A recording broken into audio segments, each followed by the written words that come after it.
Welcome back to God Jack Joan, the home of epic adventures, powerful heroes, and stories. We will see what if Harry Potter was framed and sent to Azkaban. Dark Harry O. Here is short summary. Harry Potter is falsely accused of murder and sent to Azkaban at the start of his 6th year.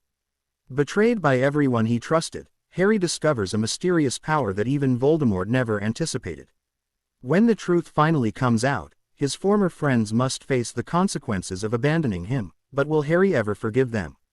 Watch this Dark Harry O to see how one false accusation changes the wizarding world forever. Before we begin, don't forget to like the video, subscribe to the channel, and turn on notifications so you never miss another adventure. Now, grab your wand, prepare for the unexpected, and let's dive into today's story. They're coming. Harry climbed up on the stone slab that served as his bed and peered out the small barred window. The sun was just beginning to set, and Harry knew without a doubt that shortly after it had set, two groups would be invading Azkaban. Voldemort's, who would no doubt try to recruit him, once he realized just how powerful Harry had become and would continue to become. And Dumbledore's, who undoubtedly tried to kill him. As he sat back down, Harry couldn't help wondering which of his enemies would reach him first, the Order or the Death Eaters. If he hadn't lost track of too many days, courtesy of the Dementors, then Harry estimated that he'd been here about 10 months. Back when he'd started his 6th year, Harry wouldn't have thought his life could get much worse after Sirius' death, and then finding out that because of a prophecy that Trelawney made that he either had to kill Voldemort or be killed by him, but it turned out he was wrong. It could get worse and had. Barely 2 weeks into his 6th year, Harry had had his wand snapped by Dumbledore, expelling him from Hogwarts. Then he had been arrested and subjected to a farce of a trial, accused of killing Neville Longbottom and being in league with Voldemort. Where all his former friends had gleefully stood up and given evidence about what an evil dark wizard he was. No one had listened to his protestations of innocence. What few I was allowed to make, before they hit me with a silencing charm, Harry reflected wryly. He shook his head again over the idiocy of the people who made up the wizarding world, including supposedly intelligent people like Dumbledore and Granger. Dumbledore knew what the prophecy said. He was the one who'd heard the damn thing in the first place. How could he possibly believe that locking the one destined to defeat Voldemort up was a good idea? More importantly, how could that old fool possibly believe the tripe that Fudge was spouting about how he'd joined Voldemort and that he'd murdered Neville as proof of his loyalty? Granger had done the unforgivable as far as he was concerned, along with her partner in crime. And thanks to the Dementors, that particular memory was etched in his mind forever. As Fudge, Percy, and the group of Aurors were dragging him out of Hogwarts, they encountered the Gryffindor students who had apparently decided to give him a little send-off. His housemates, led by Granger and the Weasel, were waiting out on the lawn in front of the main entrance, with the heads of the 4 houses off to one side, and all his things piled up in front of them. As soon as his fellow Gryffindors had caught sight of him, they began hurling foul epithets at him. Fudge had seemed quite pleased by their reaction to his supposed disgrace and had been more than willing to stand there while they verbally ripped Harry to shreds. Ron and Hermione had something more planned though. As one they raised their wands and shouted, "Incendious!" His belongings burst into flame. Struggling against the iron grip of the 2 Aurors holding him, Harry wanted to try and save at least his firebolt, the only remaining gift he had from his godfather, but he couldn't get free. As his things continued to burn and the Gryffindors to cheer at the sight, Harry saw Hermione was holding something else up. His photo album. She had waited until he saw her holding it before casting it into the flames. Harry fought even harder trying to get free, but it was futile. Tears ran down his face, as he was forced to watch the only images he'd ever had of his parents burned to cinders. The heads of house made no attempt to stop the impromptu bonfire. They just stood there and watched his things burn. That was the last time he had cried. Even now, the thought that his friends and the members of the Order hadn't bothered to get his side of the story made him angry rather than sad. They were all so quick to rush to judgment. It was apparently easier to believe Fudge's atrocious claims than to bother to think things out themselves. At first, he couldn't understand how Weasel and Granger could believe it though. Spending all the time they had with him, how could they really believe that he would dishonor his parents and Sirius' memories by joining the person responsible for their deaths? These days he didn't care about their reasons. Every time he'd had to relive that particular memory for the pleasure of the Dementors, Harry vowed to make Granger, the Weasel, and everyone else pay for what they'd done. Leaning back against the wall, Harry thought over the last few months. They had certainly been an eye-opener. In an attempt at self-preservation, his magic had begun working in a way Harry had never heard of before. He was now largely unaffected by the Dementors. They only made him mildly uncomfortable these days. He could also now feel the magic currents flowing about him. Apparently the power the Dark Lord knows not was the ability to manipulate magic with his mind and will alone. What he wanted to occur would, if there was enough magic around to make it happen.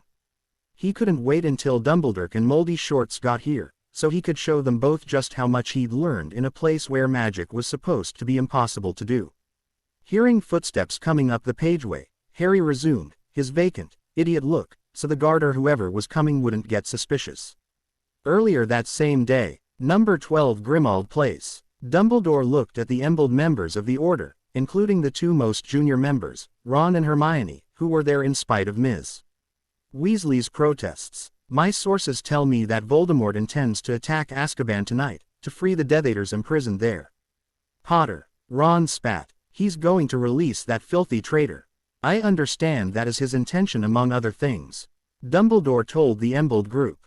It will be one of our objectives tonight, along with 50 Ministry Aurors, to stop them and capture as many Death Eaters as possible. Our main objective is going to be to prevent Voldemort from getting his hands on Potter.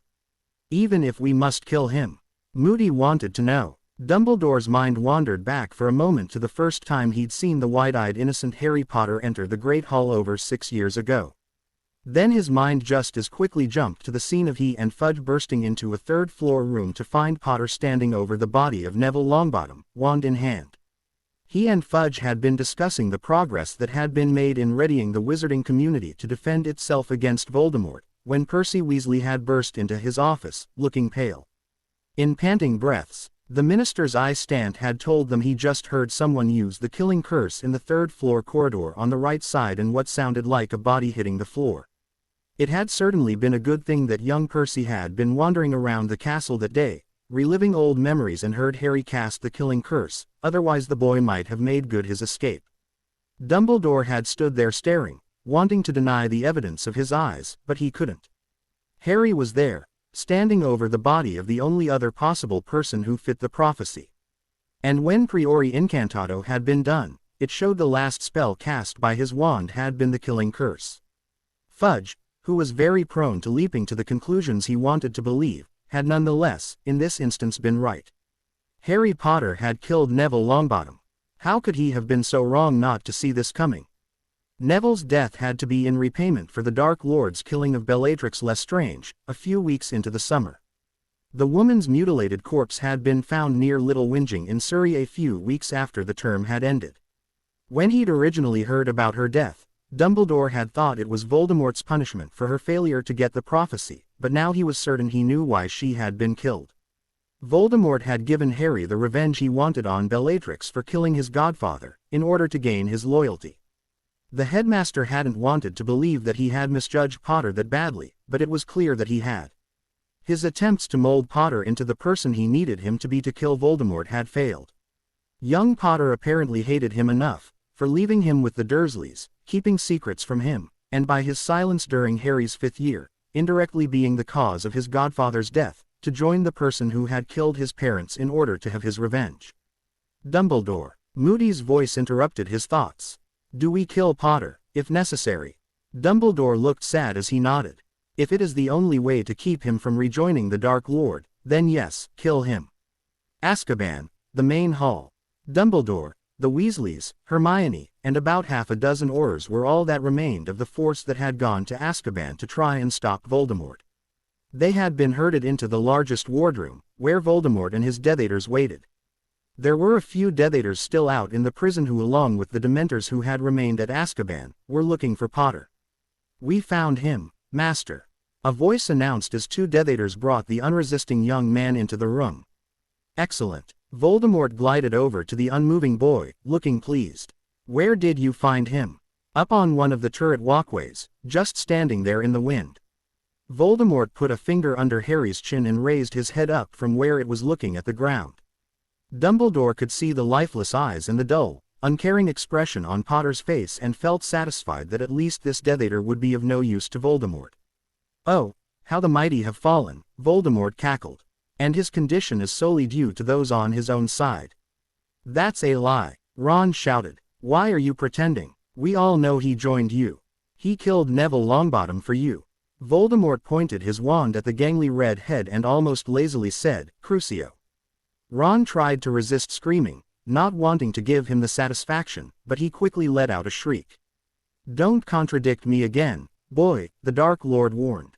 "Potter never joined my minions, though we did want you to think that. Potter killed no one. He doesn't have it in him to kill, especially not a friend." There was a pause as the remaining Order members and Aurors realized what Voldemort meant by his statements. Their faces took on a look of guilt as Voldemort added, "I had to remove the problem and you, Dumbledore and the Ministry very obligingly helped me. Thanks to you, your savior is now a mindless idiot. One would have thought you learned your lesson after the first time, Dumbledore, but you still view people as chess pieces to be discarded when they are no longer of any use or they no longer obey your orders. Locking up not one but two people in Azkaban who were innocent based on false evidence. If my sources are correct, Black managed to last here for 12 years, with at least some of his sanity intact.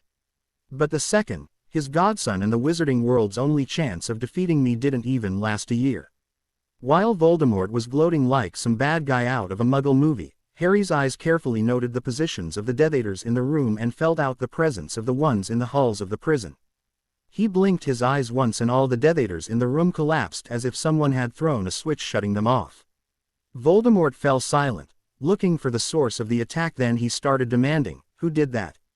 All Death Eaters to me." After enclosing Voldemort's body in an unseen, unfelt mental web, so that his soul could not escape again, Harry said in a very rusty voice, "I'm afraid they won't be able to answer you, Tommy boy." Angry, Voldemort's attention returned to the boy who lived and saw the eyes that had been empty, were now filled with emerald fire, though his face was still an expressionless mask. "So you are not quite as mad as you led the guards and everyone else to believe. Good, I much prefer a challenge.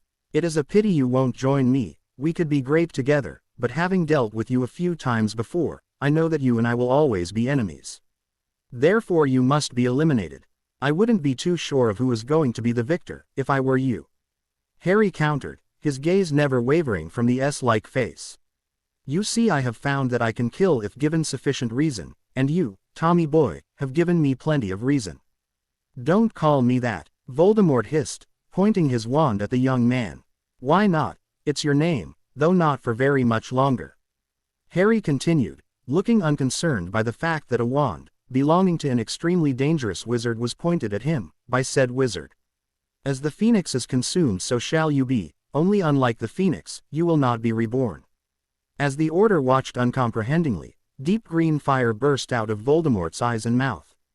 The body was quickly engulfed in the green flames and reduced to ash, like a phoenix on burning day. Harry sighed, relieved that Voldemort was no more. He was free. His parents were finally avenged. "Harry," Ron spoke cautiously to the unmoving figure in the middle of the room, trying to think of something to say that would help him recover their former friendship. The dark shaggy head turned in his direction, and the expression on his face was anything but pleasant. "Do not ever speak to me again. You and Granger lost that right the day I was arrested. This is the only warning you will receive." Dumbledore took a step toward the young man in the middle of the room, only to be halted by the glare from the emerald eyes that were peeking out from under the long shaggy bangs. Harry pushed some of the hair out of his eyes and the headmaster saw for the first time the streaks of white running through it. "Don't you say a word either, old man. I want nothing from you." Harry's raspy voice sounded very menacing. "As soon as I have my freedom, I am leaving your damned hypocritical world." Dumbledore started to assure him that there would be a meeting of the full Wizengamot and he would be freed by tomorrow evening, but Harry made a sudden gesture as if throwing something at the floor near the pile of ash that used to be Voldemort. Fudge appeared in the spot Harry had gestured at, wearing a pin-striped nightshirt and a cap with a little pom-pom on the end of it. His foot was raised as if he'd been taking a step up when he was brought there. A couple of the Order members sniggered at the sight, despite the seriousness of the situation. "Hello, Minister Fudge," Harry greeted the man. "Welcome to my little party. Over here, we have the remaining members of the Order and your few surviving Aurors. Scattered around the floor, and throughout the pageways of Azkaban, we have the Death Eaters." The portly little man blanched when he realized who was talking to him and where he was and shouted, "Guards!" While the threads of magic that bound them to serving the ministry were tenuous at best these days, as long as they hadn't been completely broken, those threads would force the Dementors to answer his call. A feeling of cold and despair began to fill the wardroom, and Fudge looked at Potter eagerly, waiting to see the young man faint. He had heard all about the extreme reaction Potter had to Dementors, but the boy was standing there looking unconcerned. As soon as the first Dementor reached the doorway, a bright silver orb appeared and raced to engulf it. When it shrank back down, the Dementor was no longer there and the orb went out of the room. The people in the room, who were still conscious, saw the silver light flare brightly, then shrink and flare, then shrink again. "You shouldn't have done that, Minister." Harry's raspy voice chided the terrified man. "By the time my little orb has finished its work, there won't be a Dementor left in Azkaban. How did you bring me here?" The minister stuttered. "I wanted you here," Harry told him simply. "I just wanted to talk to you and have you actually listen, without any of your toting sycophants around. There is nothing you have to say that I want to hear, Death Eater," Fudge stated firmly, ignoring for the moment that a very powerful wizard had done the seemingly impossible and apparated him from his bedroom to Azkaban. "Don't take that tone with me, Minister," Harry countered just as firmly. "That pile of ash you are standing next to, as those awake in this room can attest to, is the former Dark Lord Voldemort. And you could be next, if you don't watch it.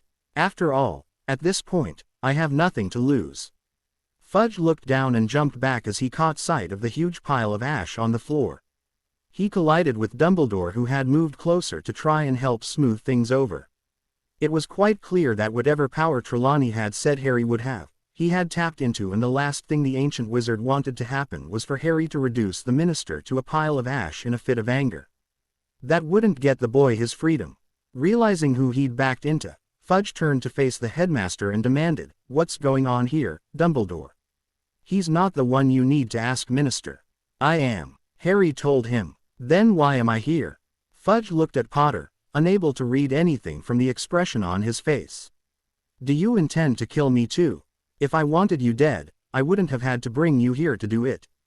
Harry told him, "You are here to correct at least 2 of the mistakes you've made during your tenure as minister." "What mistakes?" Fudge blustered. "I've made no mistakes." "What about denying the return of Voldemort until he got in your face?" Harry reminded the man. "You gave him free rein for a year before you admitted he was back. How many deaths can be laid at your feet because of that delay? How many Muggle-born and Muggles died because of your inaction? You've made a lot of mistakes and now you have the chance to correct a few of them. Since you were the one who brought up Death Eaters, let's clear the air somewhat." Harry gestured and a tall slender Death Eater rose from the floor and hung a few inches off the floor as if held up by a Mobilicorpus spell. "You really should start choosing your friends, sycophants, and eye stance more carefully, Minister. You trusted Lucius Malfoy, even though he is a confirmed Death Eater. You ignored the fact that I told you he'd rejoined Voldemort after the Tri-Wizard tournament, simply because he gave you money. I think he's over there, near Snape." Harry gestured toward the group of Death Eaters, lying on the floor behind the minister, before raising a finger as if to say, "That's one." "Next we come to Dolores Umbridge, during my 5th year. A power-mad woman who was under the delusion that she could do whatever she wanted and there would be no consequences, simply because she was doing your work, which was to keep me and everyone else silent about Voldemort's return. Not only did she terrorize and torture the student body of Hogwarts for an entire year, but she set 2 Dementors on me before school even started, in an attempt to get me expelled." Harry raised a second finger, continuing to count off the minister's mistakes. "And last but by no means least, we come to your current eye stant, who is not only a toting sycophant, but moonlights as a Death Eater." There were stunned gasps from the Weasleys, as they realized who he was referring to. Then Arthur said, "My son wouldn't do that. We may be having our problems, but Percy would never join the Dark Lord." "You think not," Harry countered. "Your son on Voldemort's orders framed me so I would be sent to Azkaban." He counted on your hatred of me, Fudge, to grease the wheels of justice so that I wouldn't receive a fair trial. He's probably also the one who killed Neville, given that he was the only other person in the area at the time. Harry gestured again, and the hooded robe and mask were stripped away, revealing an unconscious Percy Weasley. Behold the arrogant, I'm always right and you're wrong, Percy Weasley. Looks like Peter wasn't the only traitor to be sorted into Gryffindor, was he? Nor, he looked back at the remaining Weasleys, who were staring at their brother in shock, is he the only Weasley to betray friends and family? As Harry raised a third finger, Arthur sank to the floor in shock, staring at his son's lolling head. This is going to kill Molly. Harry snapped his fingers. Wakey, wakey. The lolling head moved and the eyes opened. Percy, upon feeling he was upright, but unable to feel anything solid under his feet, thrashed about for a moment, till he heard a raspy voice say, "Hello, Percy. Long time no see." The voice sounded slightly familiar. Potter. Yes, Percy. You don't mind if I call you Percy, do you? Not that it matters, given that I just irrevocably destroyed your master, Moldy Shorts. Harry told him, drawing his attention to the pile of ash on the ground. I should call you shit for ins because of the choices you've made. Potter moved to stand between him and the pile of ash, effectively pulling his attention back to the eyes filled with emerald green fire. You've been a very bad boy, Percy, and the minister is here to hear just what you've been getting up to in your spare time, so why don't you tell him all about how you framed me for killing Neville? I don't know what you're talking about. Percy tried to look anywhere but at Harry, however when he saw the disappointed looks on his family's faces, he decided he preferred looking at Potter. I'm not a Death Eater. I was a spy for the ministry in his ranks. Percy. Harry just shook his head, looking disappointed. I would have thought a career in politics would have taught you how to lie better. I got a real good look at Fudge's face after your unmasking, and it's quite clear that he knew nothing about your extracurricular activities. I know your kind. You, like Peter. Harry looked over at the minister who was still standing where he'd appeared, as if rooted to the spot, who you and I will be discussing in just a bit. Minister, are toting little wimps, who wouldn't even sneeze, unless you were told to. Now start talking before I force the truth out of you in the most painful way possible. Percy felt relieved as he heard the protests made by the others in the room. They wouldn't let this happen, no matter what they thought of him and his actions. Shut up, Potter ordered, waving his hand in their direction, and silence fell. You lost any and all rights you may have had to tell me what to do when I was expelled from Hogwarts, and then condemned to Azkaban for a crime I didn't do. I will have justice and it will be done my way. Harry's attention returned to Percy, and with an evil grin on his face, he asked. What's it going to be, Percy? Will we be having truth with or without pain? I know which I would prefer, but I'll let you decide. You have 5 seconds to start talking, or you start hurting. Percy stared at Potter in disbelief as he counted off the time. The last thing he'd ever expected was that the boy who lived could come across as more frightening than Mad-Eye Moody and as scary as Voldemort. Percy let out an unexpected shriek as he felt the little finger on his right hand suddenly break. Did you think I was kidding, or that I don't have the stomach to torture you?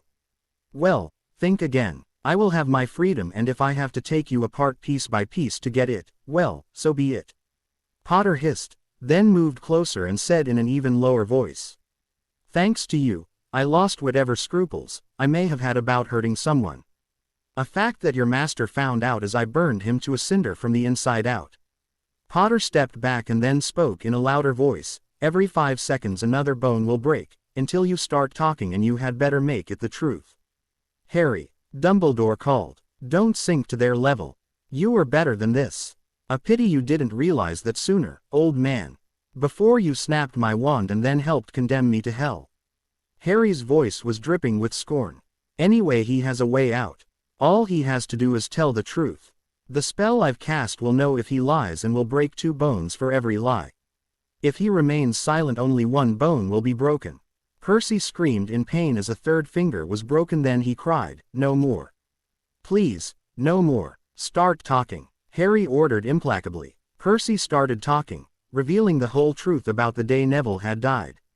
He admitted to being the one who killed Neville Longbottom, after stunning Harry to get his wand, among other things. Fudge stared at his eye stant in horrified shock. How could he have made such a blunder? If word got out that his aide was a servant of Voldemort, and that he had been part of a conspiracy to get rid of the boy who lived, his career would be over. He was going to have to do some very fast damage control. He gestured to the Aurors and a couple of them came to take custody of Percy. Once Percy had finished talking, Harry turned to look at Fudge.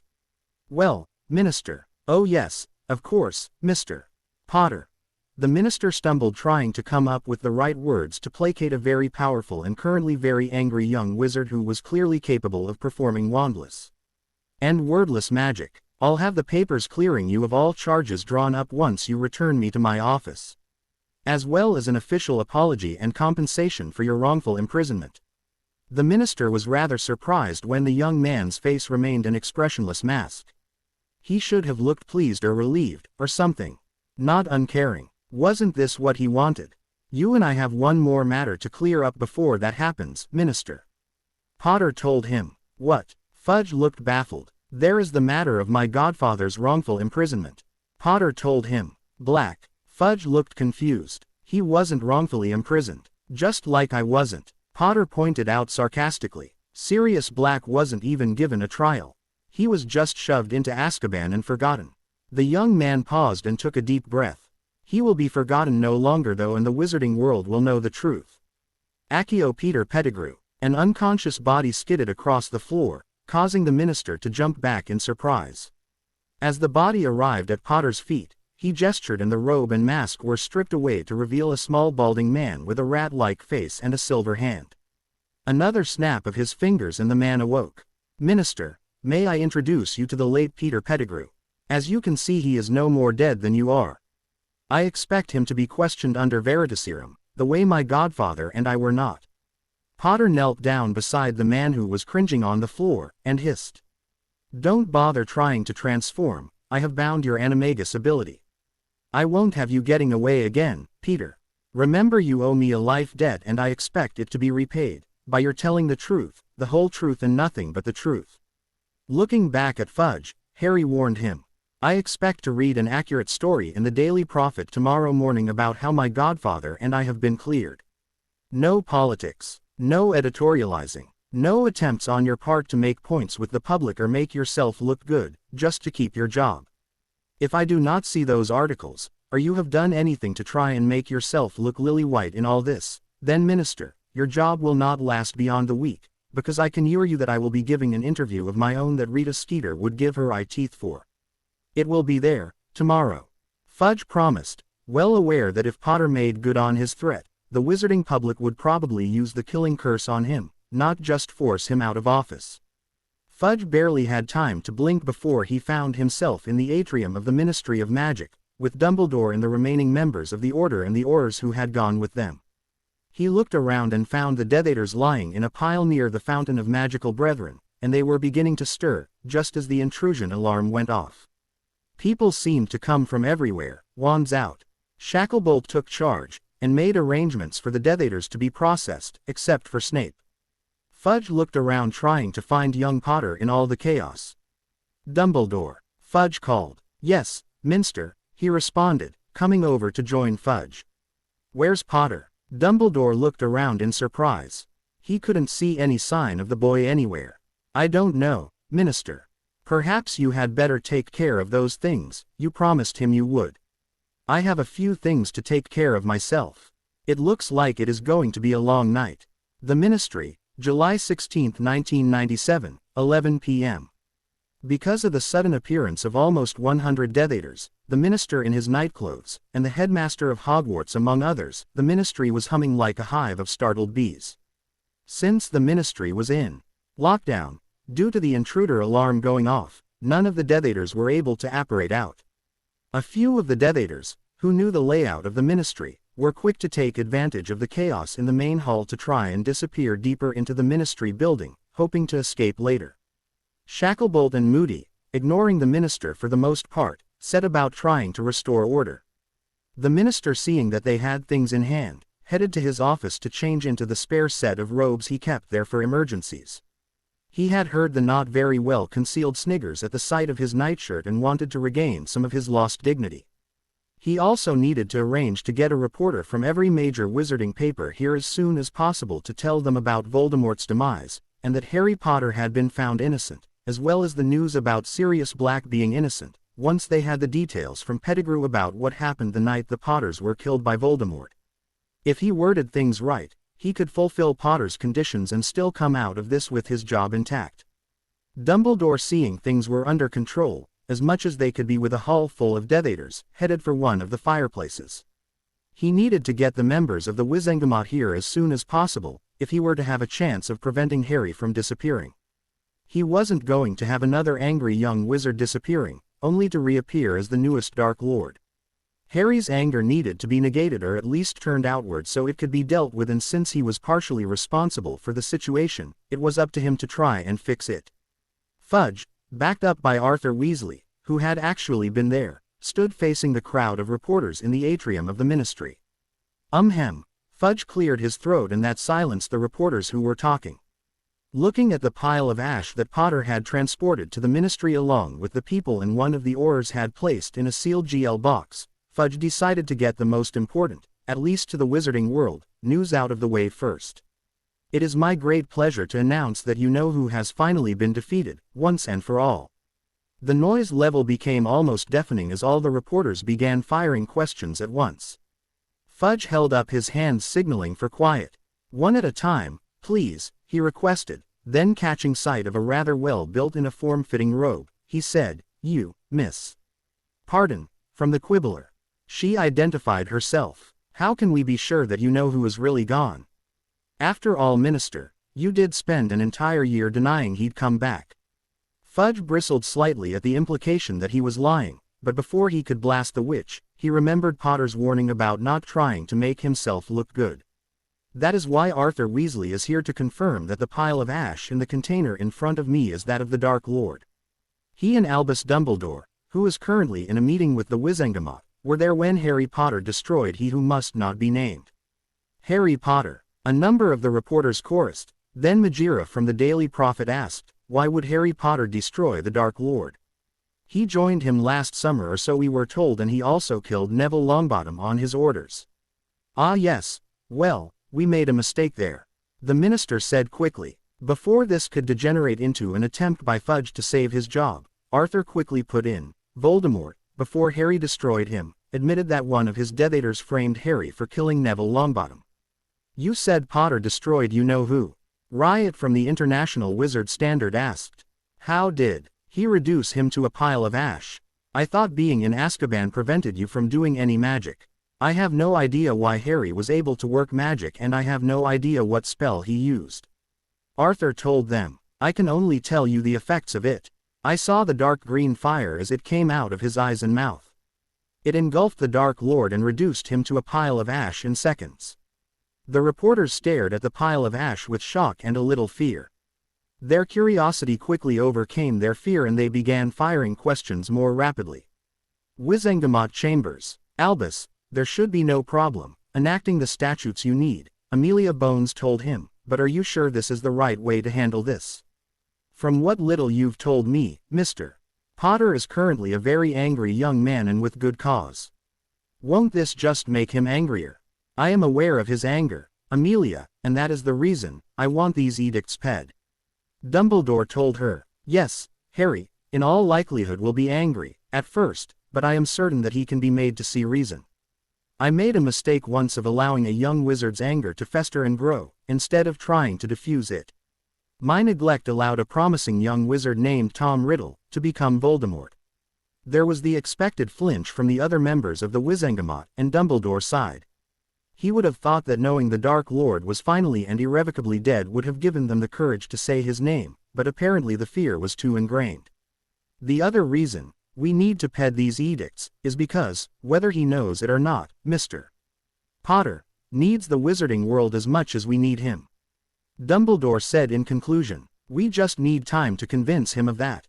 Leaky Cauldron, 12:01 a.m. July 17, 1997. A very thin man with shaggy dark hair and ragged, shabby robes appeared in front of the Leaky Cauldron. If someone had been there to see his arrival, they would have shaken their heads, wondering if their eyes were playing tricks on them. Because where there had been a shabby, unkempt man, under the streetlight, was now standing a golden-haired man in neat robes. The bell over the door that led into Muggle London rang as the door struck it. Tom looked up surprised. He hadn't expected anyone to be using that entrance this late at night. The tall, well-built wizard walked up to the bar and asked in a low, husky voice, "Can I get a room for a few days?" Of course, Tom pulled a key off a hook and handed it to him. "And your name, sir?" "Edmund Cristo," the man said as he headed for the stairs. Tom noticed the man had no luggage, but before he could say anything, the man had disappeared. Leaky Cauldron, 8 a.m., July 17, 1997. Harry stood under the shower, scrubbing till he was almost raw. He wanted to clean the stench and filth of Azkaban from his body. "It's a pity," he reflected, "that it can't be cleaned as easily out of my mind." Once his shower was finished, Harry transfigured the worn and tattered clothes he'd been wearing in Azkaban to a pair of faded jeans and a nondescript t-shirt. Once his business at Gringotts was concluded, he intended to disappear into the non-magical world forever. He wasn't going to call it Muggle anymore, partly because he didn't want to attract attention by using that word and partly because it was a wizarding word. If he was lucky he would be able to finish his business with Gringotts today, but given his usual luck, he wasn't counting on it. As soon as he was dressed, Harry recast the glamour he'd been wearing when he's come into the Leaky Cauldron last night. The face looking back at him from the mirror was a solemn one with gray eyes, and it was surrounded by shoulder-length, golden brown hair. Best of all, at least in Harry's opinion, that damn scar couldn't be seen. When he reached the bottom of the stairs that led into the taproom of the Leaky Cauldron, Harry found the place was almost overflowing with people who were laughing and drinking. News of Voldemort's death must have reached them. Harry thought dryly as he did his best to avoid the grasps of several people who seemed intent in trying to drag him into their group and shove a drink in his hand. Fighting his way through the crowd of people, Harry wound up near the bar, and wanting to get his suspicions confirmed, he shouted over the noise. "What's going on? Haven't you heard?" Tom asked, not looking up. "No," Harry told him. "I've been in my room since I arrived last night." Tom looked up to see which guest it was. "Oh, sorry, Mr. Cristo. They announced it last night." "You know who is dead? Who finally killed the bastard?" Harry inquired. "Harry Potter. You mean the boy who killed Neville Longbottom after he joined the Dark Lord, killed his master?" Harry sounded openly skeptical. "I thought he was in Azkaban. How could he kill the Dark Lord from there?" "He was framed by a Death Eater," Tom told him, then handed over a copy of the Daily Prophet. "Here, read it for yourself." The headline read, "You know who dead. Finally, Harry Potter revealed to be innocent of murder."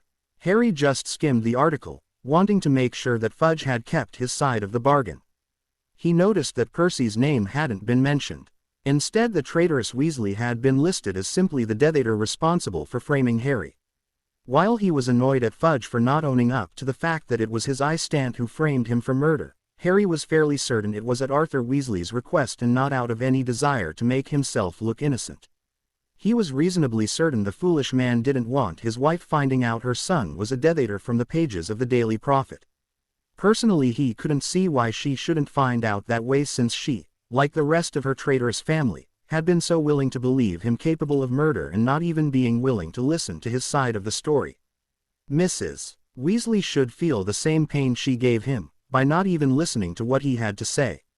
He had thought of the Weasleys as the family he had never had, until they all turned on him. How could they think him capable of murder? How could they think he would kill one of his friends? Harry shook his head, trying to rid it of these thoughts. Dwelling on the past did him no good, especially now.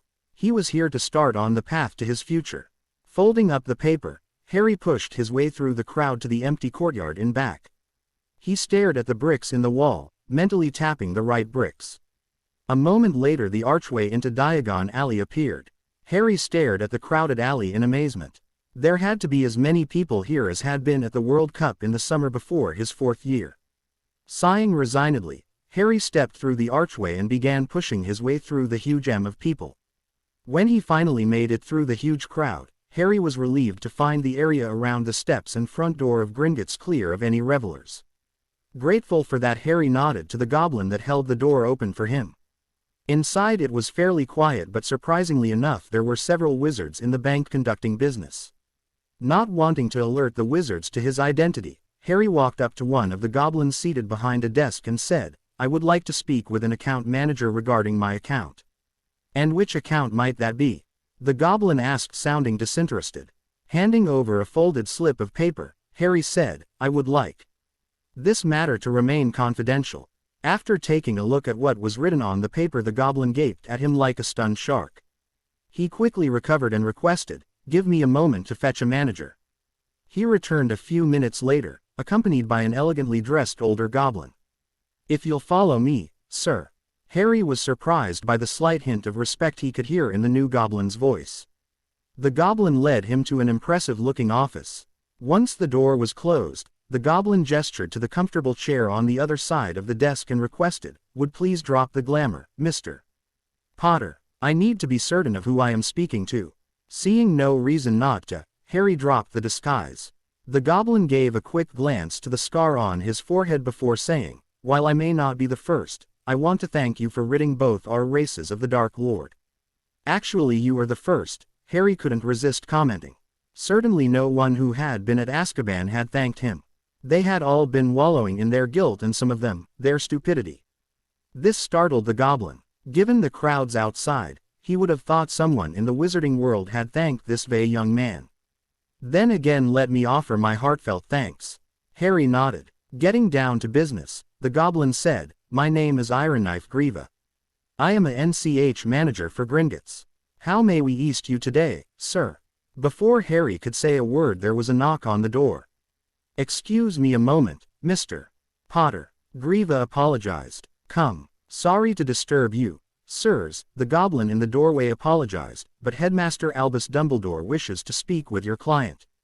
The goblins watched Harry's face take on a look of disgust as he commented, "I wonder how the old fool found me." "Probably tracked you by your magical aura," Grieva told him. "It gives a more precise location than a point me spell. It's similar to what is used with the tracking clocks, but it requires Ministry or Wizengamot approval to use, and you have to be a fairly powerful wizard to work it. Those who are aware of the Ministry's ability to cast this spell are generally also the quickest to learn how to mask their aura. Which means it would be pointless to deny I am here." Harry ground out between clenched teeth. "We can ask him to wait," the goblin by the door offered. A smile appeared on Harry's face at the thought of the great Albus Dumbledore having to wait. "I would appreciate that." At Grieva's nod of approval, the goblin left, closing the door behind him. "I'd better get down to business," Harry told Grieva. "I don't think Dumbledore is going to wait out there too long before he comes barging in here. He is a wizard with a rather inflated sense of his own importance, though he doesn't flaunt it much." Grieva observed, "We goblins have also noticed that he is very good at talking people into doing things. Even things they don't want to do. I've had first-hand experience with that aspect of Dumbledore's character." Harry commented dryly, "I came here today to get a listing of all my holdings." Grieva looked thoughtful. "While I can provide you with a listing of the vaults and holdings from both the Potter and Black estates today, that would not tell us if you are entitled to any other properties or vaults in either the Wizard or Muggle worlds. To find that information, you would first need to go through the inheritance ritual." "I've never heard of this ritual. Then again, I don't know that much about the wizarding world, other than what I've picked up in the last 7 years. What does this ritual involve?" Harry asked, curious. "It would be easier to show you." Grieva got up from his desk and went over to tap a section of the paneling. On his office wall, the panel melted away to reveal a small door similar to the ones in the vaults below the bank. Grieva ran a finger over the door in an intricate pattern and the door popped open. The goblin pulled out a thin metal box about the size of a legal pad and, after restoring everything to its original state, brought the box to his desk. "After I say the spell to activate it, you place your left hand here." Grieva indicated the hand-shaped depression on the top of the box. "It will draw a little blood and read your magical aura, then any estates or holdings that you are entitled to inherit will appear on a list within the box. Until the document within is removed, you will be the only one who can open it after that, since it will be keyed to your magical signature." After a few moments' debate, Harry placed his hand in the handprint on the box. There was a small stab of pain, then a green glow surrounded his hand and the box. When the glow disappeared, Griva said, "You can remove your hand. Now we wait. This could take a bit." As Harry resumed his seat, he glanced at the door and asked, "Would Dumbledore know the purpose of that box?" Surprised by the unexpected question, Griva looked at the door and asked a question of his own. "Is he coming?" Harry nodded. He could feel the headmaster's magical essence moving closer. Griva quickly concealed his surprise. There hadn't been a wizard who could sense auras from more than a few feet away since the time of Merlin. No, he wouldn't. With the advent of magically binding wills about 200 years ago, the inheritance ritual has become a thing that is rarely used these days and generally only in instances where there is no clear line of inheritance. We may start seeing it used more often though, now that he who must not be named is gone. A good many families were wiped out during the Dark Lord's reign of terror, leaving those with only the most tenuous ties to a family with a chance to inherit estates and monies. As soon as he'd finished speaking, there was a knock on the door. "Come," Griva barked. When the goblin entered, he said, "Yes, Griphook. I'm sorry to disturb you, sir, but the head of the Wizengamot, Albus Dumbledore, would like to speak with your client. He says it is a matter of the utmost urgency." Harry snorted at that. "Dumbledore must really want to talk to you," Griva commented unnecessarily. "By invoking his rights as head of the Wizengamot, we are required to admit him now. Bastard no doubt wants to stop me from leaving the wizarding world." Griva was surprised by how cold Mr. Potter's voice sounded. "Since we can no longer delay his intrusion, would it be possible for us to conclude our business another time?" Harry gave the box a meaningful glance. "Of course, Mr. Potter." Griva was quick to lure him. "Come back whenever you want and ask for me. If I am unavailable, I will make this information available to one of the other managers. Now before Mr. Dumbledore comes in, is there anything else we at Gringotts can help you with today?" "Yes. After I conclude my talk with Dumbledore, I would like to visit my vault to withdraw some money and get it converted to Muggle currency." "Very well." Griva gestured to Griphook. "Bring him in and then wait outside to escort Mr. Potter to his vault." "Hello, Harry," Dumbledore greeted the younger wizard as he came into the office. He was pleased to see the younger wizard wasn't looking quite so bedraggled this morning. Harry had managed to clean up and get some Muggle clothes. The dark colors he was wearing made his slender form, the thinner almost elven-looking face and the streaks of silver white in his hair that much more noticeable. Once he was back at Hogwarts, his unusual looks would make him a highly sought-after young wizard, even if he hadn't been the boy who lived. Dumbledore felt a slight pang of guilt at the knowledge that those exotic looks were wholly due to his time in Azkaban and not to the normal process of growing up. "Potter." Harry was quick to correct him. Seeing the icy green eyes staring at him from an impish face, Dumbledore lost his train of thought. "Sorry. You may call me Mr. Potter," Harry repeated. "I am Harry to my friends and those I trust." Dumbledore winced at the stated lack of trust, but knew he had no one but himself to blame. He had thrown the boy away at the first hint that he might be turning dark. He, of all people, should have known better. "Maybe we should discuss this someplace else. If you think I'm going anywhere with you, old man, then you really are senile," Harry countered hotly. "Then sirs," Dumbledore looked at the two goblins, "may I request some privacy? Mr. Potter and I have some confidential matters to discuss." "I want them to stay," Harry quickly disagreed, "as witnesses if nothing else. Just say what you came to say, then leave me alone." "First, I would like to apologize," Dumbledore began. Just don't. No apology can undo what you did. You threw me to the wolves, on Percy's word. He'd spent most of my 5th year along with the minister, trying to destroy you, remember, and yet you instantly believe him over me." Harry was just barely managing to hang on to his temper. "Very well." Dumbledore straightened up and held out 3 small rolls of parchment to Harry. Harry eyed them suspiciously but didn't touch them.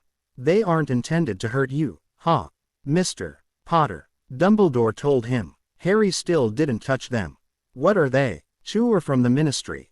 The first is basically stating that you have been cleared of all charges and the conviction has been overturned. The second states that they have provided monetary compensation for the time you spent in Azkaban. It also shows the monetary compensation that has been awarded to Sirius, a state since he too has been cleared. You are his primary heir and therefore have the right to that information," Dumbledore told him. As if money can make up for the damage that place did to me or Sirius. Harry muttered, but they all heard him. Wisely deciding to make no comment, Dumbledore indicated the parchment roll with the purple seal. That one is from Hogwarts. You have been readmitted to the school and will be starting your 6th year class on September 1st. Well, I won't be going back to your lovely school. The sarcasm in Harry's voice was so thick you could cut it with a knife. I told you at Azkaban, I am leaving. I'm afraid you have no choice, Harry. At the icy green glare from the younger wizard, Dumbledore hurried on. Per a decree by the Wizengamot, any underage wizard who is enrolled at a magical school must complete their education at the school where they started, unless their guardian requests a change of school in front of the Wizengamot and provides a good reason as to the need for the change. I was expelled by you, Dumbledore. Harry growled. That means you kicked me out, so that decree doesn't apply to me. Dumbledore looked solemn. I'm afraid it does. Since you were proven innocent of the crime you were expelled for, your name has been put back on the rolls of those students attending Hogwarts. You just can't resist meddling, can you, old man? Harry paused, trying to regain his temper, then asked, and what if I decide to ignore this decree, which I'm certain is a fairly recent one, or Hagrid would have been readmitted once it was proved he wasn't responsible for Ingmyrtle's death. Dumbledore decided to ignore the accusation of meddling, especially since it was true, and he certainly wasn't going to admit that the decree was less than 24 hours old. He was on shaky enough ground with Harry as it was. That decree was meant for one and only one person, Harry Potter. Hagrid was too old by the time he was found innocent. While that does entitle him to get a new wand, at the time he was found innocent in your 2nd year, he was no longer underage, so the decree didn't and doesn't apply to him. He paused for a moment, looking for the right words to answer Harry's question and avoid angering the younger wizard further. Young Potter had proven last night that he was a very powerful wizard, though Dumbledore didn't know how he'd gained this power. While he was fairly certain that Harry's basic character hadn't changed all that much, Dumbledore knew he was treading on very thin ice where the boy was concerned. Harry had never been one to intentionally harm another, and would only hurt those who had first hurt him, and given that he had done a great deal of harm to the boy, though most of it had been unintentional, right now Dumbledore knew he was a prime target for the boy's rage. The last thing he wanted was that power turned on him the way it had been turned on Voldemort. He decided to tell him a partial truth. You have no choice about coming back, Mr. Potter. When you first set foot on the Hogwarts grounds, you became subject to a binding magical contract that is intended to ensure that you would complete your education there unless, as I said before, there is a request to change schools submitted to and approved by the Wizengamot. It will force you to return, since your name is on the roll of returning students for this year. You know that's twice now I've been told I'm subject to a binding magical contract, and I've never seen either contract. Harry observed, then glanced at Griva. I didn't know it was possible for minors to enter into legally and magically binding agreements, and I know my aunt, who is my legal guardian, at least for now, didn't agree to it. So it can't be binding, can it? Surprised and yet oddly pleased that the most powerful wizard of the age trusted a goblin to tell him the truth instead of Albus Dumbledore, Griva told him, a minor cannot enter into a magically contract. However, once you set foot on Hogwarts grounds, that constituted your aunt's acceptance of the agreement. Even if your aunt never gave her vocal or written approval, by allowing you to go at all it was considered implied consent. So in other words, I have no choice in this matter. The comment was directed to Griva, but Dumbledore answered it. No, you don't, Mr. Potter, at least not until you turn 18 or complete your magical education, whichever comes first. And what if I choose to ignore your binding magical contract? Harry inquired. Will you send Aurors or members of the Order to fetch me, they are vague enough to come? You have no choice, Dumbledore repeated. The contract will force you to comply. Dumbledore wasn't really sure about that, but he could bluff with the best of them. The school might indeed consider the contract null and void in Harry's case, given that he, who in essence represented the school and all powers contained within it, had indeed snapped Harry's wand. Ah, so there is a legal version of the Imperious Curse. Harry commented. You just use it on children. I wonder if the parents of Muggle-born children are told. I doubt it, because if they knew, they wouldn't let their children within 1,000 miles of any magical school. Dumbledore's face grew stormy at the thought of the spell that ensured magical children got a complete education being compared to the Imperious Curse. We do not use the Imperious Curse on children. You don't. Harry just smirked. What would you call a spell that forces a child to return somewhere they don't want to go? I suppose it does something to encourage them not to change their minds. That is coercion, Dumbledore. Look it up in a dictionary.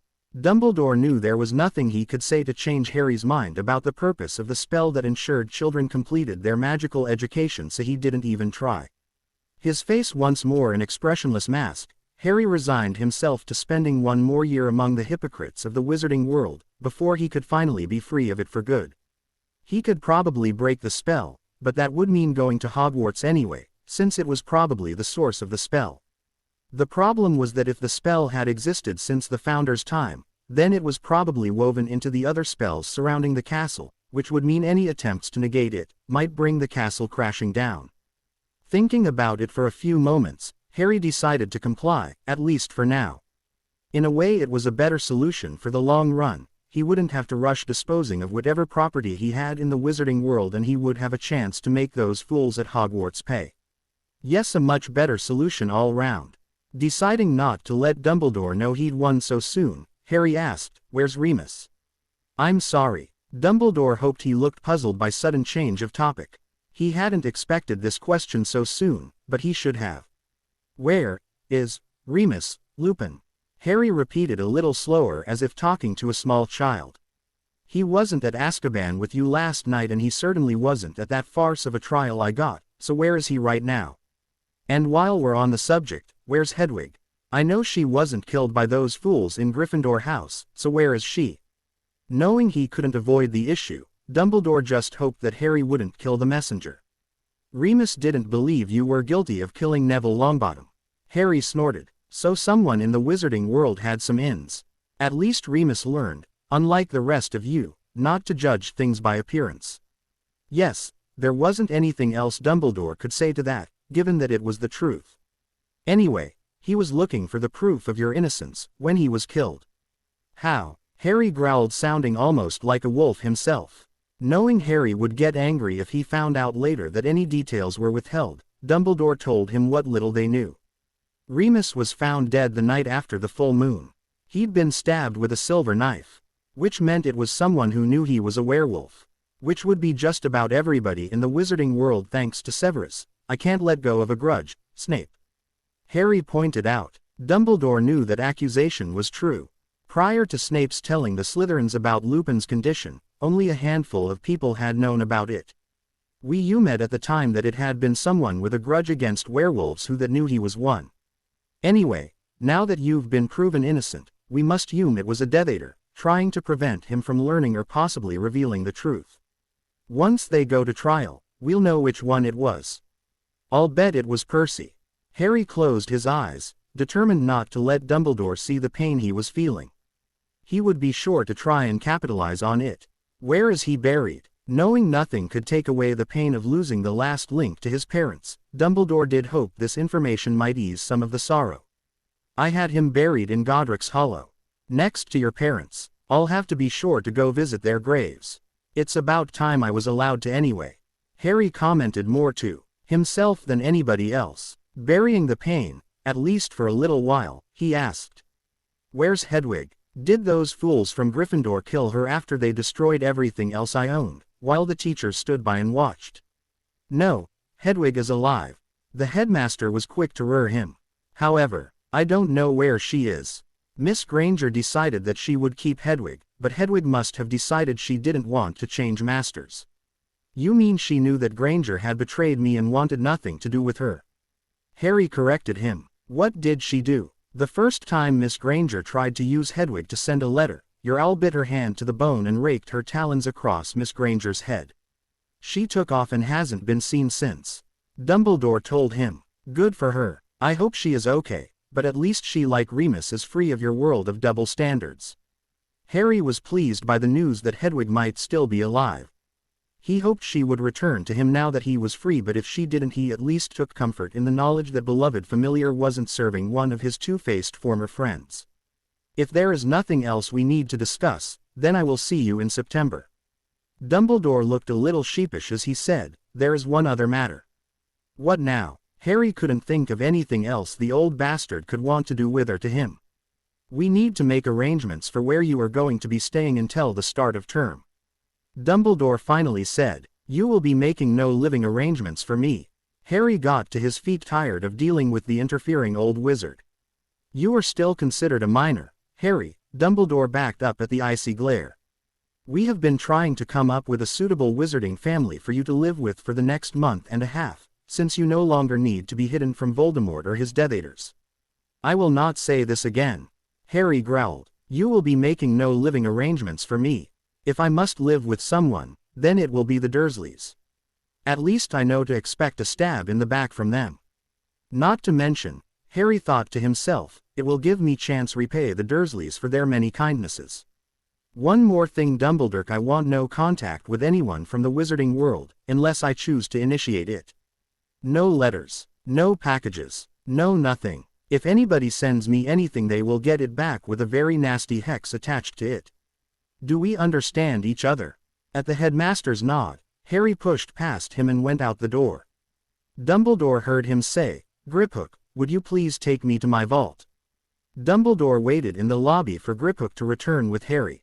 When Griphook came out of the vault area, there was a tall, well-built wizard with golden brown hair with him, instead of a slender dark-haired one Dumbledore had been expecting. A quick check of the orb he was carrying revealed that wizard to be Harry. Walking up to him, Dumbledore softly commented, nice glamour charm, Mr. Potter. The gray eyes just glared at him, and Dumbledore found himself strangely grateful that wishes couldn't be made reality, otherwise he might be lying on the floor, dead. I will just escort you to the Leaky Cauldron.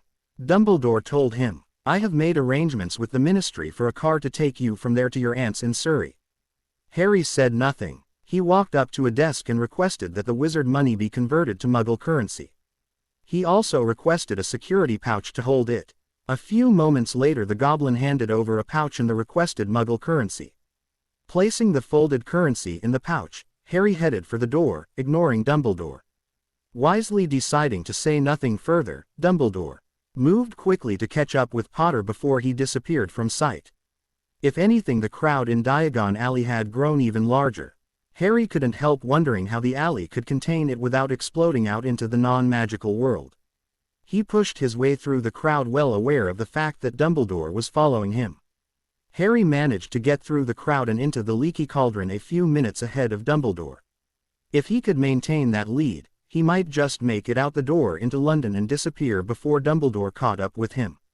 If he could have found somewhere to duck into that would get him out of Dumbledore's sight for even a few moments, he would have changed his appearance, but there were just too many people in the alley for him to do that without being seen. Handing over the room key and enough galleons to cover a night's stay, Harry turned, intending to head back through the door into London. However, when he caught sight of the group of redheads near the door, he froze like a deer caught in the headlights. He hadn't expected to see the Weasleys here. They must be looking for me, Harry thought, noting the way they were checking all the entrances to the pub and everyone who came through them. He also noted that not all the heads in the group were red. There was a bushy brown one in among the sea of red. Awfully vae of Granger to come here looking for me. I never took her for a fool before. Molly continued to scan each new arrival. She was fairly certain that she would be able to pick Harry out even if he were wearing a glamour charm. And if she missed him, Hermione had been certain she wouldn't. She needed to find him. She had to apologize for all the nasty things she'd said to him during his brief trial. She also had to make up somehow for her son's betrayal of one who had been thought of as family. When Arthur had first told her what Percy had done, she hadn't wanted to believe it. No son of hers would ever serve the Dark Lord. Arthur had to be mistaken. Percy couldn't be a Death Eater. It was only after she had seen Arthur's memory of Percy's confession at Azkaban that she had broken down and started crying. She mourned the loss of her son who chose the dark over his family and the light. She had also spent a large part of the morning prior to Arthur's fire call about Dumbledore's request for a car for a trip to Surrey from the Leaky Cauldron, trying to figure out how she was going to repair the damage she and her family had done to their relationship with Harry. Despite what those of her children who had been there had told her about how angry Harry was at the Wizarding World, Molly refused to believe that the relationship with her unofficial seventh son was completely destroyed. Harry Potter had been a very loving child and she was certain she could make him understand and forgive them, given enough time. She was hoping she could convince him to spend the summer with them given that he no longer needed to be hidden at the Dursleys. She was starting to get a little worried when Dumbledore came in from the Diagon Alley entrance and went over to talk with a man with shoulder-length golden brown hair. The discussion appeared to be heated. Then the younger man abruptly started heading toward them with Dumbledore walking along beside him. Once the pair was close enough, Molly softly asked, "Albus, where's Harry? I thought you'd found him. Arthur said you called for a car to take someone to Surrey." "Hello, Molly." Dumbledore greeted the woman as if he were surprised to see her. "This is a wonderful surprise." When the man with Dumbledore tried to push past him, the headmaster put out a hand to restrain him. This earned him a glare from the gray-eyed man. Speaking in a low, raspy voice, the man told the headmaster, "If you are going to stand here and chat, then I will be leaving. I have things to do and can find my own way to where I need to be." Molly glared at the young man and told him, "You should show Albus Dumbledore some respect, young man. I've learned the hard way, madam, that respect should be earned, not given. I've also learned that one should not jump to conclusions without all the facts." The gray-eyed man countered with an icy stare. "Something I would have thought you would have learned by now, especially given your son Percy's actions." Shaking off Dumbledore's hand and leaving Mrs. Weasley in stunned silence, the stranger headed for the door. His hand was on the knob when Hermione tugged on Mrs. Weasley's arm and hissed, "Harry." Moving quickly, Molly grabbed the stranger's arm before he could get out the door. "Harry." The crowd in the pub fell silent, looking for Harry Potter's trademark black hair and the scar. All the patrons heard the man at the door tell Mrs. Weasley, "My name is Edmund Cristo, not Harry Potter." Which is a good thing considering how fickle the wizarding world happens to be. He is savior one moment and villain who must be destroyed the next. The man turned his attention back to Dumbledore for a moment. "I don't need an escort, or any more of your interference in my life. Heed my warning, old man. It is the only one you will get." Harry knew that he had left everyone in the Leaky Cauldron stunned into immobility by his exit, so he quickly took advantage of the few minutes head start it gave him. He only gave the ministry car and its driver a quick glance. He definitely wasn't taking any method of transport arranged by that meddling old fool. Aside from the fact that he was in no mood to be gawped at by some idiot wizard who now thought of him as a savior again instead of the next Dark Lord in training, he had no real desire to spend any more time with Dumbledore, who would no doubt try and convince him that he should forgive everyone for their mistakes and get over the fact that they falsely imprisoned him. That would happen, he thought to himself, when hell froze over and Voldemort, Dumbledore and Fudge danced Swan Lake together in pink tutus. He smirked at the thought of the three wizards dancing in a Muggle ballet. Harry briefly debated on whether or not to head to the Dursleys right now and start making their summer enjoyable. If he hadn't lost track of time, then it was still fairly early in the day, which meant that Vernon was probably still at work. That was unless they had decided to take advantage of the fact he wasn't going to be there to take a long holiday. If they had, then he would have to revise his plans for making them pay for the last 16 years of his life with them. Either way, since he wanted to make a grand entrance, he would have to arrive at Privet Drive this evening. Decision made, Harry soundlessly disappeared just as Dumbledore and Hermione stepped out of the Leaky Cauldron, only to reappear in an out-of-the-way corner of King's Cross Station. Once there, he reached for the ambient magic around him and used it to prevent Dumbledore or anyone else from being able to track him, using his magical signature. As soon as he was certain it would continue to hold without him monitoring it, Harry headed out of the station to get something to eat, go shopping, and maybe have a look around London. He'd never really seen it before, given that Vernon and Petunia never took him anywhere unless they had to. Harry had just finished buying a number of shirts at a place called T-Shirts with Attitude, and checking the time on his new watch, realized it was almost dinner time. Vernon should be home now. Ducking into a cafe restroom a few blocks away, Harry soundlessly disappeared, then reappeared on the lawn of number 4 Privet Drive. As he took a look around, Harry kind of hoped some of the neighbors were peeking through their curtains and had seen him arrive. He really wanted to destroy the nice comfortable illusion his so-called family had built for themselves. He saw Vernon's car in the driveway, along with the car he remembered Dudley getting from Vernon on his birthday last year. That meant the whole family was home, since Petunia rarely went anywhere without Vernon or Dudley. The front door was locked, which no real surprise, but it wasn't much of an impediment either. Brushing his fingers across the lock, Harry let his magic manipulate the tumblers. Hearing the lock click, he opened the door and slipped carefully inside, softly closing it behind him. He didn't want the Dursleys knowing he was here, just yet. A quick glance in the sitting room and the muffled noise of the television and conversation told him they were probably having dinner in the kitchen. Petunia, Vernon, Dudley, I'm who mmmmmmee. Harry shouted in a falsely cheerful voice. There was the sound of something hitting the floor with a crash. Before Vernon could rush into the hall to try and threaten him, Harry strode into the kitchen and got a surprise of his own. Marge Dursley was sitting at the table, wine GL in hand. Oh, this is going to be fun. Harry mentally rubbed his hands with glee. Vernon had gotten to his feet, but before he could say anything, Marge, who was slightly drunk, spoke up. What are you doing here, boy? Vernon told me you'd been sent to prison for killing one of those delinquents at that school of yours. Always knew you'd come to a bad end. As I said before, breeding will tell in the end. What can you expect from a drunkard and a slut but a murderer? At that moment Vernon Dursley was just grateful that looks couldn't kill, not even for his freak of a nephew's kind. The boy's emerald eyes had become chips of green ice in an expressionless face, and it seemed as though the temperature in the room was dropping as the boy said in a raspy voice, "Shut up, you drunken." Unwilling to let this freak insult his sister, Vernon growled. Now see here, boy, you will not speak to my sister like that. You will treat her with respect, or I warn you, you will pay. Before Harry had a chance to comment on Vernon's threat, Marge, who had recovered from her surprise at being yelled at by someone she'd always been able to heap abuse on before, came around the table and jabbed Harry in the with her pudgy finger. I won't shut up, you ungrateful whelp. You were taken into this home out of the goodness of my brother's heart. Harry snorted at this as he thought, they were saving their own skins. Though why he did it is beyond me.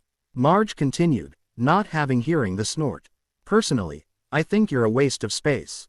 Then after all the blessings my brother has given you, what do? You go and disgrace this family by killing someone and getting sent to prison for it. Vernon should have gotten rid of you the morning they found you on their doorstep. To Vernon, it was like watching a train wreck about to happen, knowing he couldn't stop it. He remembered very well, though Marge didn't, what happened the last time she provoked the boy. Vernon should have been relieved that there were no overt signs of magic, such as the lights flickering or things in the kitchen shaking, but he wasn't. The expression on the freak's face didn't bode well for either his family or for Marge. He wanted to intervene, but didn't out of fear of being turned into a toad or something. It was clear to Vernon that whatever kind of prison those freaks had kept the boy in for killing that other freak, it had changed him. The eyes he had hated because they were so full of fire and that showed the boy's refusal to break no matter what had been done to him, were now as cold as ice. Vernon shuddered as he looked into them. Silence, Harry roared, causing Marge to squeak and back up until she hit the table, shoving it back against Dudley, splattering the food on his plate all over him. Harry noticed that didn't stop him from scarfing down everything he could get his hands on, though. Harry moved closer like a cat stalking its prey. Marge tried to get away from the angry young man. She was beginning to realize that she may have pushed him too far, especially given that he had already killed someone. Hoping that the boy still had a fear of being expelled from that freakish school of his, Vernon tried to get control of the situation. How many times have I told you I will not have any of that unnaturalness in my house? You know what will happen if you do anything. Nothing will happen to me, Vernon. Harry hissed like his eyes still on Marge. They won't expel me for doing magic. You want to know why? Because Dumbledore wants me there. The cold eyes focused on Vernon as Harry spoke loud enough to be heard by all in the room. Marge, do you want to know why your precious brother took me into his home and wouldn't get rid of me even though he also felt I was a waste of space? It had nothing to do with kindness. It was to save his own ass and that of his cow of a wife and pig of a son. You see, as long as I lived here, they were safe from Voldemort. You remember Voldemort, Vernon, the wizard that killed my parents. Hearing the word wizard and feeling slightly veer at this indication that the boy was insane, Marge spoke up again. Wizard, there's no such thing. Prison must have addled your wits, boy. What few you had. Marge shrank back as the cold green eyes turned back to her. This is your one and only warning, Marge Dursley. You will remain silent from this point on, or you will regret opening your mouth. You see, magic is real. Never taking his eyes off Marge, Harry waved his hand in the general direction of Petunia and the broken bowl that was still lying at her feet. The bowl quickly reambled and floated into his outstretched hand. He continued laying down the law. While I am here, Marge Dursley, you will keep your opinions to yourself. If I hear one comment from you regarding either me or my parents, I promise you will learn firsthand why it is not a good idea to meddle in the affairs of wizards. He gave Marge a considering look and, knowing just how stubborn her brother could be, decided to give her a reminder of just what could happen if he was crossed. You're probably trying to convince yourself that what I just did was nothing more than a stage magician's parlor trick. Let me show you just how wrong that idea is. I'm going to give you back your real memories of the events that happened in this very house 3 years ago, so you'll have an idea of what I can do to you. Snapping his fingers, Harry watched with satisfaction as Marge's face went pasty white before she collapsed onto the kitchen floor. Seeing his mistress lying on the floor, Ripper raced out to attack the threat to her. He recognized the scent of the new 2 legs as being one he regularly put in its place at the bottom of the pack when he was here. He growled threateningly at the 2 legs, but instead of being terrified and running as he had before, the 2 legs raised its paw. The bulldog quickly noticed that he was rising and his paws scrabbled frantically as they no longer felt solid ground beneath him. When he was at eye level with the strange 2 legs, he instinctively knew something had changed. This one was no longer the weakest member of the pack. He was now the alpha male. The alpha was speaking, and while he couldn't understand all of it, the tone and posture of the new alpha 2 legs was clear. If he bothered the alpha again, then the wolf he sensed within would rip him to shreds. Harry was pleased to note the fear on the Dursleys' faces as the dog ran out of the room. Before you and Petunia start trying to threaten and bully me, let's get a few things straight. Then I will tell you how things are going to be around here for the next few weeks.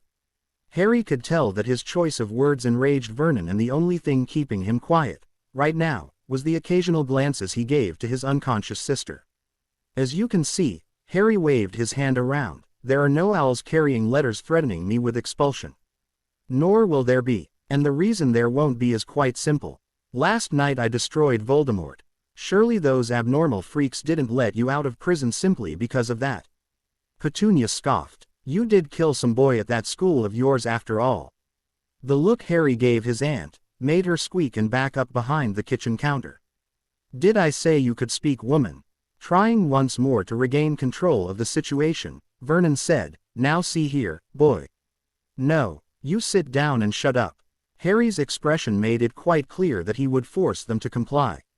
You don't have any say over me any longer, Vernon. Nor do you, Aunt Petunia.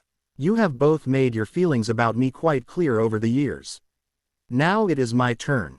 I'm going to have my say, and I don't want to hear another word out of either of you. Vernon and Petunia quickly moved to the table and sat down, before he could make good on the implied threat. Now to answer your question, Aunt Petunia, Harry began. I was released from Azkaban when the real killer was found last night. Not so surprisingly, it turned out to be someone who worked in the minister's office, which is part of the reason why the ministry will not do anything to punish me for using magic before I turn 17 in about 2 weeks. The minister doesn't want to get on my bad side. None of the Dursleys said a word. Even Dudley had stopped eating as he realized what Harry could do to them since he wouldn't be punished for doing magic. Now that that's cleared up, it's time to settle a few other matters. I'm going to make this short and sweet so that even a moron like Dudley can understand it. Petunia started to respond to the criticism of her son, whom she considered the brightest boy in the world, but one look at her nephew's face convinced her not to open her mouth. Good girl, Petunia. Harry sounded like he was praising a pet for performing a trick well. See, you are capable of learning. Now for the next few weeks, I will be staying here and you're just going to have to put up with it. I'm only going to give you one word of warning though, if you leave me alone, I'll leave you alone. If you don't, then you'll wish you had. Harry glared at his overweight cousin. That includes your friends, Dudley. Reading the promise of retribution in his cousin's eyes, Dudley gulped and nodded. Continuing his list of conditions for a magic-free life, Harry told them. None of you will hinder me or force me to do anything I don't want to do. You've had over 10 years of unpaid labor out of me, and I think that is more than enough. From now on, while I am here, I will be doing as I please. Is that clear to everyone? The Dursleys could only nod their heads, making them resemble those bobblehead dolls. Excellent. Harry smiled for the first time.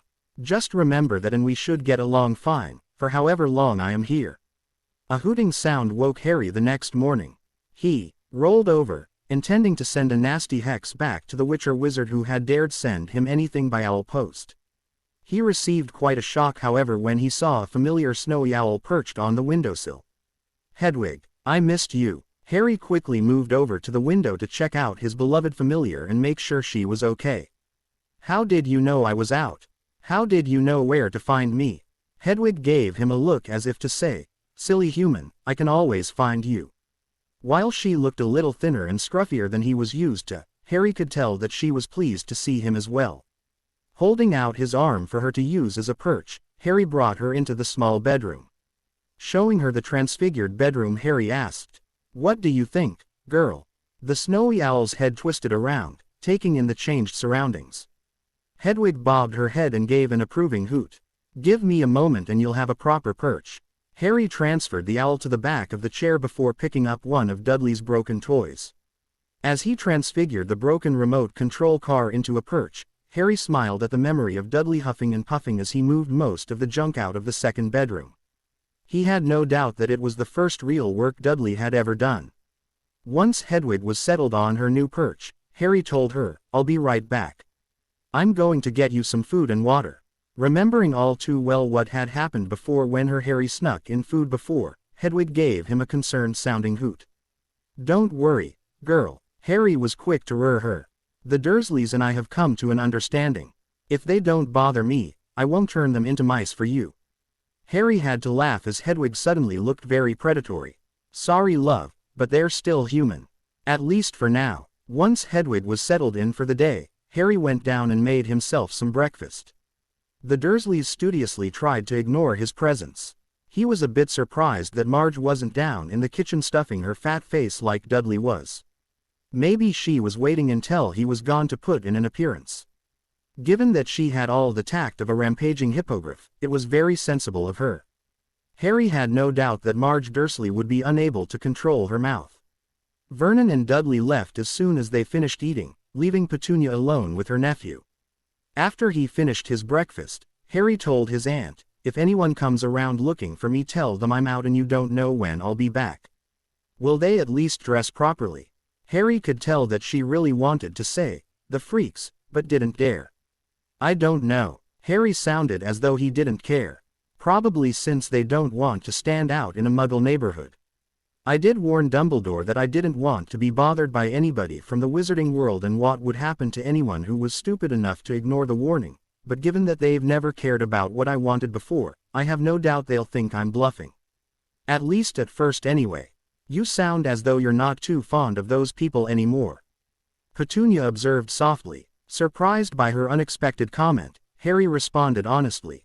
I'm not. While I love the magical world and still do love being able to do magic, I hate the people in it. The ones I trusted the most turned out to be backstabbing hypocrites. He half expected to hear, I told you so, coming from Aunt Petunia, but oddly enough she didn't say a word, and Harry thought, at least for a brief moment, he had seen a look of sympathy on her face. I assume you're referring to those weasels. Harry didn't bother to correct her mispronunciation. Yeah, them and the rest of the people of Hogwarts. Harry muttered. Fortunately for me, I only have to put up with them for 1 more year. Then I can tell the wizarding world to go to hell. If you feel that way about them, why go back? Petunia couldn't help asking. Because I don't feel like destroying Hogwarts, just to get out of a magically binding contract. Harry admitted. The castle has done nothing to harm me. Besides, doing it this way, I'll have a chance to see that justice is finally done to those who tried to destroy my life. Petunia shivered at the cold, vengeful look on her nephew's face. As she turned back to the breakfast dishes, she almost felt sorry for those freaks. Almost. As Harry stepped outside number 4, he was still marveling over the fact that he and his aunt had had a somewhat civilized conversation. For the first time in his life she had talked to him like he was a human being with feelings, instead of a thing she had to deal with. After doing a quick check to make sure there were no watchers, magical or otherwise, Harry vanished from sight. He reappeared a moment later in an out-of-the-way corner of King's Cross Station. It was rush hour, so no one paid much attention to the slender young man in jeans as he headed for the loo. Nor did they pay any attention to a man with close-cropped, brown hair, hazel green eyes and wearing a business suit who came out a few minutes later. Since he intended to eventually disappear off the Wizarding World's radar, Harry knew he was going to need to open an account in a regular bank. He had decided on Barclays because they were supposed to have NCHES in most countries and the larger cities there. As he stepped out of King's Cross Station, Harry added a note to his mental list of things to do, about seeing if Gringotts could transfer monies directly to the account and what information they would need to effect the transfer. Before going into Barclays, Harry got out his new wallet and made sure the initial deposit was there and that the ID he had duplicated from Vernon's wallet now matched his current appearance, instead of the one he originally intended to use. He doubted that Granger or the Weasleys had believed his denial about not being Harry Potter, given that Dumbledore had been with him. This particular glamour was probably far safer, at least for now. The face wasn't quite so memorable as the other had been. He was keeping the name though. It had been a spur-of-the-moment thing that night when he gave it to Tom at the Leaky Cauldron, but he liked it and in a way he felt the last year of his life had been comparable to that of the main character in the Count of Monte Cristo novel. ABC 123. Number 4 Privet Drive. Wiping her hands on a dish towel, Petunia went to the front door. She hoped that whoever it was at her door this wasn't going to take long, because she still had breakfast dishes to finish. There were 4 people, 2 men and 2 women, at the door, all of whom looked vaguely familiar. 3 of them had bright red hair while the 4th had bushy brown hair. Before she could say a word, the older red-headed man introduced himself. "Hello, Mrs. Dursley. I don't know if you remember me, but my name is Arthur Weasley." The name helped Petunia place where she'd seen the man. It had been here a couple of years ago when one of his horrible children cast a spell on her precious Dudley. She was grateful that her husband and son were out of the house, and a quick glance at the sitting room told her that Marge wasn't in there. She must have gone back up to her room, even though Petunia had told her that the boy was most likely going to be gone all day. Petunia was grateful for that, because the last thing Marge needed was another shock. That might kill her and that would upset Vernon. She was also grateful that her nephew wasn't going to force her to be polite to these people. He had made it quite clear that mourning those freaks could drop straight into hell and he wouldn't have cared. Petunia didn't invite them in. "What do you want? May we speak with Harry, please?" the bushy-haired young woman asked. "He's not here. He left a couple of hours ago and didn't say where he was going or when he would be back." Petunia told them, then started to close the door. The older red-headed woman stepped forward and put her foot in the door to prevent it from closing and asked, "Aren't you the least bit concerned about where your nephew has gone or what he might be doing? I mean, anything could happen to him." Opening the door a little wider, Petunia glared at the woman. "No. I haven't worried about what happens to that little freak for almost 16 years and I'm not about to start now. Besides, from what I saw last night, a person would have to be an idiot to want to attack him. Now, if you are quite through wasting my time, can we come in and wait for Harry?" the red-headed young man asked. "Just how stupid were these freaks?" Petunia asked sharply. "Do you not understand English? I told you I don't know when he'll be back, nor do I care. Nor do I want your kind cluttering up my sitting room." Petunia glared at the foot that was still in the doorway and added, "Now if you are quite through, I have things I need to do and you are keeping me from them." The older woman reluctantly withdrew her foot, when she saw she would get nowhere with Petunia. Petunia slammed it with a great deal of satisfaction and headed back to the kitchen. It felt so good to put them in their place and know they couldn't do anything about it. ABC 123. Harry took a bite out of his burger, before making another note in the multi-subject notebook he had purchased from a stationery store. He was recording all the thoughts and questions he had come up with during his time in Azkaban, trying to come up with a cohesive list of evidence before he spoke to a lawyer about his charges. So far his day had been very successful. He now had a bank account that he would be adding to slowly over the next month or so it wouldn't attract the attention of the authorities if he couldn't get regular transfers made by Gringotts over the next year. He debated for a moment whether or not to keep his accounts at Gringotts and just have them make regular transfers to the Barclays account, but decided he would have to wait to see what the inheritance ritual said he had before making up his mind about that. He made a note in a different section of his notebook to see if Gringotts could recommend a lawyer who wasn't afraid of Dumbledore or the Ministry that he could speak to. He also added a note to ask them about how he could get access to his parents' will, since he had never seen it. Once he had finished his lunch, Harry transfigured the suit he had been wearing into a pair of jeans and a comfortable shirt, before headed toward Tottenham Court Road. He spent a good portion of the afternoon wandering through the bookstores on Tottenham Court Road. As he stepped out of the last bookstore on the road with a few more books to add to his new collection, Harry shrunk the new books and slid them into the canvas carryall he had transfigured out of a plastic bag from one of the bookstores, then had a brief debate with himself. He needed to go back by Gringotts to complete the ritual and get answers to his other questions. However, he was fairly certain that the wizarding world was still celebrating the destruction of Voldemort, not caring that their savior hadn't done it for them. He'd done it for himself, for Neville, for his parents, and for his godfather. He added Remus to that list. However, since he wanted as little contact as possible with the wizarding world, that meant he would have to wait a week or so before going back to Gringotts. Fortunately for him, he didn't have to worry about running short of money before then. The galleons he'd had converted had provided him with over 30,000 liras, and he still had quite a bit left. He didn't have to worry about the Dursleys stealing it if they found it either. The goblin who had converted his currency had guaranteed the pouch he had purchased for a small fee could only be opened by him once it was keyed to his magical signature, and it was indestructible, so they wouldn't be able to tear it open either. He still had a couple of hours though until dark, and he was in no hurry to head back to the Dursleys. A glance at the window of a nearby store, containing a book labeled Wolves, reminded Harry of Moony and his intention of going to visit the graves of his parents and Moony. There was only one obstacle to overcome. He didn't know where Godric's Hollow was, and just like apparating, he couldn't go somewhere he'd never been before. Stepping into a little alleyway and dropping the glamour, Harry decided to see if he could get himself some help. "Dobby," he called softly, hoping the house elf would respond.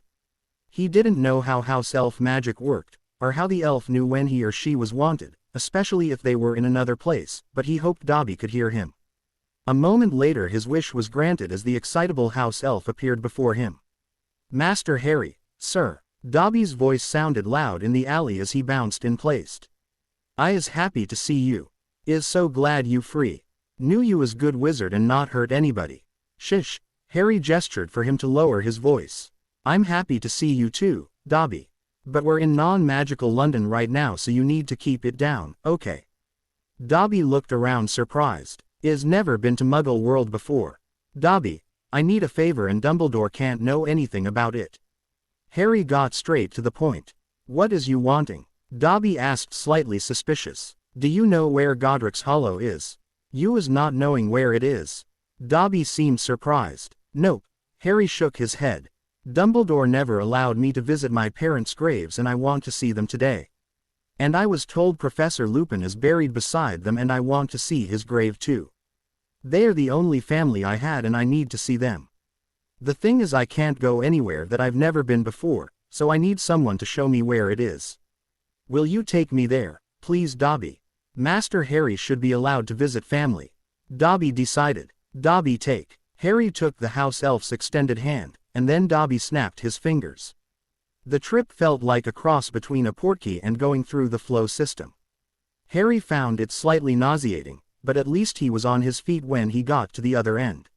Looking down, Harry saw that Dobby had brought him right to their graves. "Thank you, Dobby," Harry whispered as he sank to his knees and reached out and touched the headstone that had his parents' names carved in it. Dobby nodded, the expression on his face solemn. "Is you needing anything else, Master Harry?" "No, Dobby, thank you. I will be able to get back to the Dursleys from here," Harry told the house elf, his attention on the headstone. "If you is needing me, just call. Dobby told him, and I not be telling headmaster I be seeing you. Thank you again, Dobby. Harry smiled for the first time since leaving Azkaban. Dobby nodded and disappeared, leaving Harry alone with his family. Harry became slightly annoyed when he noticed that while there was no other grave between them, Remus' grave marker was some distance away from his parents. As if some were afraid that in death a werewolf would taint the Potters. They should be together as they were in life. There should also be a headstone for Sirius here, even though there was no body. He also noticed that on both headstones there was carved an image of a phoenix in flight. That made him angry. While he had nothing against Fawkes, he would be damned if he were going to let the symbol for Dumbledore's group of traitors remain on either headstone. Reaching out to the ambient magic that flowed through the graveyard, Harry transfigured the separate headstones into one large stone. Closing his eyes, and visualizing the images and information he wanted on the stone, Harry let the magic flow through the tips of his fingers, brushing away the old carvings and replaced them with what he wanted there. Even though he'd done this many times before on Azkaban, it was still interesting to feel the stone shift and reform under his fingertips. As soon as he felt the new pattern firmly settle in the stone, Harry placed a charm on it to ensure his changes could never be undone. Opening his eyes, he took a look at his handiwork. All 4 names were now there across the top along with the birth and death information, but below that, he had grouped a wolf, a stag, and a large shaggy dog around a carved lily. No trace of the phoenix remained below each image was a name: Moony, Prongs, Padfoot, and Lily, and below the group he'd put the words. They were together in life, now they are together forever. The sun had set before Harry finished pouring his heart out to the large silent stone and the occupants beneath it. If there had been anyone nearby he wouldn't have said half the things he did, but the magical tripwire he had set never went off, so he knew that no one had ever come near this part of the graveyard. I've got to go, he told the silent occupants beneath the headstone, but I will be back. If only to let you know what happened with that fool Dumbledore. ABC 123. As soon as Harry arrived back at number 4 Privet Drive, he heard a slight pop off to his right, indicating someone had apparated out. Sighing, Harry headed inside and called, "Aunt Petunia, I'm home." Vernon came charging out of the living room and growled, "Those freaky friends of yours have been by here 3 or 4 times today." "They are no longer my friends," Harry countered, then told him, "I heard one of them apparate out when I came in, so some of them will probably be showing up in the next hour or so. If you don't want to see or deal with them, then you might want to go out for the evening. There is no way in hell I'm going to leave my home to the mercy of those freaks or you." Vernon told him. Harry shrugged, "Suit yourself. Then sit back and watch the show, if they are stupid enough to come." Not waiting to see what Vernon decided to do, Harry headed upstairs and dumped the contents of the canvas carryall onto the bed, before returning them to their normal size. He put the books onto the bookshelf he had transfigured out of the pellet gun Dudley had sat on, before moving the rest of the stuff to the desk. Sitting down at his desk, he tore a piece of paper out of the notebook and transfigured it to parchment, then wrote a quick note to Greva asking him if they could meet to discuss his inheritance a week from today on the 25th around 11, and also to ask if he could recommend a wizard solicitor who was good at all aspects of wizard law and who wasn't afraid of Dumbledore or anyone else in power. Once the letter was sealed and addressed, he told Hedwig, "I've got a letter for you to deliver in a while. Once you deliver it, I want you to wait for a response." As the doorbell rang, Hedwig hooted with happiness, eager to be of service to her master once more. He sighed as he heard Vernon holler, "Those freaks are back, so get down here and get rid of them."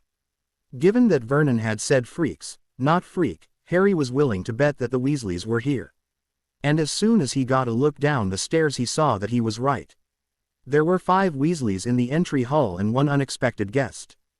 Granger had come with them. She was standing next to Ron, surrounded by Mr. and Mrs. Weasley and the twins. As he came down to the foot of the stairs, Harry noticed that there was no sign of his relatives. Probably hiding in the kitchen.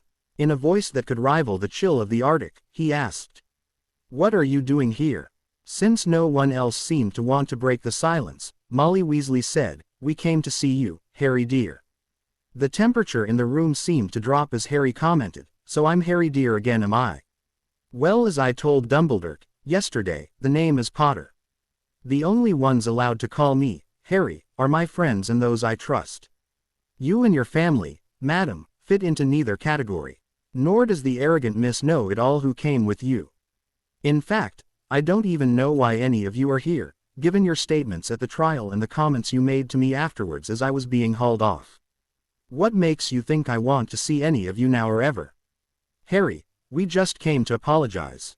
Ron spoke up quickly. Is your son deaf, madam, or is he just stupid? Harry noticed with pleasure that his former friend's face was growing red.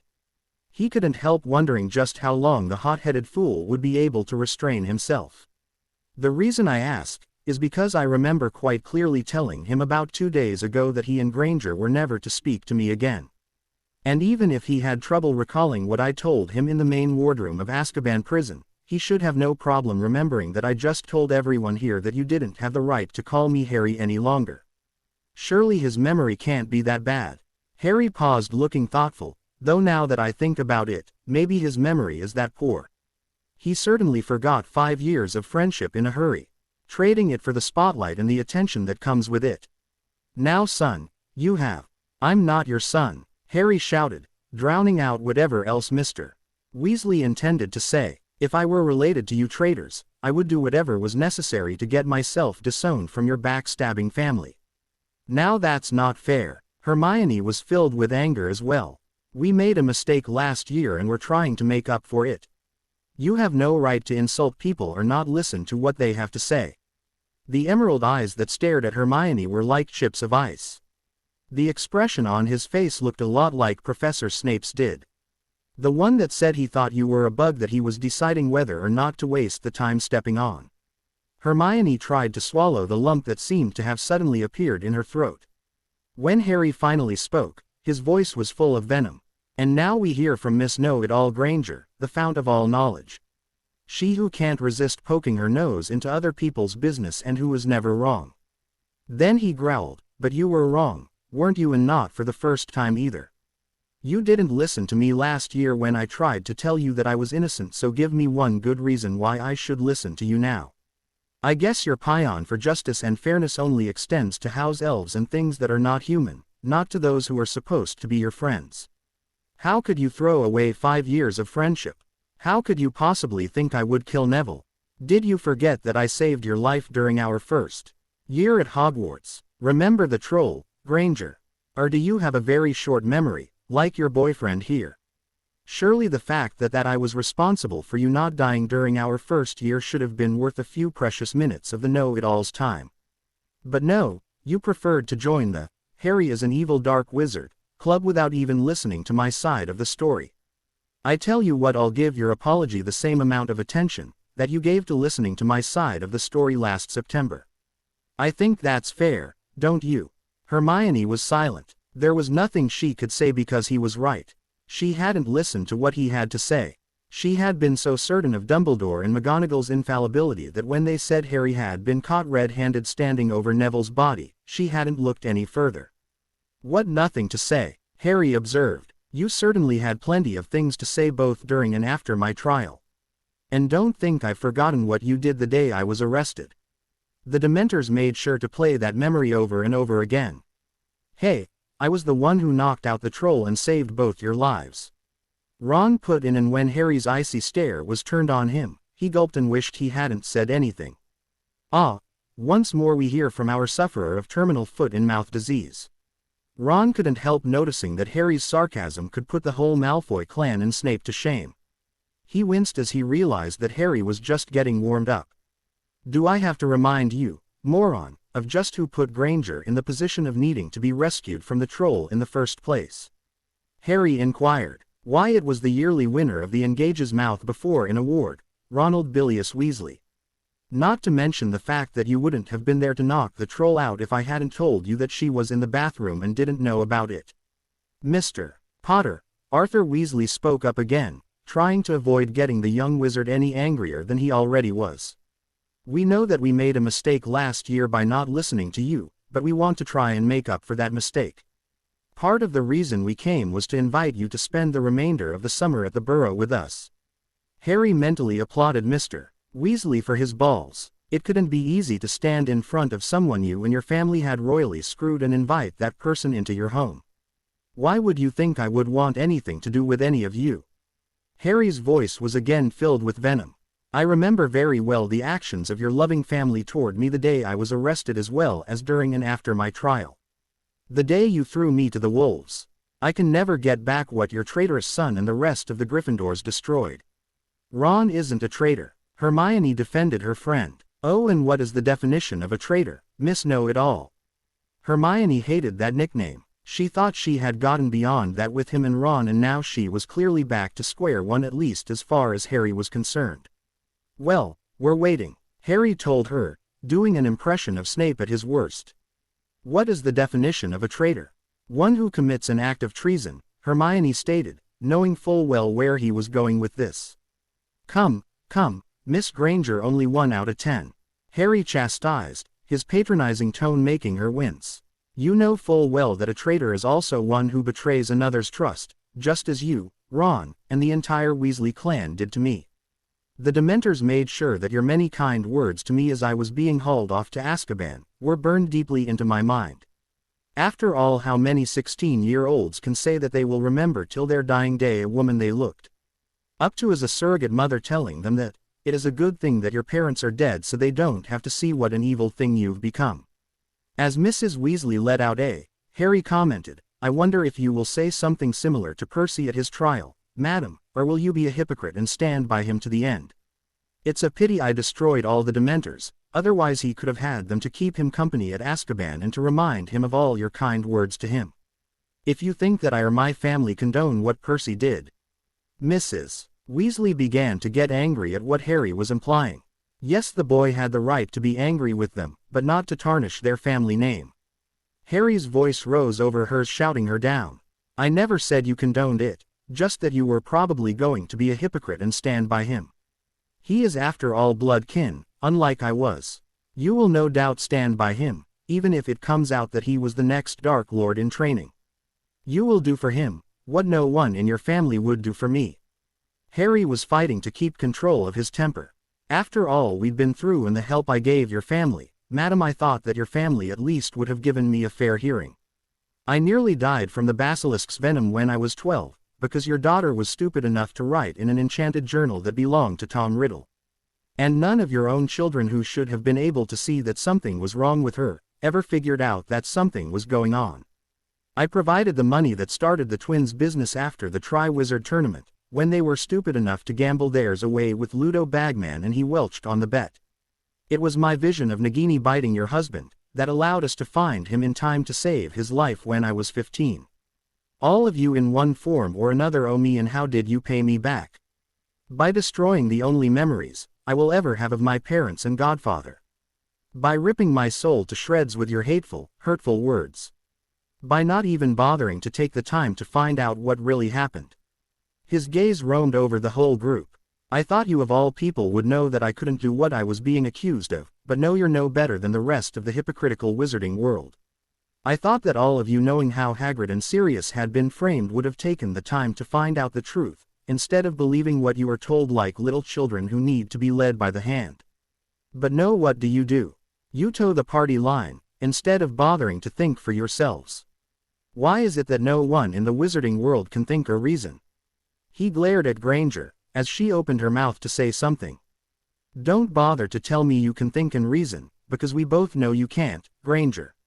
If you had been using the inn you were given back in September, then you would have remembered that the wizarding world has this wonderful thing called Veritaserum and that it compels people to tell the truth. Why didn't you bother to ask why I wasn't given it at my trial? None of you even spoke up and asked why I wasn't being given it. Just like the rest of the wizarding world, you preferred to assume I was guilty. Somebody found me over the body, so I must be guilty. Far better for the wizarding world to see justice quickly done, never mind that the person being condemned to hell wasn't guilty. We have swift justice, and that makes up for the fact that the truth gets trampled into the ground and the guilty party goes free to kill again. His eyes bored into Mrs. Weasley's as he commented, I wonder how many people your son tortured and killed, madam, besides Neville and me, I mean. Neville and I, Hermione corrected, automatically, earning another glare from Harry. He returned his attention to Mrs. Weasley. "I wonder how much blood is on your family's hands, Granger's hands, and the hands of Dumbledore and his order, because you all couldn't be bothered to speak up and force Fudge to use all the tools at the wizarding world's disposal to determine the truth. I know that Voldemort was very busy during the time I was in Azkaban. I got to see all of the Death Eater's activities while I was locked up through my visions. How many of those people is Percy responsible for killing? How many people's lives could have been spared if you had just spoken up and asked that I be given Veritaserum to confirm or disprove my guilt? Or if the ministry had just done its job properly?" There was a pause and they could see him visibly regaining control of his emotions and pulling back in the magic that had begun to swirl about them. "You know I really don't want to hear anything further that you have to say. Leave now, before I do something I won't regret." ABC 123. Harry woke the next morning feeling a little better than he had the night before. It had taken several hours before he was calm enough to no longer want to go over to the burrow and blow it to bits with everyone inside. While he was getting dressed, Harry made a mental note to ensure that whatever home he did get, it was slightly isolated from others and that he got a study outbuilding put on the property that he could use when he felt the need to vent his anger. Once he was dressed, Harry started to head downstairs for breakfast, but heard the flutter of wings in his room and went back in intending to greet Hedwig. The sight of about a dozen owls scattered on various perches around the room made him growl. Some of them were carrying letters and others were carrying packages. Either Dumbledore hadn't paid on his warning about not wanting any contact with the wizarding world, or if he had, then the idiots who sent these owls had chosen to ignore it. "Well, they won't be ignoring it for very long," he thought to himself. He took several deep breaths. There was no point in harming the owls for doing the task they were ignored. The problem was their idiot masters. Well, he would take care of that after breakfast. He would send Hedwig with a letter to the Daily Prophet, or as he preferred to think of it, the Daily Liar, making it quite clear what would happen to any witch or wizard foolish enough to send him anything further. The owls began to rustle nervously when he made no move to take the letters and packages they were carrying. All this wizard did was stand there and stare at them for several minutes before he told them, "Return to your master or mistress. Their packages and letters are not welcome here." As the owls took off, Harry almost wished he could be there when they got their letters back. Aside from the usual curses that were applied to someone you didn't like, he had added an interesting twist. The moment they touched the letter, the words, "I am an idiot," would appear on their foreheads and they would remain there through September 1st. Taking the letter from Hedwig, he opened it eagerly. "Mr. Potter, I will be available to meet with you on July 25, 1997 at 11 a.m. Per your request, the best solicitor we at Gringotts could recommend would be Mr. Alexander Bailly. He is familiar with all aspects of wizard law. If you would like for me to, I can try and arrange for him to meet you at Gringotts on the 25th. If you were to meet in one of our private meeting rooms, not even the head of the Wizengamot could interrupt the meeting, given that once you enter the room and until you are done, the room is sealed and not even Gringotts can violate this seal. Please do let me know if you wish for me to arrange this meeting. Also please do let me know if there is any further assistance that we at Gringotts can render to you. Sincerely, Iron Knife Griva." Since Griva didn't know that he had already muddied up his magical signature so it couldn't be tracked, Harry was touched by the offer of using Gringotts' secure facilities for his meeting. Pleased that he might be able to get his legal business done without Dumbledore finding out or trying to interfere, Harry wrote back asking Griva to arrange the meeting. ABC 123.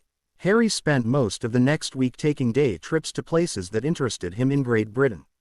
He had several reasons for doing so.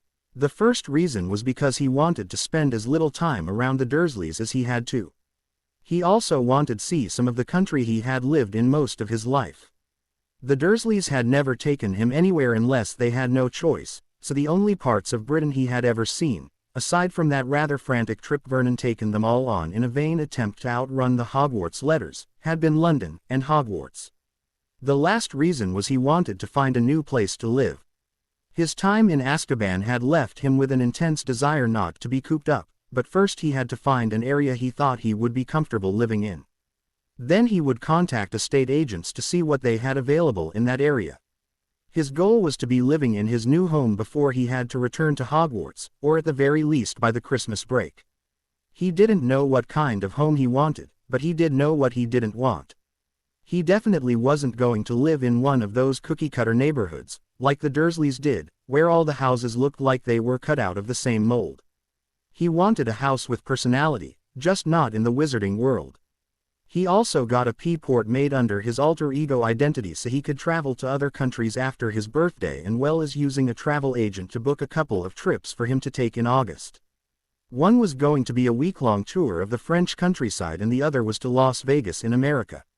The pamphlets on them had looked interesting, especially the one on the hotel casino he had chosen in Las Vegas, the Venetian. It was supposed to be a little like Venice. ABC 123. Friday, July 25th. Harry sat at the desk in his room, going over the notes he had written to make sure he hadn't missed anything. He was fairly certain with all of this information the solicitor was going to be very busy for at least the next year. He added another note to remind himself to ask this Mr. Bailly if he handled Muggle law as well.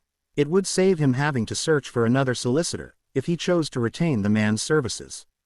At 9 a.m., Harry walked from Privet Drive to the bus stop to catch a bus to the train station. He was getting used to using non-magical transportation and in fact found it quite enjoyable when he wasn't forced to share it with the Dursleys. In the past week, he had learned the trick to traveling by train into London. Unless you were in a real hurry, it was always best to catch the train after 9, because it was less crowded and the ticket could be used as an all-day pee on the buses in the underground. He got into Charing Cross station around 10 and then went out to grab a bus heading in the direction of the Leaky Cauldron. He got off the bus a few blocks from his final destination and stepped into a Muggle cafe to put on his alter ego, before heading to the Leaky Cauldron. As he stepped inside the Leaky Cauldron, Harry saw that it was back to normal. He only hoped it was the same in Diagon Alley. When the archway into Diagon Alley opened, Harry was relieved to see that it was also back to normal. No huge of people crowded into the alley, just the normal everyday traffic. Before heading to Gringotts, Harry stopped by Aelop's Owl Emporium to pick up some owl treats for Hedwig. Once he had the treats he headed slowly toward the bank, timing his arrival so that he entered the doors of the bank just as the clock in the tower was striking 11. Not seeing a goblin he recognized on the main floor, Harry walked up the nearest free goblin, handed over a note and quietly asked, "Would you please give that note to NCH Manager Grieva and tell him that I am here for our 11 o'clock appointment?" The goblin, stunned by the polite tone of the wizard, since most of them usually just snapped out orders to the goblins when they wanted something, nodded and said, "Please wait here while I see if he is available." He returned a few minutes later and said, "Please follow me, sir." Harry followed the goblin back to the same office he'd been led to before. The goblin knocked, then opened the door, and gestured for him to step inside. Harry dropped the glamour once he heard the door close behind him. "Good morning, Mr. Potter." Grieva got to his feet to greet him, but he wasn't alone in the room. There was another wizard with him. "Manager Grieva, it is a pleasure to see you again." Harry nodded toward the goblin, but most of his attention was fixed on the other wizard in the room. "Did I interrupt another meeting? If so, my business can wait a little while." Seeing the young wizard's attention was on him, the other wizard introduced himself. "I am Alexander Bailly. Master Grieva contacted me saying that one of his clients needed the help of a discreet solicitor, who wasn't afraid to go against those in powerful positions. He however didn't tell me it would be you, Mr. Potter. I am pleased to meet you at last and thank you for dealing with Voldemort. You know you are the first wizard I've ever met besides Dumbledore, who didn't cringe at the mention of the Voldemort's name." Harry was pleased by how the man was reacting to his identity. He was calm and wasn't reacting the way most witches and wizards did, glancing at the scar on his forehead, before staring at him and allowing their ins to dribble out their ears as they said stupid and inane things. The older wizard shrugged. "In that one matter and that one matter only, Albus Dumbledore and I are in agreement. Fear of the name increases fear of the thing or person." "I take it you are not a big fan of Dumbledore's then?" Harry asked. "Not really, Mr. Bailly resumed his seat. He is a powerful wizard and his actions during the war with Grindelwald have earned him my respect. I was still in school at the time. I however do not believe he deserves the aura of infallibility that other wizards since then have given him. Not even Merlin was infallible, though there are those who would prefer to have it thought he was." I asked Mr. Bai to join us for this meeting, so that you could meet him and see if he was the one you wanted to have handle your legal matters. Griva told the younger wizard. If you choose to have him handle your legal affairs, then he will be able to advise you, if necessary, on those aspects of wizarding inheritance law that fall outside of Gringotts' authority. And before we get started, may I compliment you as well, Mr.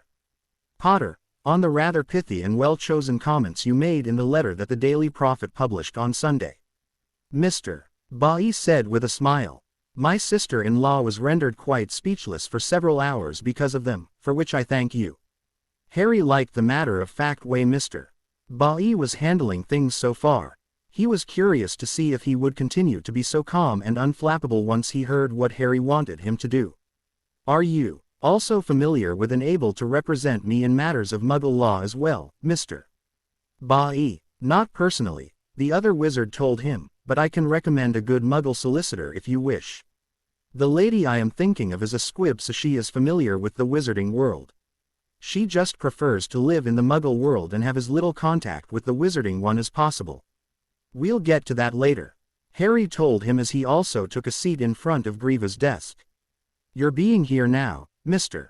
Bai, saves me a little time, because I have one matter I want to take care of before I open this box, and it involves wizarding law and Gringotts. What matter is this, Mr.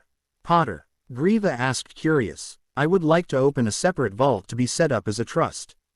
Harry began. I want half the monies that were left to me from the Black Estate to be placed in that vault along with the compensation paid to Sirius and I by the Ministry. I don't want to touch one single canute of their guild money. And what is the purpose of the trust? Mr. Bai asked, making a note. It is to fund the Remus J. Lupin Foundation for Werewolves, Harry told them, the expression on his face serious. He was the only wizard out of all those who personally knew me who didn't believe that I was guilty. Since he is no longer alive, I want to do something in his memory to help others like him, who the wizarding world looks down on. I also want to get a will written so that if something does happen to me, my entire estate will then be used to fund the trust, at least for right now. If I ever have a family, I will probably change at least part of that. He looked at both Goblin and Wizard. Can that be done? We should be able to set up the trust vault, but fine details of how the trust is to be handled will need to be worked out. Griva told him, making a note on a pad in front of him. Including who will oversee it. I will want the goblins to oversee the financial end of things and possibly the day-to-day aspects, since I know I can trust you to adhere firmly to any contracts you may have. The gaping shark's mouth told Harry he had surprised the goblin. I thank you for the honor and trust you have placed in us, Mr. Potter. Griva finally spoke up a few minutes later. I promise we will handle the trust you set up, exactly the way you would wish it to be handled. I know you will, at least with goblins running it. I know it will not get too corrupt and it will help the people it is meant to help long after I am gone. Harry turned his attention to the slender, black box sitting on the desk. Now let's see what we have in here. He picked up the box and tried to figure out how to open it. Place the box on the desk, Griva instructed, and once Harry had done so he told him, place your thumb in the slight depression at the bottom as if you were lifting a lid. Harry did so and was rewarded with a slight click and the box popped open. Raising the lid, Harry saw there were several pieces of parchment contained within.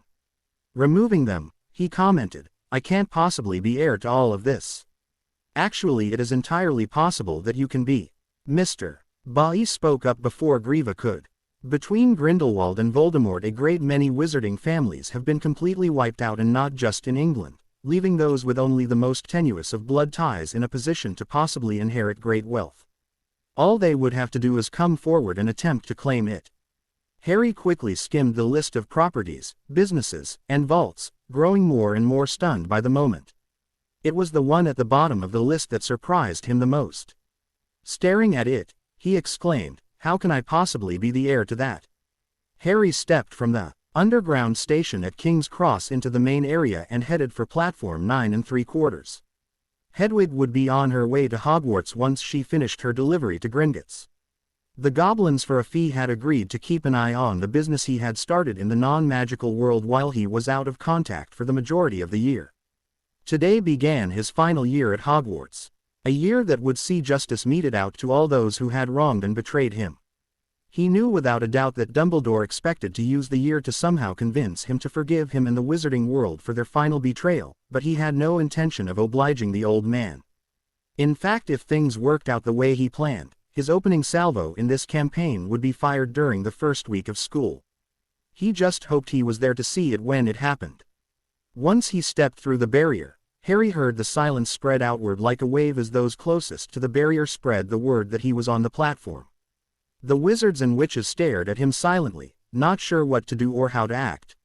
This was Harry Potter, the destroyer of He Who Must Not Be Named, and the young man they had betrayed. Finally, one parent gathered up his courage and began to move toward the boy who lived, and that seemed to be a signal to the others. As the mob of people began to move toward him, Harry gripped the straps of the backpack containing his shrunken trunk and the books he was going to be reading throughout the year. After wandlessly putting up a shield to keep them from being able to touch him or get too close to him, Harry started moving through the crowd. There were yelps from those who first encountered the shield as they were knocked off their feet. That gave those further away enough warning so that they didn't get too close to him, but they still shouted their thanks and good wishes. Harry responded to none of them. He wanted none of their praise or their thanks. Once he was settled into a compartment, Harry pulled out a few books and, after restoring them to normal size, settled in to read. He ignored the noise outside his compartment, and most of the students who were getting on the train were not stupid enough to enter his compartment. ABC 123. As the students were getting ready to leave from platform 9 3/4, Dumbledore and the teachers were going over last-minute details that needed to be taken care of before the new school year started. Professor McGonagall brought up one final subject that had been on the minds of all the teachers.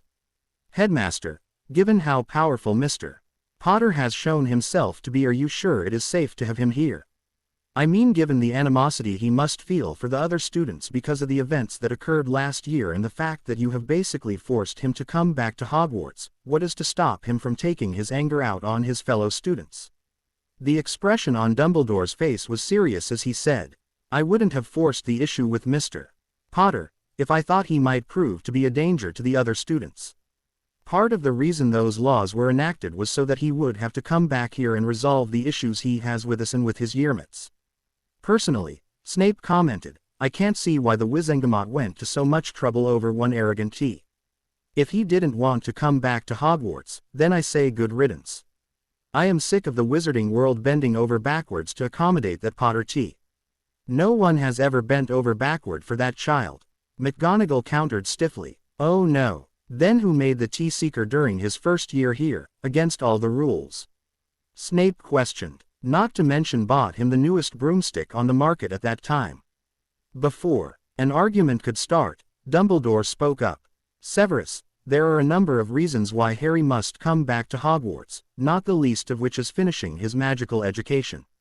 Snape eyed the headmaster suspiciously. "What are the other reasons?" "Due to what has happened to Mr. Potter over the last year, he has a great deal of unresolved anger toward the Wizarding community." Dumbledore told the emboldened teachers, "We have 1 year to try and work through the anger, so that we do not lose him. He needs the Wizarding world as much as we need him, though he does not realize it yet." "Why only 1 year?" Professor Flitwick inquired. "I thought he was being put in the 6th year Cleese. Are you changing that plan?" "No, Phileas, Mr. Potter will be taking 6th year Cleese." Dumbledore urged him. "There is no way he could possibly be ready for the Newts by the end of the year. However, given that he will be 18 next July, the decree put in place by the Wizengamot will no longer apply to him. And if he doesn't wish to return, we will have no way to force him to comply. I still don't see why we should be forced to teach an unwilling student." Snape complained. "The ones who actually want to be here cause more than enough problems. Mark my words, Dumbledore, whatever meddling you are planning on, it will blow up in your face." "Have you suddenly become a seer, Severus?" Dumbledore asked, before his expression became serious once more. "I am willing to take that risk, and I am asking you all to take it with me. I, for one, will not allow the anger he is carrying around to fester within him and warp him into something evil, the way anger turned another promising young wizard named Tom Riddle into Voldemort. We have a lot to make up to Mr.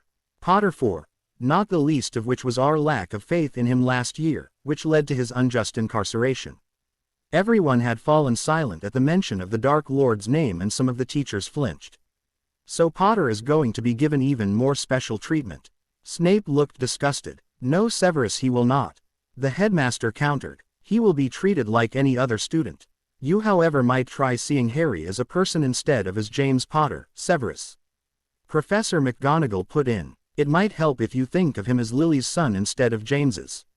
I will treat Mr. Potter as he deserves to be treated, Snape declared loftily. ABC 123. Shortly after the train pulled out of the station, a steady stream of people began coming by the compartment Harry was sitting in. He managed to stop most of them from trying to come in, by giving them an icy stare worthy of Severus Snape. The only one it hadn't worked on was Luna Lovegood. She had just met his stare with one of her own and then sat down in the seat opposite him and began to read her copy of the Quibbler. He didn't bother to try and force her to leave, partly because she had been Neville's girlfriend and partly because she wasn't trying to talk to him. It had been an hour since the door last opened, but when it slid open again, Harry readied his icy stare to get rid of the intruder.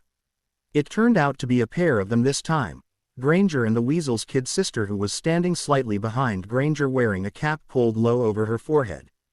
Granger was already dressed in her school robes and he saw she wearing the head girl badge. No real surprise there, she'd been acting like she had it ever since first year. However, that badge and those robes clashed with her pale thin face and the red-rimmed eyes. Arrogant know-it-all, Harry thought to himself, just as bad as Percy. Always thinking she's right and that those in authority are never wrong. At least not till her face is rubbed in it. When the pair remained standing in the doorway, despite the fact that his expression was clearly telling them they were not welcome, Harry began to wonder just what the traitorous Weasel was hiding under that hat. Giving into his curiosity, Harry waved his hand in the direction of the hat, knocking it off her head, and smiled when he saw written in neon pink letters the words, "I am an idiot." So she was one of the ones who had sent him a letter or package. As he watched, the color of the lettering changed one letter at a time from pink to orange as the girl's face grew beet red. He didn't remember adding a color-changing charm that was tied to a person's emotional state to the spell on the returned letters, but that didn't matter. He was quite pleased with the effect, especially how quickly the colors changed as Miss Weasley started looking around for her hat. "Were you wanting something?" Harry asked sarcastically, when they still made no move to leave. Ginny began before stammering to a stop and then trying again. Oh, that was really intelligent of you," Harry sneered. "Is it actually possible for you to finish a whole sentence, or are you so narcissistic that the only word you can say is, I?" If it were possible, the girl's face grew even redder. Seeing that Ginny was too upset and nervous to say anything, Hermione spoke on her behalf. "We came to get you to remove the hex you put on Ginny. Sticking your nose into other people's business again, Granger." Harry's voice was now filled with venom. "What's the matter? Couldn't a know-it-all like you remove the spell? I thought you knew everything. At least that's what you've had us believing. Nice to know it's not true." Hermione's face flushed as she looked down at the floor of the compartment. "The spell stays," Harry told them. "It's quite useful, really. It lets people know right up front she's an idiot without having to figure it out for themselves. Quite a time saver, really. Now, if that's all, why don't you just go on about your head girl business and take the traitorous idiot with you?" As the two girls left, Luna spoke up for the first time. "Nice spell. I like the way you got the words to change colors depending on the person's emotional state." Surprised by the comments, Harry said, "I take it they aren't two of your favorite people." "Not anymore." Luna looked up from the Quibbler. "They are idiots. Anyone within should have known that you didn't kill Neville. Nor would you have joined the Dark Lord, no matter what he promised you. That would have betrayed your parents and your godfather, who all died trying to protect you. I may not be a Gryffindor or Hufflepuff, but I can recognize an honorable person when I see one.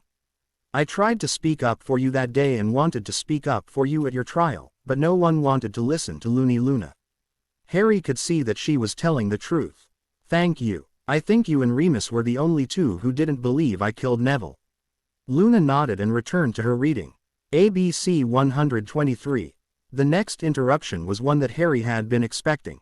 It just wouldn't be a trip to or from Hogwarts without Malfoy intruding. Malfoy burst in with Crabbe and Goyle behind him, wand drawn and his mouth open ready to utter his curse, but Harry froze them in place with a single thought. He had left Malfoy's head free to move around. He was interested in hearing the threats and posturing the little ferret had come up with this year, especially given that he couldn't threaten Harry with Voldemort or his father. Well, if it isn't Draco Malfoy, the amazing bouncing ferret. Harry commented as he removed the wand from the blonde's frozen hand. What did you think you were going to do to me? Let me go, Potter. Malfoy growled. Now why would I want to do that? Harry inquired. You come in here intending to try and harm me, possibly even kill me, so what makes you think I would want to give you another shot? You're going to pay, Potter, for what you did. Malfoy spat out. Comments like that are definitely not going to encourage me to release you.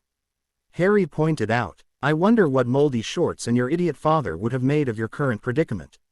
I thought Slytherins were supposed to be cunning, but you're acting more like a Gryffindor than a Slytherin. Malfoy's face reddened at the insult. I can't help wondering if you might have been sorted incorrectly. Harry continued. I mean, you are always acting before you think, and as I recall, that's supposed to be a Gryffindor trait. Though given who your godfather is, I'm not real surprised that you act before you think a situation through. He can't seem to think a situation through either. Your father and Snape aren't any brighter or more cunning than you are apparently. I mean, they both followed a half-blood, who they believed would purify the wizarding world. At every meeting they had to grovel and debase themselves in front of a half-blood monster, believing him to be the pure-blood descendant of Salazar Slytherin.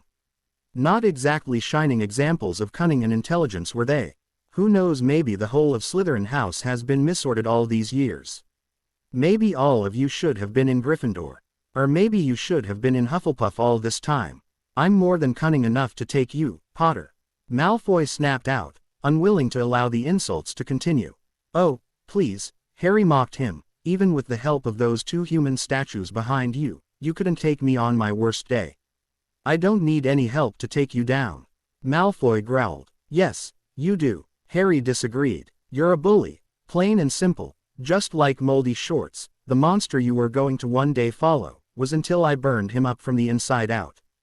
Just like your idiot of a father and all those other Death Eaters who are now awaiting sentencing, though I doubt the wizarding world will give them the sentence they deserve. And just what would you have done to them? Malfoy sneered. He knew Potter's type. When push came to shove, they always wimped out. Oh, I'm a big believer that the punishment should fit the crime.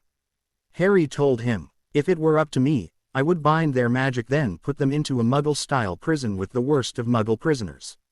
I would make sure that the Muggle prisoners knew that they like to hurt, torture, and murder children. If the rumors I've heard about Muggle prisons were true, then the Death Eaters would be considered as even lower than the cockroaches to those Muggle prisoners. Of course there would have be spells on the cells to stop the Muggles from killing them, but other than that they should be allowed to do whatever they wanted to the Death Eaters. Draco stared at the boy who lived speechless, unable to believe what he had just heard. When had Potter become so vicious? Harry sat back down, looking thoughtful. You know who you remind me of. Ronald Bilious Weasley, that's who. You both act before you think things through, and you both are definitely sufferers of terminal foot-and-mouth disease. Maybe you're related. Given the inbreeding among most of the pure bloods, I wouldn't be a bit surprised. There is no way in hell I am related to that moronic little weasel or his family. Malfoy retorted. Draco, that's no way to talk about your relatives. Harry shook his head. I tell you what, why don't you go talk it over with your cousin? I'm sure he'd enjoy it. Harry waved his hand and Draco disappeared from the compartment. He then unfroze Crabbe and Goyle and told them. Why don't you go find your boss? I'm sure he's on the train somewhere. Where did you send him? Luna asked, curious. The loo near the prefect's compartment. Harry told her. Made sure he landed feet first in it. Luna laughed. When the train started getting closer to Hogwarts, Luna got up to go change into her school outfit and robes. Harry, I'll leave you alone so you can change into your robes. Luna told him. Didn't bother getting another set of school clothes, after the Gryffindors burned the others. Harry told her. I didn't see any reason to, given that I didn't destroy them and I didn't want to be here in the first place. This is what I am wearing to the feast. If they don't like it, they can go jump in the lake. Harry stood up and let her get a good look at the t-shirt and black jeans he was wearing. The t-shirt was bright yellow and written in black across it were the words, don't piss me off. I'm running out of places to hide the bodies. That should provoke some interesting reactions, especially from the teachers. Luna commented. I expect it will, especially from McGonagall. Harry picked up his book again. I'll see you in a bit. ABC 123. As they got off the train and headed for the coaches, Harry heard Hagrid calling, "First years over here." Harry got quite a few stares as he escorted Luna to one of the Thestral-drawn carriages, given that he was the only one not wearing the school uniform and the fact that he was carrying a backpack. A couple of Hufflepuff second years joined them in the carriage, before it took off and wound its way up to the castle. Professor McGonagall was in the entry hall of the castle, and when she caught sight of Harry, she snapped out. "Mr. Potter, where is your school uniform? You can't go into the Great Hall looking like that. And you should have left that bag on the train. It would have been brought up to your dormitory. Why would you think I would leave anything of mine where anyone in this school can get hold of it? All my possessions were burned up the last time I was foolish enough to trust anyone in this school and leave my things unguarded, remember, Professor?" Harry's face was an expressionless mask. "Your memory can't be that bad, ma'am, given that you had a front row seat for what the Gryffindor prefects did." McGonagall looked flustered for a moment, before she asked, "Why didn't you purchase a new uniform?" Harry told her flatly, "I didn't destroy the ones I had and saw no reason to waste my money replacing something I hadn't damaged or outgrown, not to mention something I didn't want in the first place. If you want me to have a school uniform that badly, then I suggest you have those who destroyed my possessions replace them."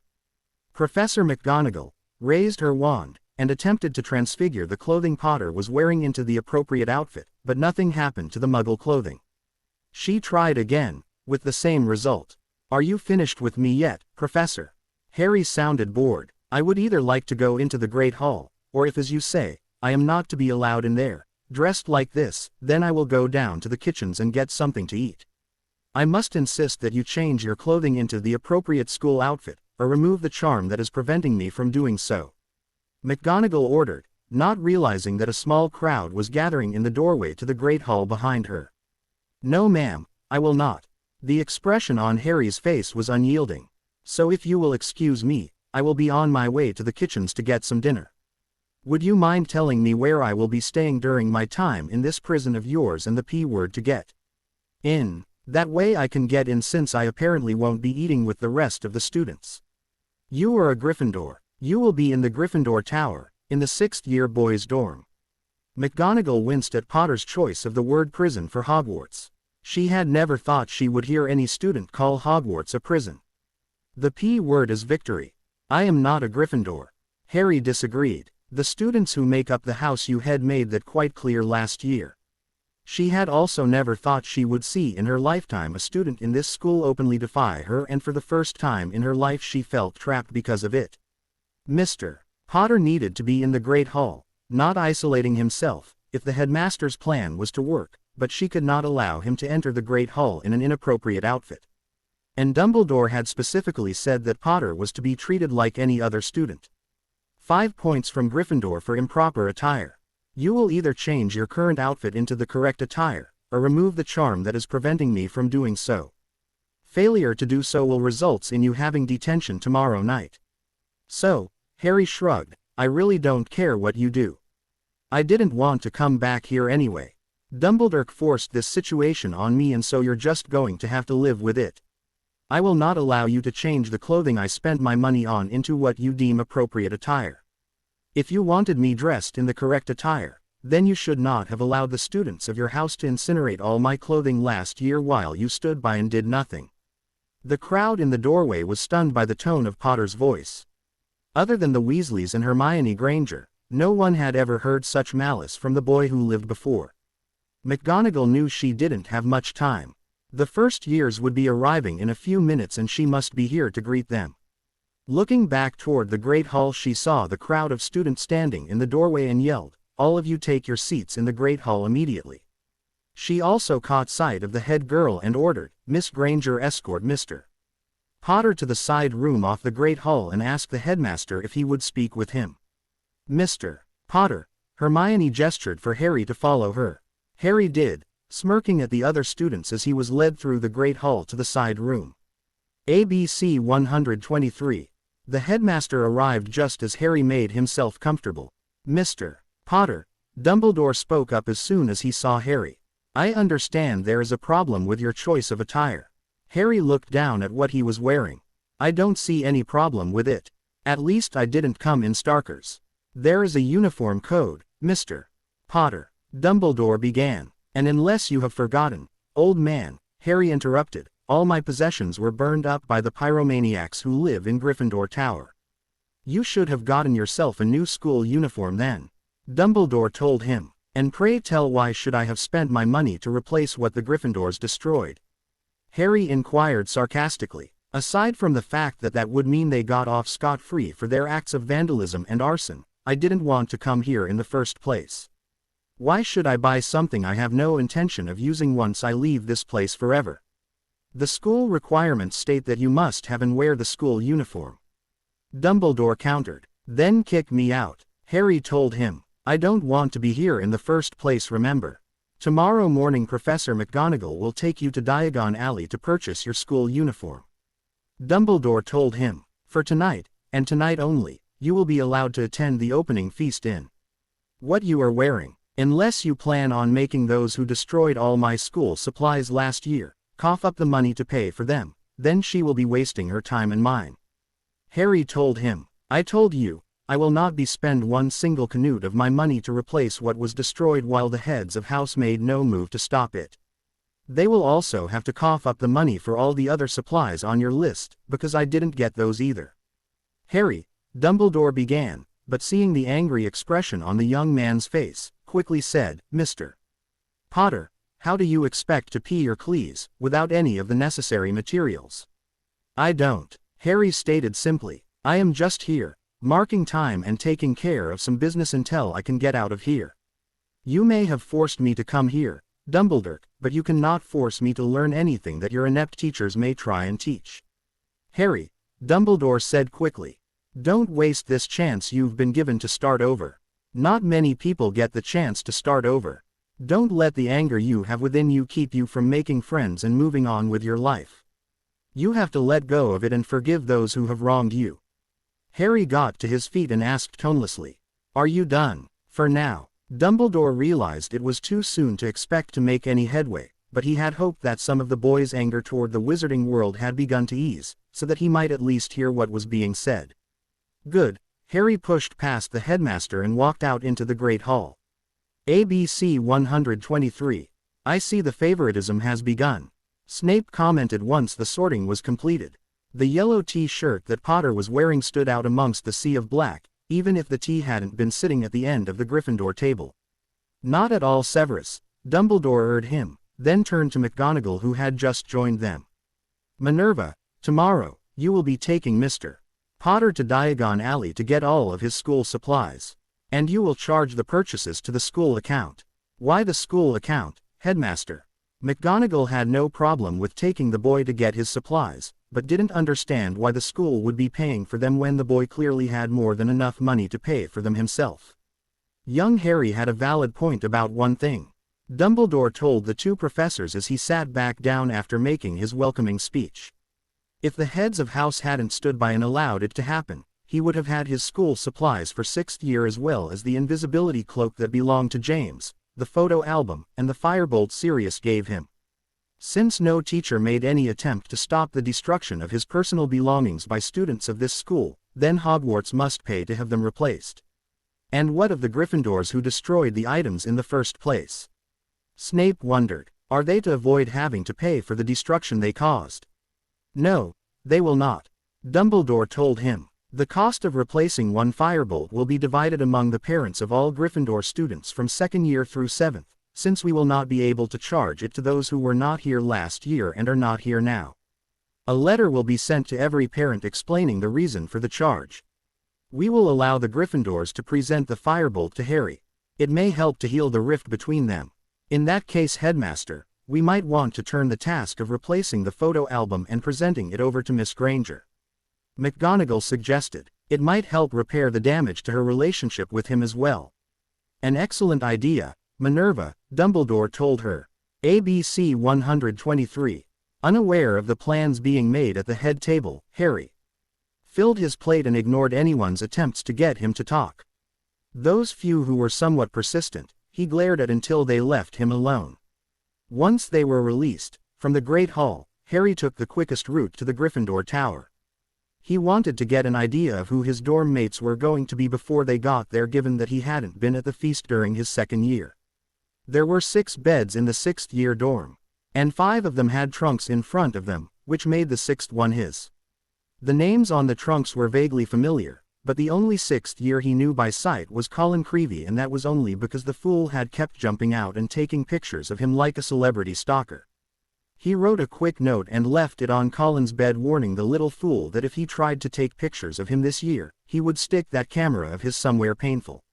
He still hadn't decided if he was going to stay where they put him, or go to the room of requirement. Though that might not be a good idea, given that everybody and his brother now knew about it. After a few moments' thought, he decided he would stay in Gryffindor for a few days, and if the attempts to try and get him to forgive them got to be too much, he'd find someplace else to stay. The Chamber of Secrets was an option if he couldn't find anywhere else, since he was the only one that could access it, though it was a bit of a gloomy option. Opening his backpack, Harry pulled out his trunk and restored it to normal size long enough to remove his pajamas, robe and shower gear. Once the shrunken trunk was back in the pack, he headed out of the dorm room to take a shower. He could hear the noise in the common room as he moved down the hall toward the showers. "Harry," Colin's voice called, "Hermione is looking for you." "Any idea why?" Harry asked, smirking as he noticed that Colin was also sporting "I am an idiot" on his forehead. "She didn't say, just that she needed to talk to you." Colin told him. "Okay, I'd better go see what Miss Know-It-All wants." Harry headed down to the common room. He wasn't really interested what Granger wanted, but knowing how persistent the Know-It-All could be, he really didn't want her bursting in on his shower. As soon as he reached the stairs that led to the common room, he saw Granger waiting for him. "Granger, Creevey said you wanted to see me." Harry told her. "Yes, Professor McGonagall wanted me to pee on a message, since she didn't have a chance to tell you herself." Hermione told him. "She wants you to meet her in the Great Hall at 8 tomorrow morning. Dumbledore has made arrangements for her to take you to get your school supplies and uniforms." "Okay, anything else?" Harry really didn't care, but he thought he would be polite, at least right now. "Why didn't you get your supplies in Diagon Alley before school, Harry?" Hermione asked. "Because I didn't feel like spending good money for something I didn't want and that the pyromaniacs of Gryffindor destroyed last year." Harry snarled, then told her. "Granger, how about we keep things simple? You and I will talk to each other only when it concerns Hogwarts business. I'll at least pretend to be civil to you as long as you adhere to that boundary. If you try to get involved in my life, or try to pry into my personal business, then you will regret it. You are no longer my friend, and I really wonder if you ever were. Once this year is over and we go our separate ways, I never want to see you or hear from you ever again. Have I made myself clear?" The bell over the door to Ollivander's shop rang as Harry followed McGonagall inside. He had been trying for the last 20 minutes to convince her that he didn't need a wand, but the infuriating woman wouldn't budge. She had told him that Dumbledore had told her to get all his supplies for school, and they were going to get all his supplies. Ollivander appeared suddenly out of the back area of his shop and caught sight of McGonagall. "Minerva McGonagall, 11 inches and hair from a sphinx, correct?" "Yes, Mr. Ollivander," McGonagall agreed, used to his method of identifying people by the wands he'd sold them. "We are here to get a new wand for Mr. Potter." Ollivander looked around for the young man and found him standing in the corner in the shadows. His lips quirked in a smile at the words on the t-shirt the boy was wearing. "Never underestimate the power of stupid people in large groups." It was a sentiment he agreed with, especially these days. He'd been around a long time. With their current prejudices against any they considered non-human, he was glad that the last wizard who had known what he was had died 1,000 years ago. During his lifetime he had seen the rise of wizard kind and was now living through its rather rocky decline. He didn't know what had caused the situation, but wizarding kind thought they were at the pinnacle of development, but they weren't. There hadn't been any real change here for over 200 years. The wizarding world was currently stagnant.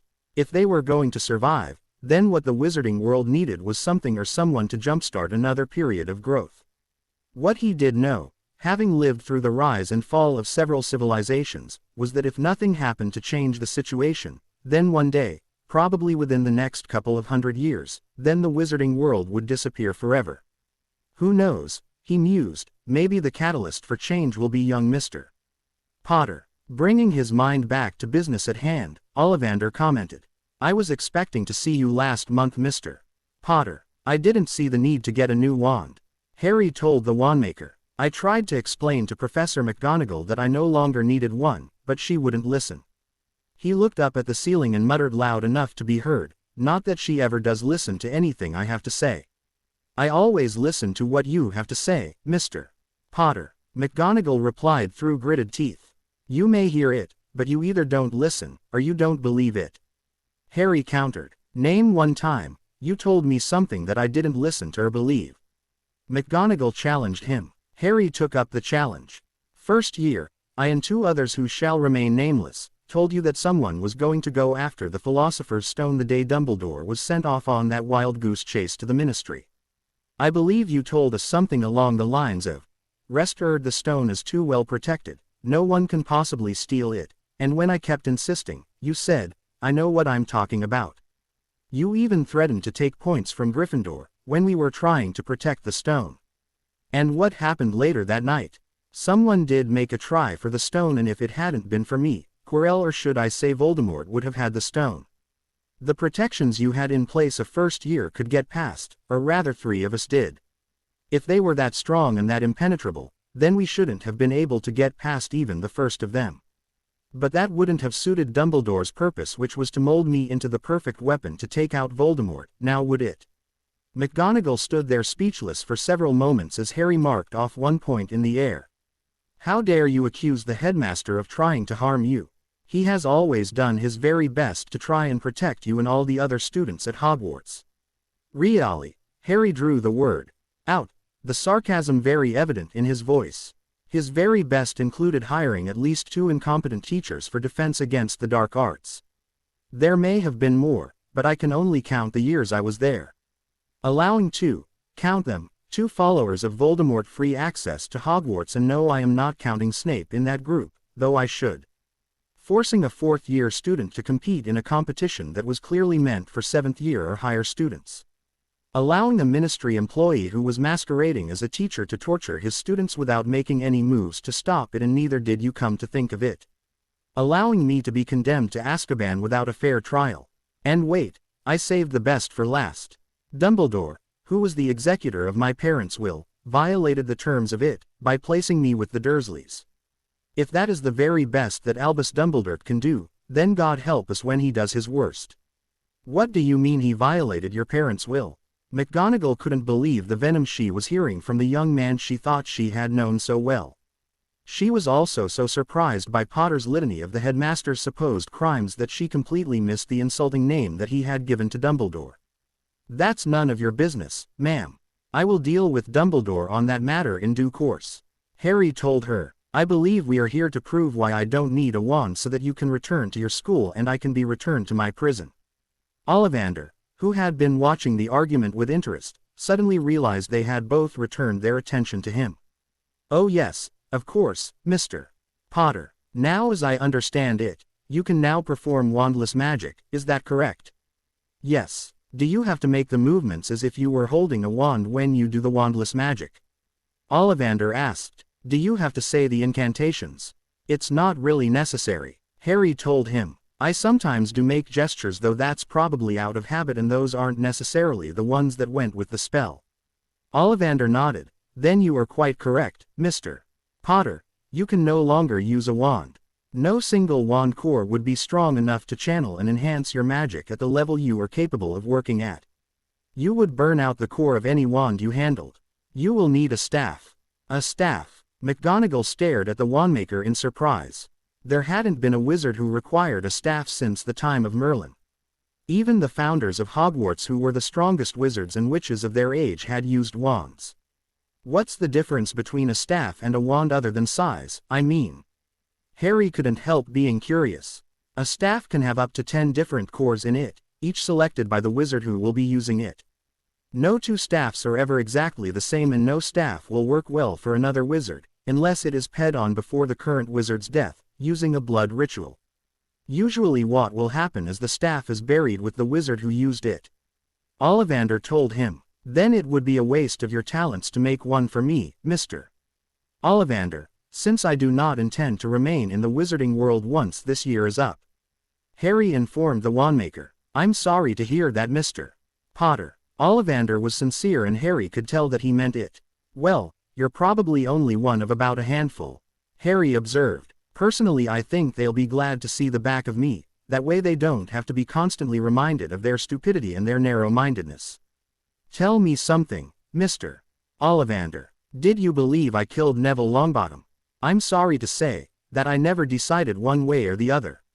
Ollivander told him honestly. I tend to want to hear both sides of a issue before forming an opinion. The only side of that I ever heard was the Ministry's, and that was undoubtedly slanted to make them look good. I will say this much. There were many unanswered questions, at least in my mind, that left me in doubt about your guilt. And as you've experienced firsthand, the Ministry is very quick to assume guilt and about not bothering to take the time to find out if they have the right person or not. You are not the first they have condemned who was innocent, and I doubt that you will be the last. I know for a fact that during the time of Grindelwald, they sentenced a wizard to be ed and only found out after the man had been ed that he was in fact innocent. That left 3 children orphaned, and the Ministry did nothing to correct their mistake. Because of their actions, the oldest boy became one of Voldemort's staunch followers until he was killed, and the 2 girls disappeared while they were still very young, and to this day, I do not know what happened to them. You would have thought the Ministry would have learned a lesson from that to use all the tools at their disposal to determine guilt or innocence, but they haven't. Well, I thank you for your honesty, sir. Harry bowed his head slightly in the direction of the other man, before turning his attention back to McGonagall. Are we now done, Professor? No, Mr. Potter, we are not done. McGonagall told him firmly. We came here to get you your wand, but since you will need a staff, then a staff is what we will get.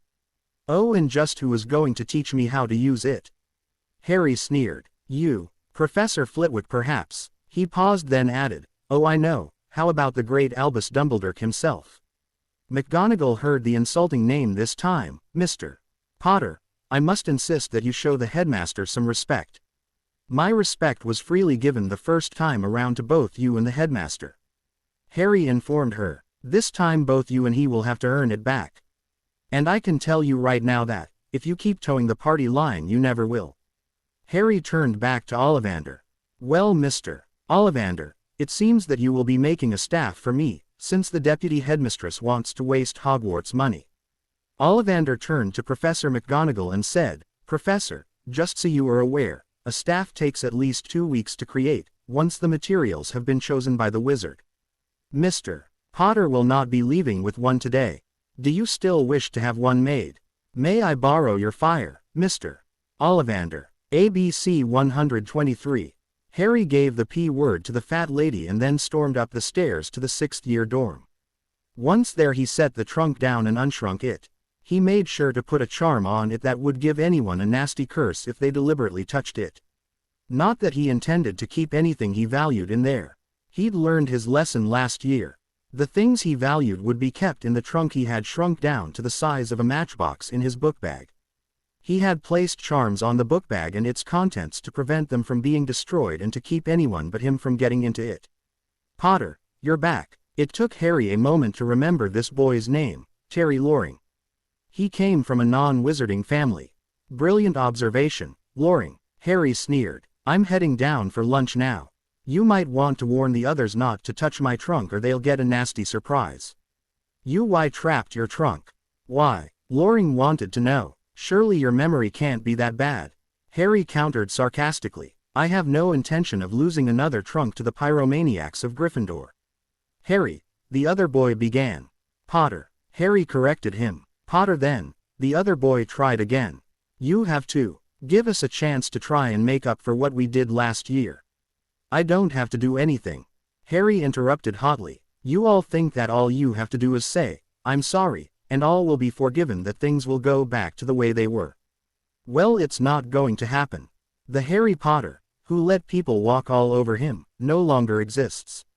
You killed him that day when you burned up his things and condemned him to hell without even bothering to listen to his side of the story. Nothing you do can ever make up for destroying the only memories I had of my parents and my godfather. I will never get those memories back.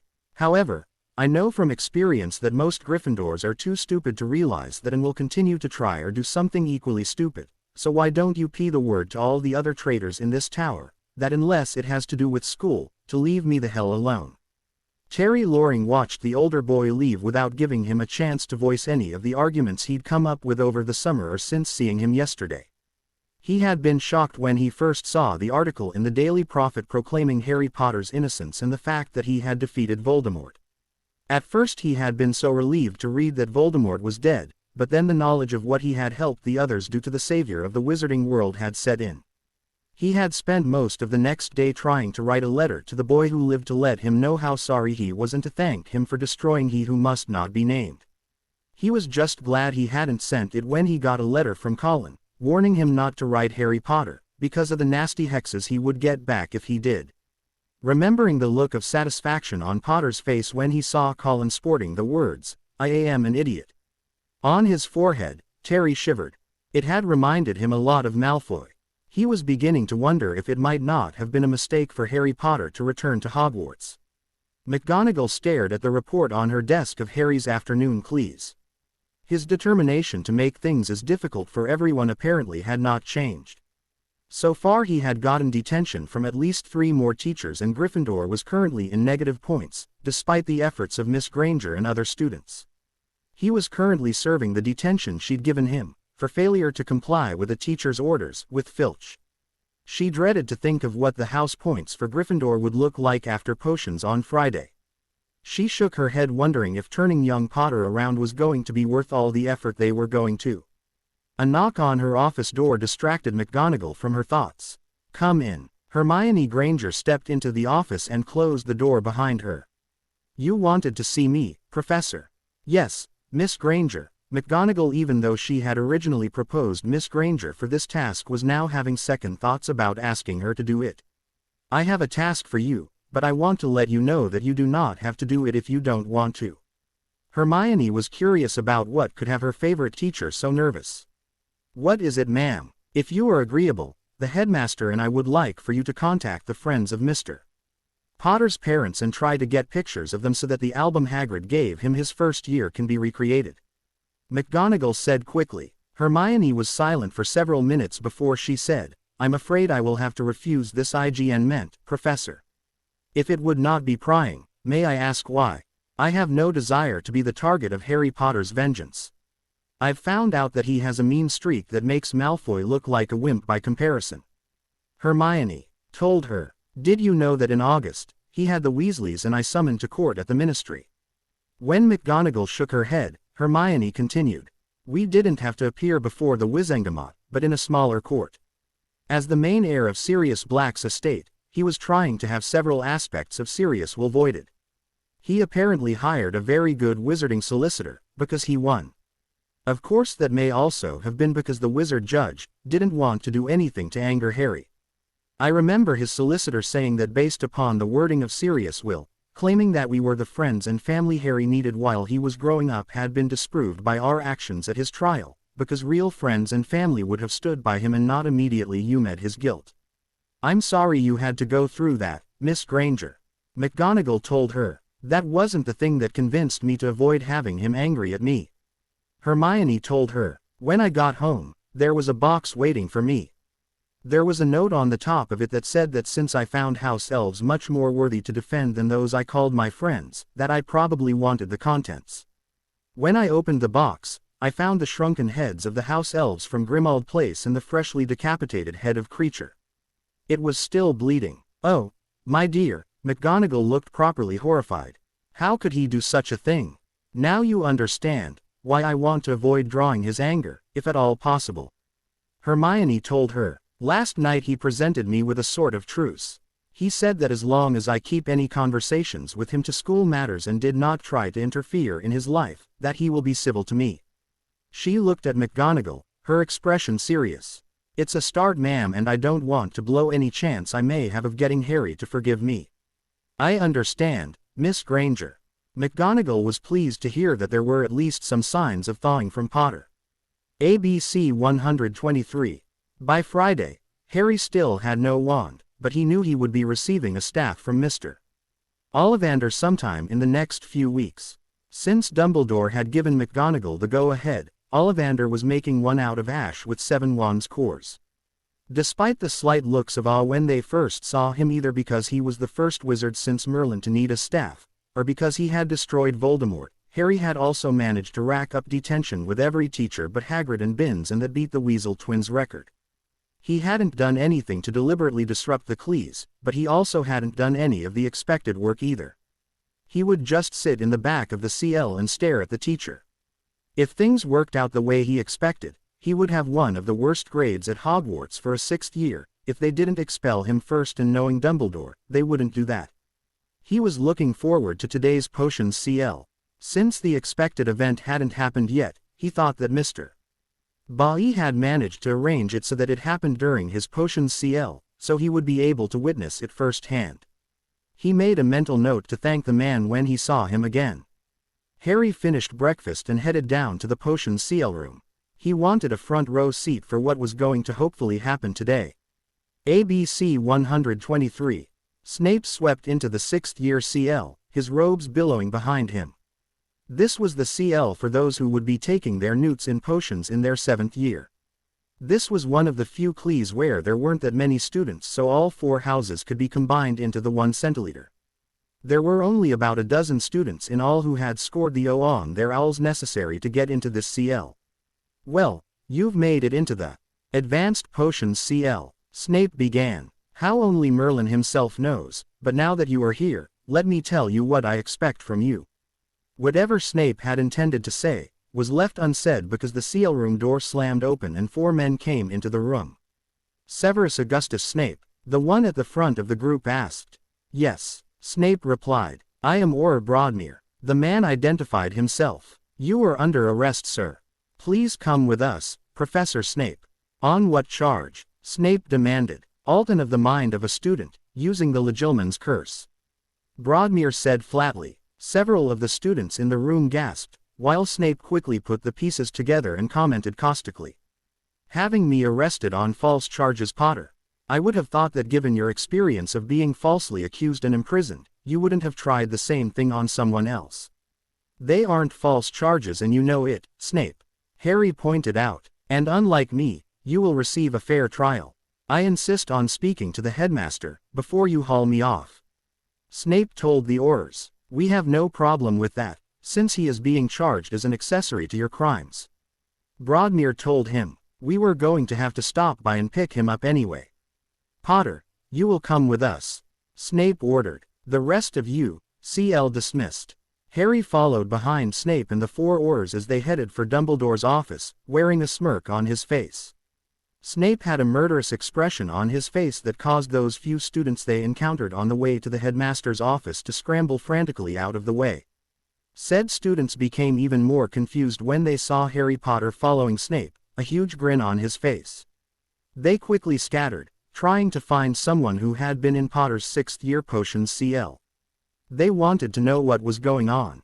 Unaware of the curious students he had left in his wake, Snape strode up to Gargoyle guarding Dumbledore's office and growled, "Bertie Botts."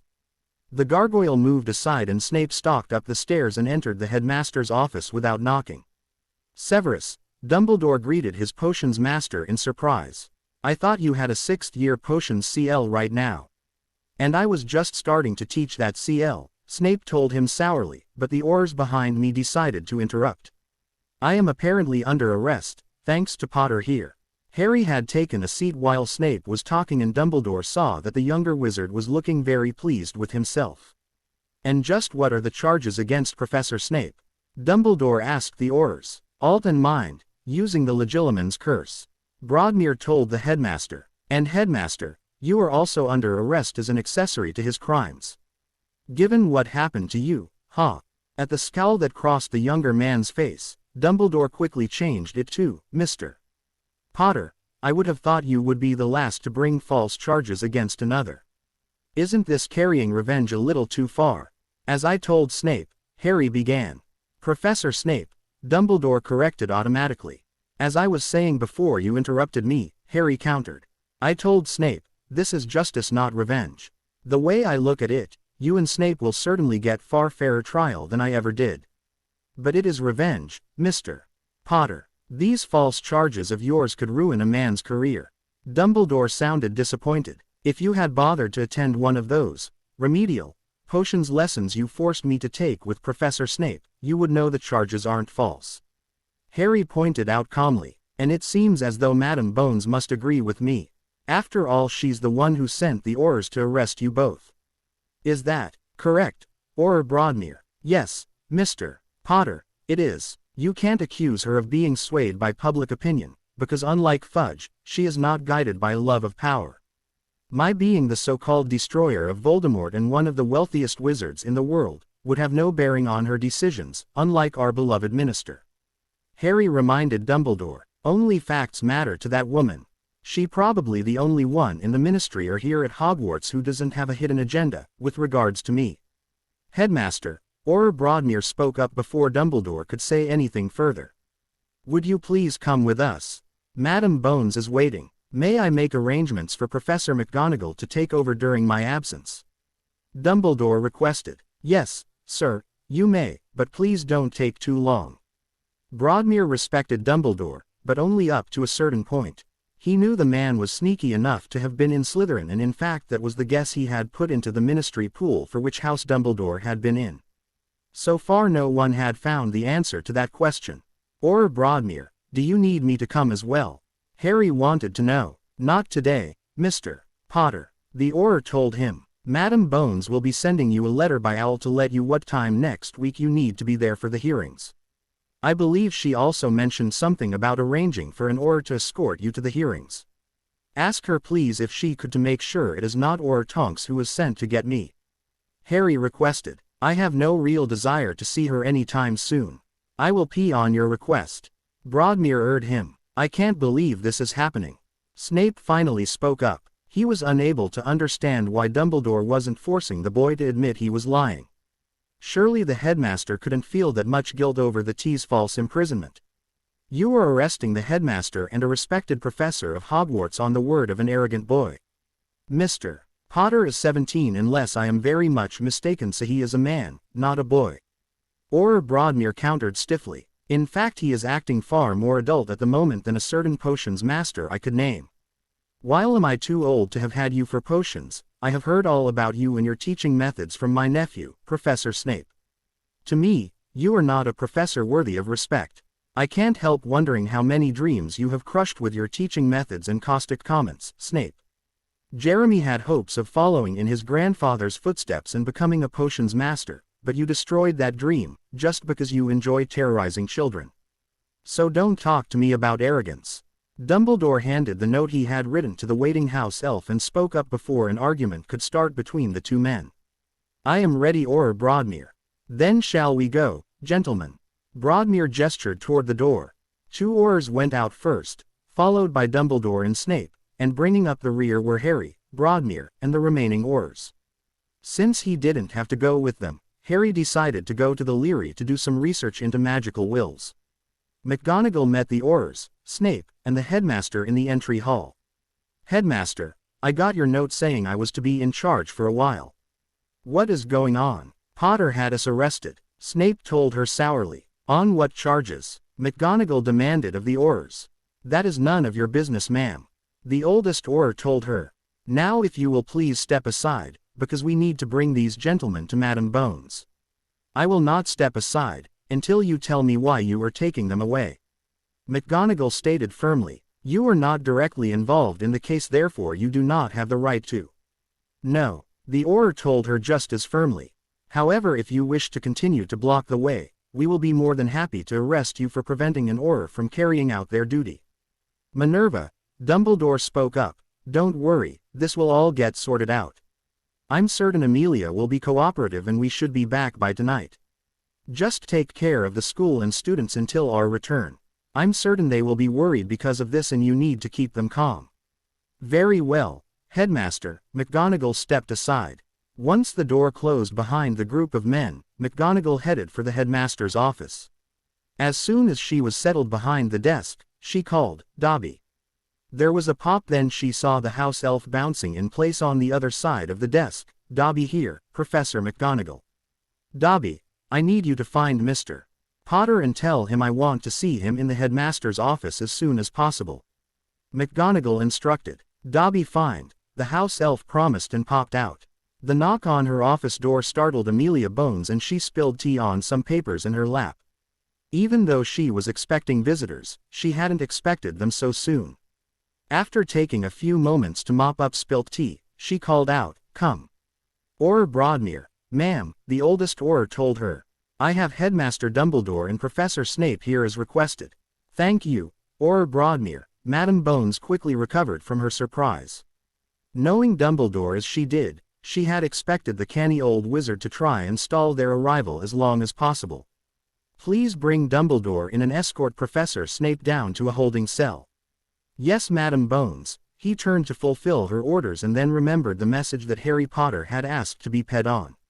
"Ma'am, I also have a message for you from Mr. Potter. He requested that whoever is sent to pick him up for the hearings, that it not be Auror Tonks."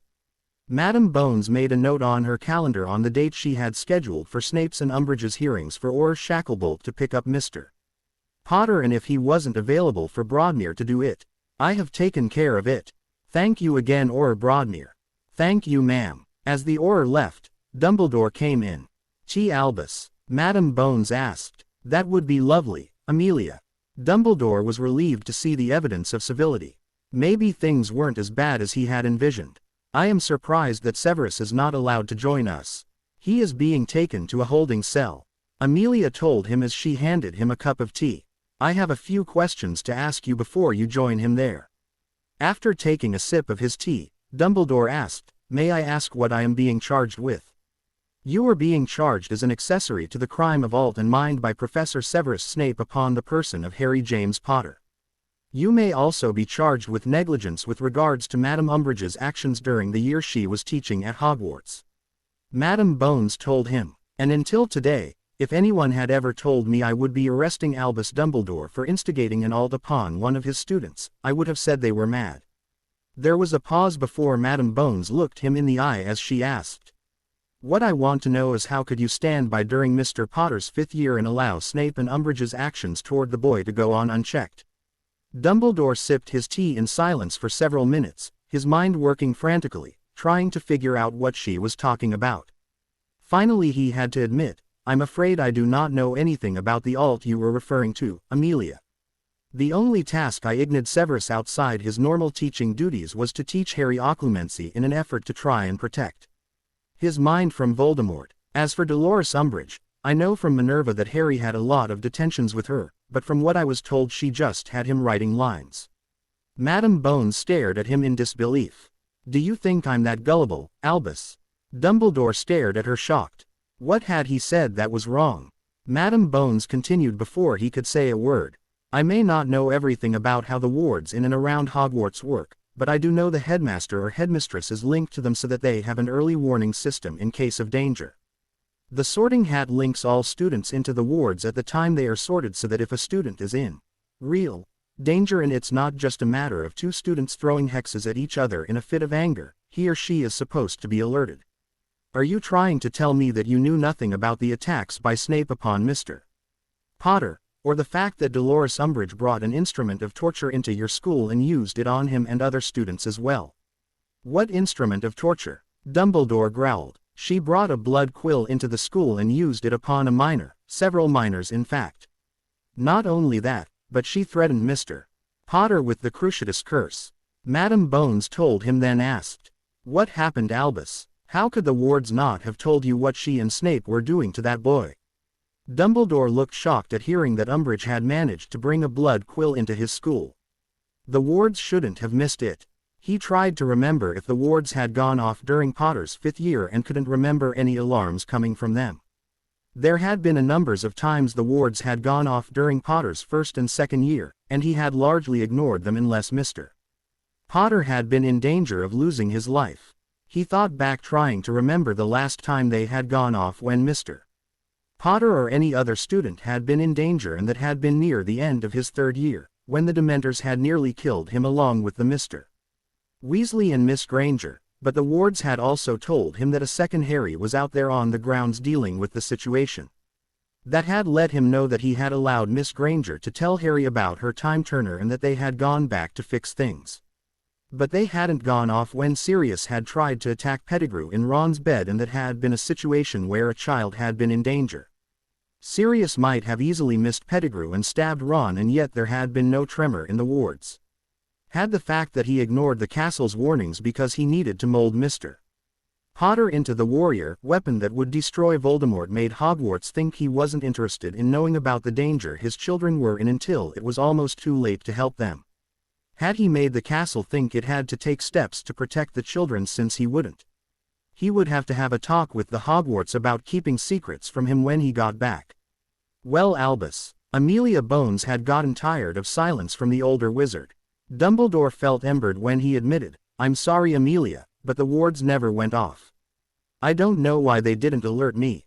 Could it be because you were so busy trying to mold your weapon, that the castle thought you didn't give a damn about your primary responsibility, which was to protect the students of that school?" It seemed as though Madame Bones had guessed the direction of his thoughts quite well. In all honesty, Dumbledore looked weary. "I don't know." Amelia Bones just stared at him, not fooled for a moment. "You honest?" "Oh please, Albus, don't make me laugh. You have more secrets than Cornelius Fudge and you hide them. Better. I don't think you've told the whole truth to anyone in the last 100 years. I'm fairly certain you didn't tell the Wizengamot the whole truth about why you wanted to force Potter to go back to Hogwarts, but we did agree with the few valid reasons you did give, which is why we enacted that legislation for you." "So what happens now?" Dumbledore asked her. "If you are done with your tea, you will join Professor Snape in a holding cell." Madame Bones told him. "Do you wish me to owl your solicitor?" "Professor McGonagall, Dobby said you wanted to see me." Harry stood in the doorway of the headmaster's office, a blank expression on his face. "Come in, Mr. Potter," she ordered. "Have a seat." "I'll stand, ma'am," Harry told her as he went over to look out the window. "What did you wish to see me about?" "I was involved in some research in the Leary, since I wound up with an unexpected free period." McGonagall just stared at him. "Come now, Mr. Potter, I don't think it was quite as unexpected as you are making it sound. At least I doubt it was for you." Harry shrugged. "I knew it was coming. I just didn't know when." "Why did you have Professor Snape and the headmaster arrested?" McGonagall wanted to know. Remembering his comment at Ollivander's, she asked, "Is this how you plan to get the headmaster back? Are you going to be having us all arrested?" "No." Harry shook his head. "I said I would deal with Dumbledore in my own good time. You should also be aware that sometime within the next week an Auror will probably come to take me to Snape's hearing, and if they've arrested Umbridge, probably hers as well. As to last question, Professor, haven't you been told that thinking someone is out to get you is the first sign of paranoia? You'll end up like Moody, if you aren't careful. I think I could be somewhat justified in my belief, given what I am told you sent to Miss Granger." McGonagall countered dryly. "Oh," Harry smiled. "She got her present. I am glad." At the concerned expression on McGonagall's face, he asked, "Are you telling me she didn't like her gift, and after all the thought I put into finding just the right thing to let her know how much her friendship meant to me? I mean, I know how much more she cares about house elves and other non-humans than her supposed friends, so I thought it would be the perfect present. I doubt anyone would appreciate receiving a box of decapitated house elf heads as a gift, Mr. Potter," McGonagall pointed out, "especially if one of them is still bleeding. I think it made her afraid she might be next." Harry shook his head again. "That wasn't my intent at all. I know how worried she is about the house elves and wants them to have equal rights with wizards, so I thought she would appreciate having these to take care of. Like I said, I know she is far more concerned with their welfare than with the welfare of her human friends. And after all the trouble I went to make sure they got there, she still didn't appreciate the gesture." He lowered his voice slightly as if he were sharing a secret. "I had to take a lot of care with the package before giving it to the postman, because he might not have delivered it, especially if he knew what was in it." McGonagall, realizing she wasn't going to get anywhere else on this topic, returned to the reason she'd requested he join her. What charges were brought against Professor Snape and the headmaster? Professor Snape was arrested on charges of mind and alt. Harry reported flatly. Dumbledore was arrested as an accessory, probably because he allowed Snape to do what he wanted to me unmonitored, even though he knew the bastard hated me because of my father. Potter. McGonagall snapped at him. All of your teachers have told you they will not stand for you speaking about them and to them in such a disrespectful manner. Harry's face was an expressionless mask. And the last time you said that, I told you that the first time around my respect was freely given. This time it will have to be earned. Was there anything else, ma'am? Yes, there's the matter of your detentions. McGonagall remembered the complaints from the teachers who had ignored him detention. You haven't shown up for any but the first and after that one, Mr. Filch said he would not oversee any more of your detentions. Harry smiled at the memory her words conjured up. Flashback. Trophy room. Filch and Ms. Norris were waiting for Professor McGonagall to bring Mr. Potter down for his detention. He had purposely allowed Peeves to mess up the room as long as nothing was irreparably damaged, just to give the arrogant T some real work to do. Potter, you will be serving your detention with Mr. Filch, McGonagall told him as she left him at the doorway to the trophy room. Get in there, boy, Filch ordered, once the teacher was gone. Your job is to clean this room until it is spotless, without using your wand to clean it. I'll be back in an hour, so you'd better get started. Harry didn't move. Get a move on, boy, Filch ordered. You have to have it all done by curfew and that's in an hour. It's already done, Harry countered, leaning back against the wall outside the doorway. Hard work it was too. Filch grabbed the young man by the arm and prepared to drag him into the trophy room only to stand there stunned in amazement as he looked at the now empty room. What did you do, boy? The caretaker growled. I'm going to give you this warning only once, Filch. Harry told him, his eyes filled with icy fire. Do not ever call me boy again. I promise, you will not like the results. What did you do? Filch shrieked. Calm down, Filchy. Harry patted the man on the back. I just did exactly what you told me to do. The room is now spotless. And I didn't use a wand to do it either. Put them back, Filch growled. Now why would you want me to do that? Harry gave him a confused look. I thought you'd be happy.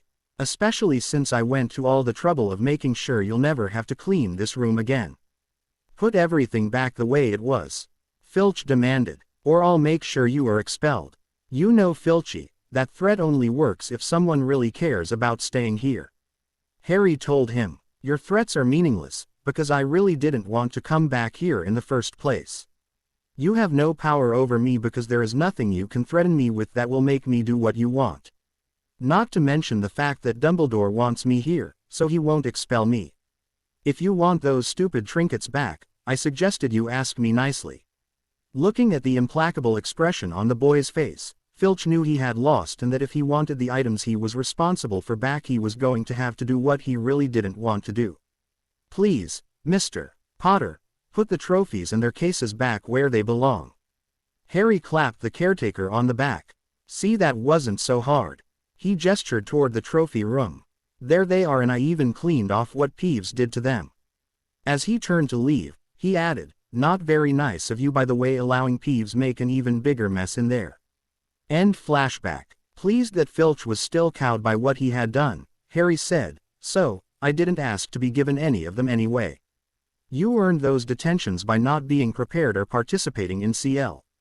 McGonagall pointed out, you were obligated to take the punishment you have earned. If I accepted those detentions, that would imply that I wanted to be here and that you had a right to punish me because of my failures. We both know that I don't want to be here, Harry countered. That's the second time you've said you didn't want to be here.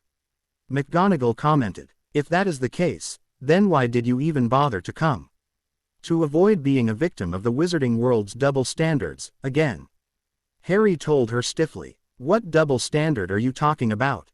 McGonagall inquired. The Imperious Curse is an unforgivable right.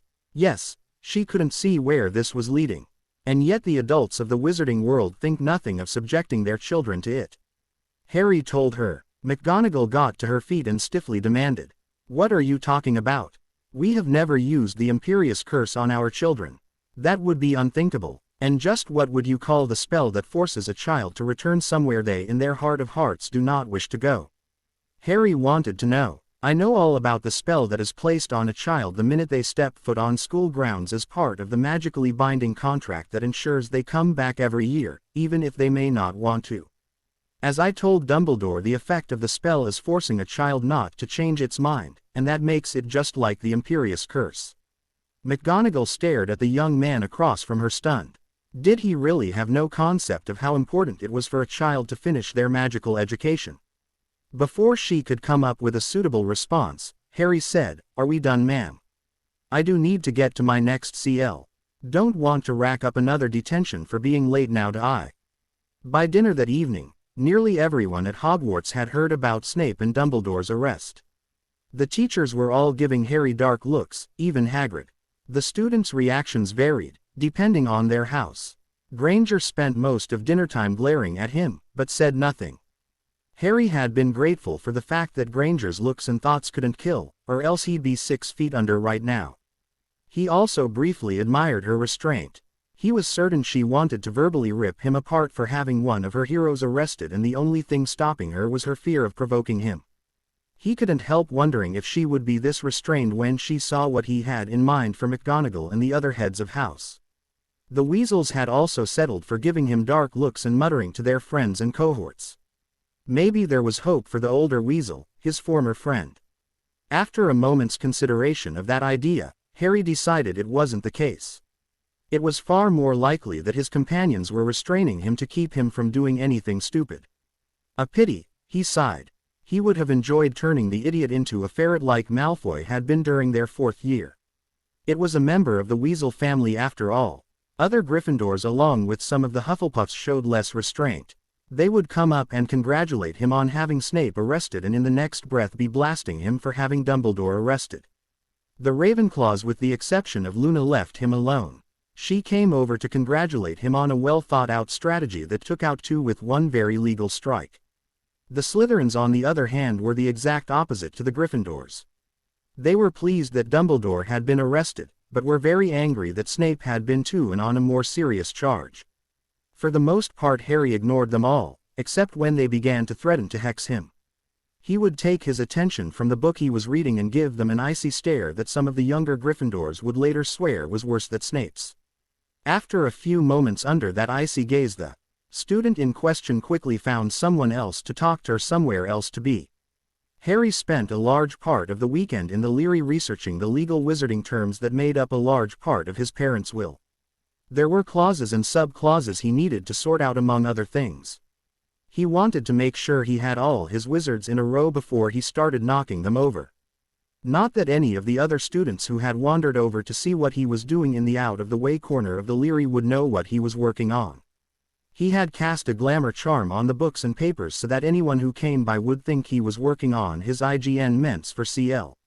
Hermione had even come by once and smiled when she saw him hard at work. The way she hurried off, he was certain that she was going to report to McGonagall that Potter was doing the homework for his Cleese, finally. Wouldn't she and Granger be in for a rude surprise on Monday? On Wednesday at 8 a.m., Orr Shacklebolt entered the Great Hall and was largely ignored as he went up to speak with McGonagall. After a few moments' conversation, the deputy headmistress tapped the side of her GL to get the attention of the students. "Miss Granger, Mr. Potter, please accompany Orr Shacklebolt to the ministry," she instructed the 2 Gryffindors. Having received letters from the ministry on Monday, both of them had known to expect the arrival of an Orr. Hermione had spent most of the morning glaring at Harry, because he wasn't properly dressed for appearing at a court hearing. He was wearing jeans and another one of those attitude t-shirts. This one said, "I can only please one person a day and today's not your day. Tomorrow's not looking too good either." At least it was better than the t-shirt he had originally intended to wear. "Your village called. They want their idiot back." She had told him that was the wrong message to send to the ministry and the court, if he really wanted to get Umbridge put away, and suggested he wear his school uniform. Harry had said nothing as he went back upstairs, and when he came back down, she gave up trying to convince him he was representing the school today. The message on the t-shirt was quite clearly directed at her, as was the warning he had given her with his icy stare that she was overstepping the agreed-upon boundaries. As Shacklebolt led the two silent students out of the great hall, Harry had to admire the man's poker face. He couldn't tell from the dark man's expression what his thoughts were about the fact that the head of the order he also worked for was going to be on trial today. Once they reached the entry hall, he pulled out a flat metal disc and told them, "The portkey is set to take us to a waiting room off of courtroom 1. Hermione winced. That had been the courtroom where Harry had taken away all the books she had been given by Sirius, and the Weasleys had been forced to give up the funds that Sirius had left to them for taking care of Harry when he couldn't. Kingsley continued, having missed her reaction. "The trial for Madame Umbridge will begin in an hour, and after it is over, I will be bringing you back to Hogwarts, Miss Granger. Mr. Potter, you will be remaining for Professor Snape and Headmaster Dumbledore's trial later this afternoon. Will Mr. Bailey be meeting me there?" Harry wanted to know. "He is already there waiting for you," Shacklebolt told him. Gesturing to the disc, he told them, "Take hold of it." When they had done so, he touched it with his wand and said, "Portus." Harry stumbled slightly as the portkey deposited them in the waiting room. Mr. Bailey greeted him as soon as he had recovered his balance. "Good morning, Mr. Potter." "Mr. Bailey." Harry nodded to the other man. "Has Shacklebolt advised you of the order of the proceedings?" Bailey wanted to know. He said that Harry ignored Granger's gasp of surprise at the fact that he changed Umbridge's name to a swear word. "Will be first and then Snape and Dumbledore this afternoon." Mr. Bailey nodded, then told his client, "Once we finish with the Umbridge hearing, I thought we might speak about that information you requested last week. We can discuss it over lunch, if that's all right." Harry told him, "That will be fine. We can go to a Muggle restaurant. We'll have some privacy there." Mr. Bailey told him, "I also have some papers here I need you to look over for the Remus Lupin Foundation." Overhearing this, Hermione asked, "What Remus Lupin Foundation?" Harry glared at her. "Not that it's any of your business what I discuss with my solicitor, Miss Know-It-All, but it is the foundation I set up for werewolves in Remus' name. Now go away, you nosy busybody." Hermione felt her eyes begin to tear up, but quickly wiped them away, determined not to show any weakness. She had only herself to blame. He had set the limits, and twice now she had stepped over them and invaded his personal life. Sitting down in one of the available chairs, Hermione did her best to ignore the conversation going on between Harry and his solicitor, even though she really wanted to put her 2 pence in. It used to be her advice that he would ask for and trust, but now he didn't even want it offered, and that hurt. Unfortunately, as her mother had pointed out to her when she'd heard what had happened, Hermione knew she had no one but herself to blame for the fact that one of her best friends now wanted nothing to do with her. She should have known better. She shouldn't have been so quick to believe Professor Dumbledore and Professor McGonagall when they said he was guilty, but for some reason, she always believed in the judgment of those in authority unless they proved to be a real danger to the public, like Fudge. She had taken their claims as truth without even a second thought, and in her anger at what she thought was his betrayal of his friends had done the unthinkable, in destroying the only memories Harry had ever had of his parents. She had been the betrayer, not him. She was determined to make up for it, somehow. She was going to get her friend back. Hermione was so lost in her thoughts that she never noticed Kingsley Shacklebolt come back into the waiting room, until he said, "It's time to go in." The courtroom looked almost the same as it had when she and the Weasleys had been summoned here regarding the reversal of aspects of Sirius' will. In fact, if she hadn't known better, Hermione would have thought it was a Muggle courtroom. The only difference was that instead of the one seat for the judge, there were now 3 seats behind a long table, with one off to the side for the court scribe. At least this one wasn't as gloomy as the dungeon that Fudge had tried Harry in during their 5th year, when he was trying to show Harry and the wizarding world just who was in power. Hermione watched as Harry and his solicitor took their places at one of the tables. She noticed that Umbridge and her solicitor were already at the other one. Hermione noted with some satisfaction that Umbridge didn't look nearly as confident as she had when she used the power of the Ministry to try and control the staff and students of Hogwarts. She also saw with some surprise that Fudge was in the courtroom. She had thought this hearing was to be closed to the public. Hermione was pleased to see, though, that he wasn't seated up in the area where the tribunal would sit, and guessed he was just here as an observer. He was seated in the area behind Umbridge, and his fingers were moving nervously over the rim of his bowler hat. Hermione was willing to bet the incompetent minister was here to find out how much damage control he was going to have to do once the truth of Umbridge's crimes came out. Hermione glanced around the room and didn't see anyone else there, but she didn't take that at face value. Knowing that Rita Skeeter was a bug animagus, Hermione was willing to bet there was someone she couldn't see in the room. As Hermione took a seat in the row behind Harry, Madame Bones along with two elderly witches and wizard and a young blonde witch entered the courtroom. Hermione Umed, the younger witch, was the court scribe and not a member of the Wizengamot. As soon as the tribunal was seated, Madame Bones began. This hearing is called to review the charges that have been filed by Harry James Potter regarding the actions of Senior Undersecretary Dolores Umbridge, both before and during the time she was the defense against the dark arts teacher during Mr. Potter's 5th year. The tribunal today is composed of Wizengamot members Gwendolyn Hill, Alicia Postern, and Martin Bellicote. Interrogator will be head of the Department of Magical Law Enforcement, Amelia Bones. And court scribe, Marion Glendoling. Looking at the embled group in front of her, Madame Bones went on. Are you Dolores Umbridge of 15 Compton Mews in Stoughton-on-the-Thames? Yes, Umbridge confirmed her identity. Looking in Harry's direction, Madame Bones asked, Are you Mr. Harry James Potter of number 4 Privet Drive, Little Whinging, Surrey? As of right now, yes. Harry confirmed. Madame Bones looked at Hermione. Are you Miss Hermione Granger of 35 Parkhurst Terrace, Sevenoaks? Yes, Hermione nodded. Also present are Minister Fudge, solicitor for Madame Umbridge, Mr. Graham Merkson, and solicitor for Mr. Harry James Potter, Mr. Alexander Bailly. You do remember, Minister, that you agreed not to say one word during this hearing. You were here strictly here as an observer, nothing more. The glare Madame Bones gave Fudge as she said this had the minister squirming like an errant schoolboy. All required parties appear to be present. Since there are a number of charges to deal with, we will be taking one at a time. Miss Glendoling, please read the first charge. The court scribe read from the parchment in front of her. On August 2, 1996, Dolores Umbridge, then an employee of the Ministry of Magic, did send 2 Dementors to Little Whinging, Surrey with the intent of having them murder Mr. Harry James Potter by means of the. Once the court scribe finished reading the first charge, Madame Bones asked. Did you, Madame Umbridge, order 2 Dementors to attack the person of Harry James Potter in Little Whinging, Surrey on August 2, 1996?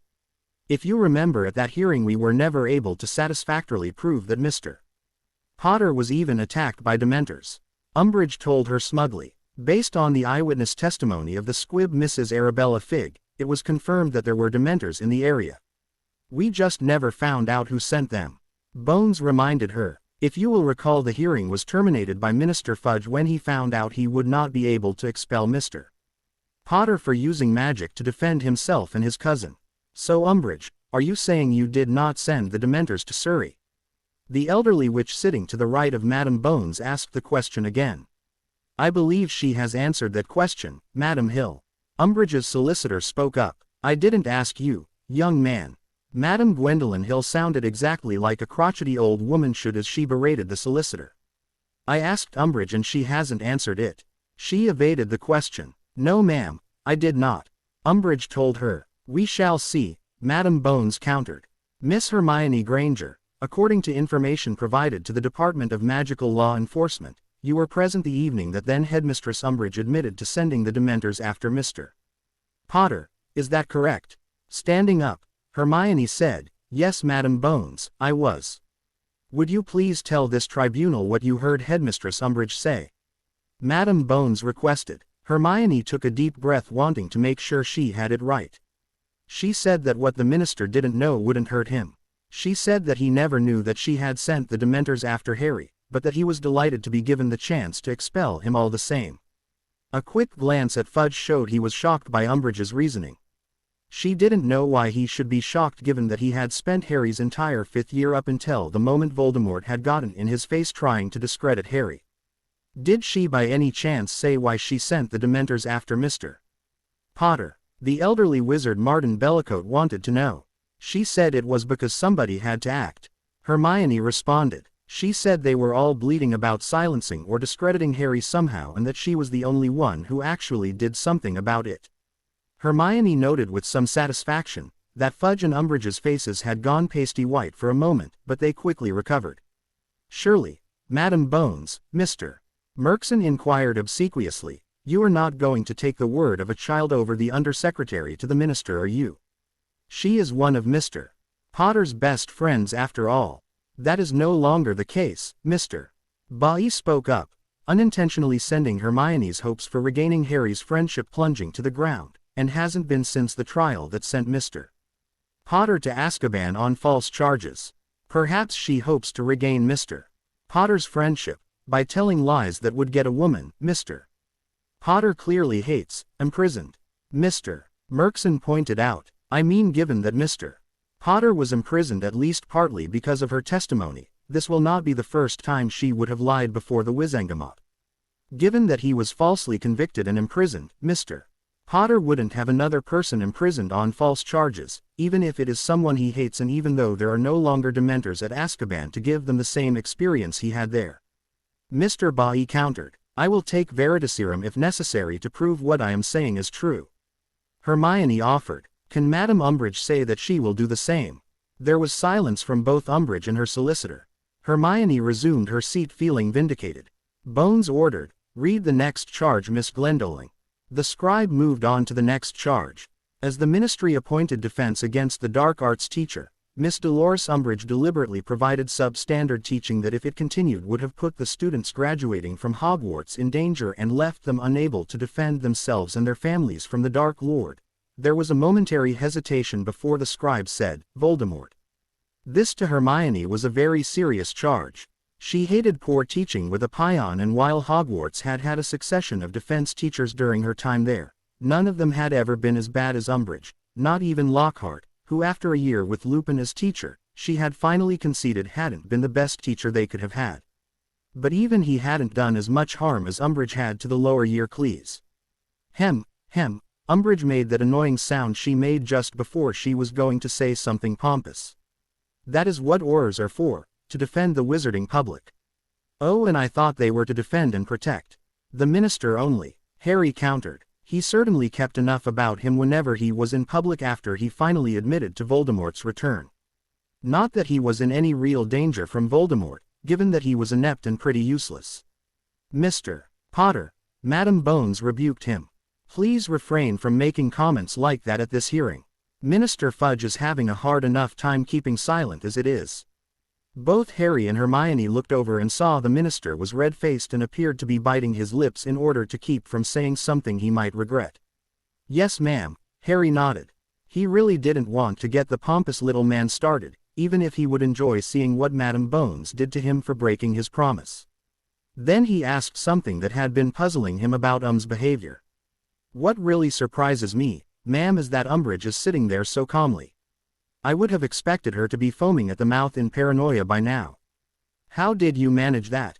She was given 3 calming drafts before the hearing began.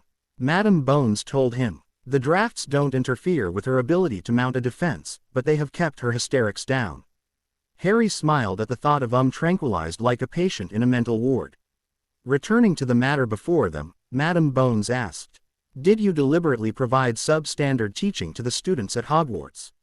I think you will find from the records, Umbridge said proudly, that year I taught saw a number of the students who got the highest scores ever in the history of Hogwarts on their defense owls and newts. I think that proves I was anything but an incompetent teacher. It also proves that I was not teaching substandard Clees. Given that all you had them doing was reading out of books and no practical spellwork, how do you account for the high grades that the 5th and 7th year students received? Madam Bones wanted to know. Again looking smug, Umbridge said, it just goes to show that with superior materials, a student can learn what is needed without having to practice the spells ahead of time. It also goes to show that a ministry-appointed teacher did far better than all the teachers chosen by Albus Dumbledore. I mean, he hired a werewolf to teach the students. That just shows you the level of incompetence of the previous teachers. As Hermione stared at the idiotic woman in disbelief, she heard loud snort from Harry. You disagree with Madam Umbridge's estimate of why you and your fellow students did so well on your owls, Mr. Potter. The other elderly witch on the tribunal, Madam Amelia Postern asked. Yes, ma'am, I do, Harry told her. First of all, Remus Lupin was an excellent teacher for defense against the dark arts. I did some checking, and prior to my 5th year, the 5th and 7th year students he taught all scored the best on their owls and newts, even if they did not have scores as high as we did. As for my 5th year, I have a list of the members of the Defense Association, a study group we formed because of Umbridge's incompetent teaching skills, and I'm willing to bet that if you check every single member of the DA as one of the students who scored high on either the defense owls, newts, or with their regular end-of-year defense exams. Those who did poorly, which included most of the Slytherins, all relied on what they learned in Umbridge's classes. And other than exposure to her prejudice against half-breeds and other non-human creatures, Harry made the gesture for quotes in the air when he said the words non-human, I doubt that anybody learned anything useful from that woman. And I dread to think of what might have happened if that woman had managed to last more than a year as defense teacher. Why, in few years we might have had Aurors who couldn't fight their way out of paper bags. Then he was heard muttering, not that they're much better now. And we all know your opinion of those in authority, don't we, Mr. Potter? Mr. Merkson spoke up quickly. You have quite a history of detentions and rule-breaking, don't you? Mr. Potter isn't the one on trial, Merkson. Mr. Bailly pointed out. He is the victim here, not Umbridge. How do we know that for sure? After all, it is only his word against Madame Umbridge's on all of these charges, and he does have a well-documented history of lying and rule-breaking. He even admitted to this court just now that he had a study group in violation of ministry edicts. Merkson retorted, Are you referring to the time when, at the minister's instigation, Harry glared at Fudge as he said this, the Daily Prophet was calling me a liar because I claimed that Voldemort had returned? Harry shook his head as everyone but he, Granger, and Mr. Bailly flinched again at the mention of the former Dark Lord's name. Well, we know who was telling the truth there now, don't we? And it is not just my word on some of the more serious charges. You heard Miss Granger testify that Umbridge admitted to sending the Dementors after me. Gentlemen, Madam Bones interrupted. Can we get back to the matter at hand? Mr. Merkson, Mr. Bailly is quite correct. Mr. Potter is not the one on trial here, your client is. We still have several more charges that we need to get through. Mr. Potter, I would appreciate that list so we can check it. Harry nodded, and with a slight wave of his hand a paper flew from the table he was sitting at to land in front of Madam Bones. Next charge please, Miss Glendoling. Madam Bones instructed. It is charged, Glendoling read the next charge, that Madam Umbridge brought into Hogwarts a forbidden dark item known as a blood quill and used it on the students. As a ministry employee, you know it is a capital offense to even have, let alone use a blood quill on another human being. Bones stared intently at the woman. Did you bring a blood quill into Hogwarts and use it on the students? I know very well what items are and are not allowed into Hogwarts, and I brought no forbidden items into Hogwarts. Nor did I use them on any human beings, Umbridge told her. Interesting dance around the truth, Harry observed. If a blood quill is not specifically listed as a forbidden item at Hogwarts, then you told the truth, but given that the blood quill has been a banned item in the wizarding community for almost 200 years, you still possessed something you should not have had and violated the law by using it, and if the back of my hand is not proof of that, then there are several other students, I'm sure, could be brought in here to testify to your use of it on them. May we see you hand? Martin Bellicoat requested, pulling out his wand. Harry stepped up to the tribunal's table and presented his hand for their examination. The words, I must not tell lies, were clearly visible as scars on the back of his hand. The wizard touched his wand to the back of Harry's hand and muttered, Signero malum radix. An image of a quill floated up high enough for everyone to see, and Hermione was pleased to see that Umbridge's face paled slightly. The scars on the back of Mr. Potter's hand were caused by a blood quill, Bellicoat concluded. You do know the law, don't you, Madam Umbridge? Because a blood quill is considered an instrument of torture, the penalty is an automatic 20 years in Azkaban for each time the quill is used on a witch or wizard. It hasn't yet been proven that Madam Umbridge brought the blood quill to Hogwarts, let alone used it on any students there. Her solicitor pointed out, how many times do you claim that Madam Umbridge used the blood quill on you, Mr. Potter? Madame Postern asked. I lost count, Harry admitted, but it was at least 2 or 3 times a week for at least 6 months. She had me writing lines with the quill for sometimes up to 4 hours. Harry told her. Personally, I think it was kind of a high price for not giving in to the pressure that Toad was trying to apply. I quite agree. The elderly witch looked at Umbridge, a severe expression on her face. You do realize, madam, that even you are cleared on the other charges but aren't on this one. You can look forward to 966 years in Azkaban, just for the harm done to Mr. Potter. It hasn't yet been proven that Madam Umbridge brought a blood quill to Hogwarts or used one on the students. Merkson repeated. Quite true. Madam Bones agreed, causing Umbridge to look relieved, until she added. It hasn't been proven, yet. Come here, Mr. Potter. Harry came to stand in front of Madam Bones. She took his wrist in a firm grip and told him. This might hurt a quite bit, Mr. Potter, but I think you'll like the results. Placing the tip of her wand on the words carved in Harry's hand, she said, Reverto ut tribuo si iniestus donatus. Harry felt a painful burning sensation in the back of his hand and instinctively tried to pull away, but Madam Bones had an iron grip on his wrist and he couldn't get away. Just a few more moments, Mr. Potter, she whispered softly as a shriek came from Madam Umbridge. Releasing Harry's hand, she said, Have a look. Harry looked at the back of his hand. The words that had been carved there for almost 2 years were now gone. Thank you, Madam Bones. You're quite welcome, Mr. Potter. She urged him, looking a little tired. Are you all right, ma'am? He asked, concerned. Just a little tired, she urged him. That spell takes a lot out of the caster because they become a channel for the pain. Can the counterspell remove the words from anyone? Harry wanted to know. Only if the blood quill was used unjustly, and the caster has to be strong enough to withstand the pain that went into putting the words there in the first place, before they are returned to the person who used the blood quill on its victim. It is part of the reason that blood quills were banned in the first place. They are so easy to abuse. Take your seat, please, Mr. Potter. Taking a deep breath, Madam Bones said, I think we have settled the question as to whether or not Miss Umbridge brought a blood quill into Hogwarts and used it on a student. She pointed with a quill to where Umbridge was holding her left hand and rocking back and forth. If she hadn't, then the unjustly given punishment to write, I will not tell lies, would not now be embedded in her hand. Let that be a lesson to you, madam.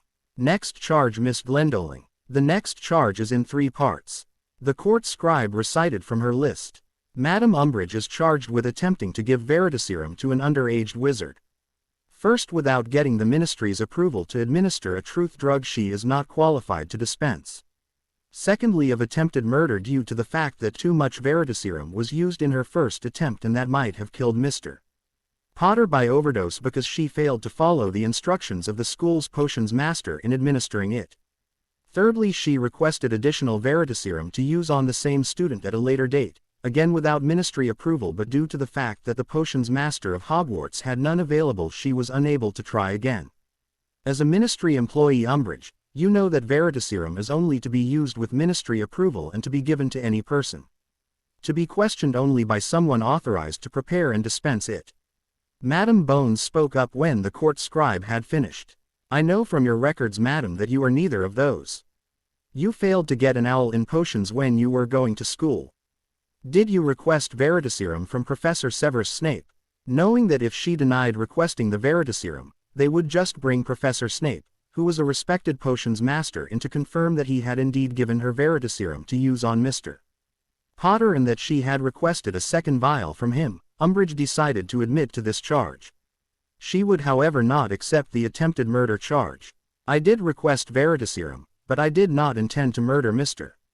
Potter with it. When I questioned Professor Snape about this matter, he advised me that he did instruct you as to its use and that you should place no more than 3 drops in any liquid. He will answer to charges for giving veritaserum to someone not licensed to use it. Madam Bones countered. Given that fact that you knew how much the dosage was supposed to be, why did you feel compelled to use the whole vial he gave you? Did you think you knew more about how to use it than someone whose job it is to dispense veritaserum? Or did you just not care because this was Harry Potter, a boy you were trying to silence, and if he died while you were getting the truth from him, well, it was no great loss. That was not my intent, Madam Bones. Umbridge was sweating slightly. The boy had information on 2 wanted criminals, and it was desperately needed to try and stop the Death Eaters and to keep Dumbledore from destabilizing the government. Sirius Black was a known Death Eater. Who has since been cleared on all charges, Harry put in. Are you aware, Miss Umbridge, of the reason why we do not give Veritaserum to underage witches and wizards? Madam Bones asked. What made you think that you could get around ministry rules? They are there for a reason. Yes ma'am, I am, but I felt the knowledge that would be gained far outweighed the possible risks. Umbridge told her. I felt that Mr. Potter's potential discomfort was far outweighed by the risk to the wizarding world if he were not interrogated under Veritaserum. Discomfort. Bones couldn't believe the woman could be that stupid. You call the potential loss of Mr. Potter's magical gifts as strong as they are impossible in damage, discomfort. I would have used far different words, madam. Catastrophe or the complete and utter destruction of the wizarding world would have been my choice, given that a prophecy that has since been revealed showed that Mr. Potter was the only one who could defeat he who must not be named. Umbridge paled at the thought of if fate hadn't intervened, she might have taken out their only chance to defeat the Dark Lord once and for all. Read the last charge, Madam Bones instructed the scribe as she just glared at the idiotic woman. Miss Glendoling read, Headmistress Dolores Umbridge did attempt to use of the unforgivable Cruciatus curse on the person of Harry James Potter. I never cast any unforgivables. Umbridge told the tribunal, only because you were stopped by Granger. Harry pointed out, she had started to cast the curse before Hermione interrupted her with a shout. Is this true, Miss Granger? Madam Hill asked. Yes ma'am it is, Granger told her. And why don't you tell them what you did to me, leaving me at the mercy of those half-breeds in the Forbidden Forest after you tricked me into going out there with you? Umbridge countered, wanting to take the two of them down with her. It was fairly easy by now to see that this tribunal was going to make sure she went down and went down hard. Siggero, Malium radix, provide injury source. Reverto ut tribuo si iniestus donatus, return to the giver if unjustly given. To justice done. Mr. Bailly raised his GL of wine in a toast after the waiter had brought their orders. It's pity there are no more Dementors for Umbridge to spend time with at Azkaban. If anyone deserves them she does. Harry touched his GL to the solicitors in acknowledgement, but to him justice wouldn't be done until all of those who had betrayed him had paid for their crimes. Then he observed, given that she was sentenced to over 1,000 years in Azkaban, I wonder if they will wall up her cell when she dies, to make sure no one removes the body before her full sentence is served. Mr.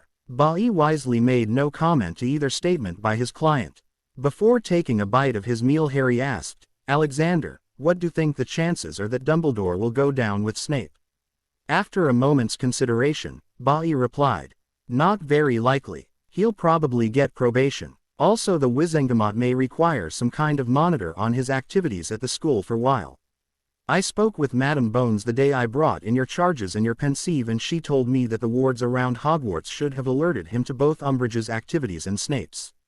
That means he either ignored the warnings or has ignored so many previous warnings that Hogwarts is no longer alerting him to potential problems because he's given the castle the impression he doesn't want to know. Probably the latter, Harry commented, thinking back over his years at Hogwarts. Any ideas about the possible punishments they could give Snape if they decide to find him guilty? Not many, Bailly told him. He is very skilled potions master and there are very few of those around, so if they do find him guilty, the punishment they give will not deprive them of those services for very long.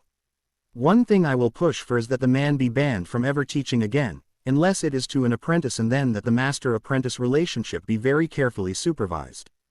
Bailly pulled a folder out of his carrying case and handed it to Harry.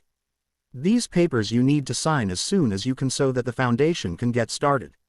What about the shelter for them, especially during the full moon?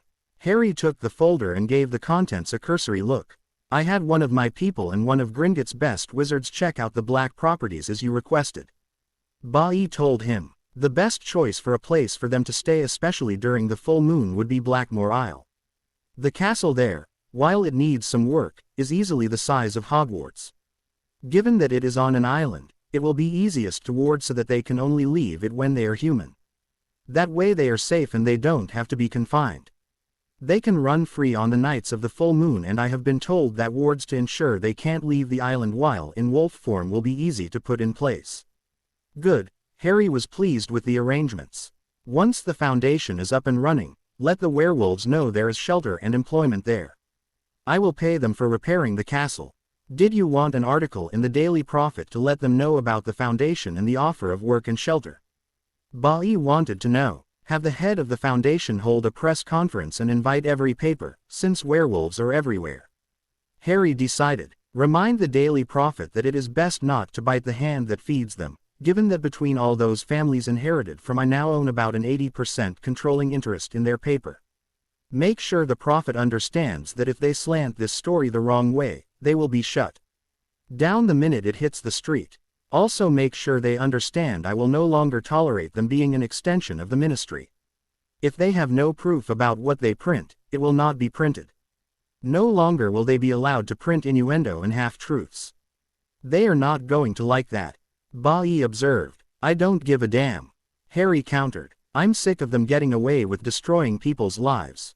Oh, and on that topic, make sure you put anti-animagi wards around the interview area. We don't want Skeeter to get any information on this and put her own special slant on it. That woman is a bit slimy isn't she? Ba'i commented and then caught on to what Harry had implied. Are you saying that Rita Skeeter is an animagus? Yep, an unregistered beetle animagus to be precise. Harry told him. Whatever wards are put up at the press conference, make sure they are set to trap any animagi who may try and sneak in. Rita won't be able to pee up a story like this one. I have no doubt she will feel compelled to give it her own special touch. And if she does show up, I want her exposed. Ba'i made some notes to be ped on to those who would be doing the press conference to let the wizarding world and werewolves know about the foundation. The two of them continued to discuss the foundation through lunch. You said had some information on that family I asked you about. Harry changed the subject as they started on dessert. Yes, I have what little information there is, right here. Ba'i pulled another folder out of his carrying case. I had one of my people get the name from Ollivander and check out the records in the ministry. There isn't much on the Wayland family. Isn't that one of the names on my inheritance list? Harry inquired. Yes it is. Ba'i confirmed. Gareth Wayland was condemned to the as Mr. Ollivander told you, and it wasn't until after the had been performed that they found out he hadn't been working for Grindelwald, that it was another wizard who was almost his twin. Wayland's wife was killed during an air raid in Muggle London. That left a boy of 9 Kerr and his 2 sisters Gwyneth, who was 3 at the time, and their baby sister Mari, who was only about a year old. No wizarding family would take them in. The taint of the original accusation was too strong, even after their father was proven innocent. None of them wanted to take another potential Dark Lord into their homes and families. Why doesn't that surprise me? Harry wanted to know. The wizarding world creates its own problems with those attitudes of theirs. I'm just glad I won't have to deal with it after this year.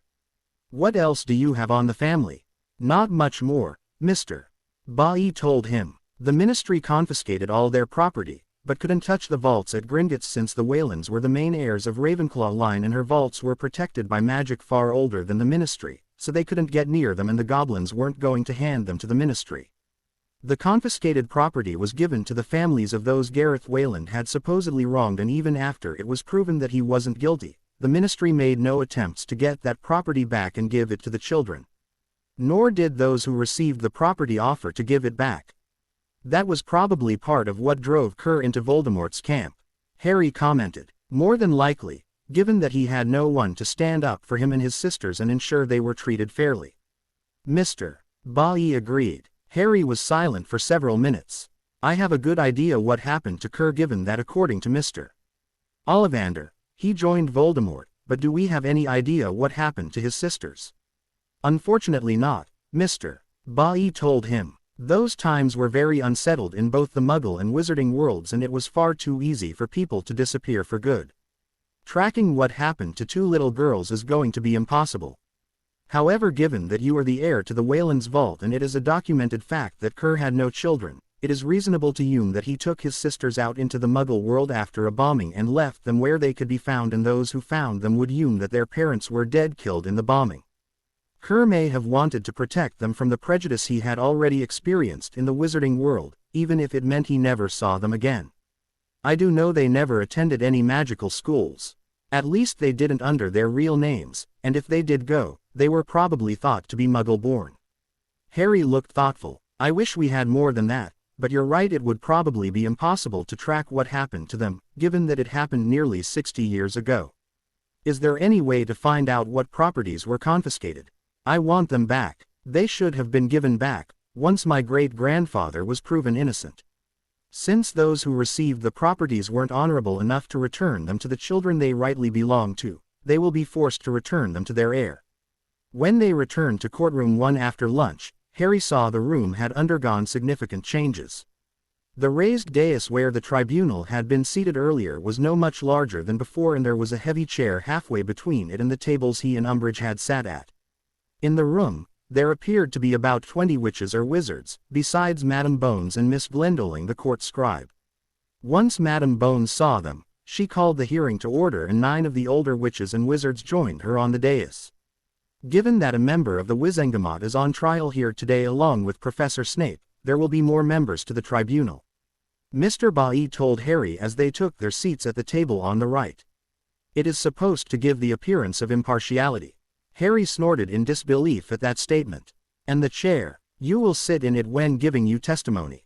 Madame Bones again went through the identification and confirmation of the participants for the record, and then instructed the court scribe to read the charges. Professor Severus Augustus Snape is charged with repeated assault and mind upon the person of Mr. Harry James Potter during his 5th year at Hogwarts School of Witchcraft and Wizardry. These assaults occurred from January to May in 1996 and were done under the guise of teaching Mr. Potter occlumency. The court scribe paused briefly as she saw the name on the next charge. Headmaster Albus Percival Brian Wulfric Dumbledore is charged as an accessory to the crimes of Professor Severus Augustus Snape for failing to properly supervise the occlumency lesson that he forced Mr. Potter to have with Professor Snape, even though he was well aware of Professor Snape's dislike for Mr. Potter. Harry looked down at the table in front of him until he could get his face schooled back into an expressionless mask. He felt like laughing at their choice of words. Dislike was not quite the word he would have chosen. It sounded too polite. Loathed, or despised, were closer to the mark in Harry's opinion, but then again the loathing was mutual. Mr. Bailly, since your client is the one bringing the charges, you may begin. Madame Bones told him. Thank you, Madame Bones. Mr. Bailly stood and called, Mr. Taliesin Nybert, would you please take the witness seat? An ancient balding wizard who looked even older than Dumbledore came up and sat in the heavy wooden chair. Please tell us your occupation and current place of employment, Mr. Nybert. Mr. Bailly requested. I am a master occlumens. Mr. Nybert told them. For the past 20 years, I have been training unspeakables in the arts of occlumency and legilimency. Mr. Nybert, I would like to place a hypothetical student before you. This student must be trained quickly so that she can protect their thoughts from a dark wizard, but has had no training in the mind arts. How would you begin to teach this student? Mr. Bailly wanted to know. Nybert was silent for several minutes before he answered. Even though there seems to be some urgency in teaching this student, they would need a solid grounding before they can begin to master occlumency. I would give him or her basic books on meditation and occlumency so that she is able to understand the goals of the lessons. At the same time I would start teaching this student how to meditate and calm their thoughts. If a student can't learn to calm their minds, then they will fail at occlumency. It is not something everyone is capable of learning because it requires a great deal of focus, at least at first. Once a student is able to keep their minds calm, I would start teaching them how to protect their thoughts. And how do you teach them to do this?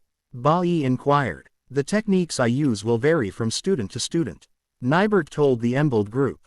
Those with poor visualization skills, I would teach how to build layered mental shields similar to domes.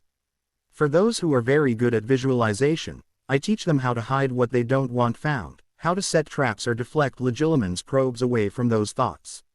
Once they have mastered that aspect of occlumency, then I teach them to drive the invading mind out. Would there ever be a time when you would, say, Mr. Bailly paused as if looking for the right words, stand a student of yours in the middle of the room on their first lesson and just say, clear your mind, before repeatedly firing the legilimens curse at them? Of course not. Nybert seemed shocked at the very idea. That wouldn't teach anyone how to protect their minds. In fact, that would have the opposite effect on the student. Repeated exposure to the legilimens curse, without knowing how to rebuild the barriers in your mind could easily erode what natural barriers the mind does have, making it easier for someone to get in. It would also prove very painful for the person on the receiving end of the curse. Could permanent damage be done? Madam Bones wanted to know. I don't know, Nibert told her honestly. It's not exactly something you would want to experiment with, just to find out. Knowing what I know about how the curse works, I know that the inn will react as if injured if repeatedly exposed to the Legilimens curse. The person on the receiving end of the curse will at the very least experience very severe migraine headaches. Mr. Nibert, Dumbledore spoke for the first time. Is there any other way that you know of to quickly teach someone occlumency, if there is not enough time to go through the method you proposed? There are no shortcuts to teaching someone occlumency unless you don't care about the person you're teaching being sane at the end of the lessons. And if that is the case, then it would be far kinder not to teach them at all and just kill them with poison or a knife. Nibert urged, you should know that, Headmaster. I understand you are a master occlumens yourself. One last question, Mr. Nibert. Bai told him. Would you ever teach someone you disliked? Nibert gave the matter a lot of thought before answering. Only if I couldn't avoid it, and then it would depend on how much I disliked the person. If it was someone I hated, then I would ask that they be given another teacher, because I know that I might not be able to put my feelings aside and do a good job teaching them what they needed to know. I have no more questions for Mr. Nibert, Madam Bones. Mr. Bai concluded. Does anyone else have any questions for Mr. Nibert? Madam Bones directed the question to the Wizengamot members and then looked toward Dumbledore and Snape. When they all indicated they didn't, Madam Bones told the elderly wizard. Thank you for your testimony, Mr. Nibert. Madam Bones. The ancient wizard bowed slightly toward her in respect and then turned and bowed toward Harry, giving him a slightly deeper bow before he returned to his seat. Harry just nodded. Next I would like Headmaster Albus Dumbledore to take the witness seat. Mr. Bai requested. Also Madam Bones, since Headmaster Dumbledore has been known for keeping secrets from my client as well as the rest of the wizarding world, I must ask that he be given Veritaserum as well as swear a magically binding oath, to ensure that we get the truth and not just what he wants us to hear. Given that Headmaster Dumbledore is a very powerful wizard, it is possible he may be able to overcome most if not all of the effects of Veritaserum. Are you implying that the chief warlock of the Wizengamot would lie to us? One of the wizards on the panel demanded. No, not lie, just not tell us the whole truth. Bai countered smoothly. For the past almost 20 years, Dumbledore has been keeping secrets from my client, deciding how much my client had the right to know, when he should have been told the whole truth the first time he asked about it. But Dumbledore didn't want to risk destroying his great experiment. The Muggles call it the nature versus nurture theory. The what versus what theory? Another member of the panel asked. Muggle psychologists have been debating for years on which is stronger. Mr. Bai explained. Whether it is the inherent nature a person is born with that makes them what they are. You know whether a person is born good or evil, or is it the way they are raised that makes them what they are? Ever since the death of Mr. Potter's parents, it is my belief that Headmaster Dumbledore has been conducting this experiment, using Mr. Potter as the lab rat, to try to prove to himself that nothing he could have done would have stopped the person who eventually became Voldemort from going dark. His actions ensured that Mr. Potter was raised in a similar environment to the one Voldemort was raised in. After the expected flinches at Voldemort's name, Mr. Bai continued, this may explain why it was so easy for him to believe that Mr. Potter had indeed killed Neville Longbottom. He thought his experiment had failed, and so he wanted to get Mr. Potter to somewhere he could be contained, so he couldn't cause any more damage. But this has little to do with the matter before this court. I have requested that Headmaster Dumbledore be given Veritaserum, so we can get the whole truth of the matter before us, and I don't believe he will give it all freely. I also give my wizard's oath I will ask no questions except those which I believe pertain to the matter before us. There was a brief conference between the Wizengamot members on the panel, before Madam Bones announced, your request for Headmaster Dumbledore to be given Veritaserum is granted as well as swearing him in under a magically binding oath. Dumbledore looked very reluctant to take the witness seat, once he heard that Bai was going to be allowed to question him under Veritaserum and that he was going to be bound with a magically binding oath, but from the look on Amelia's face he knew he wasn't going to be able to talk his way out of it. He also had no choice about refusing to take the witness seat, since he had been called. Once the oath and veritaserum had been administered, Bailly asked a few innocent questions until he heard the flat tone that indicated the veritaserum had finally taken hold. Dumbledore had fought the good fight against the potion though, but Bailly could tell that by the sweat on his forehead and the slightly glazed look in his eyes that the potion had finally won the battle. Bailly chose his first question with care. Headmaster Dumbledore, according to Mr. Nibert, you are a master of the art of occlumency, is this correct? Yes. Dumbledore said nothing more.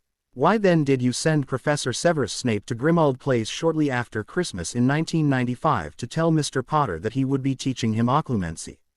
Bailly asked. I could not take the risk of seeing Mr.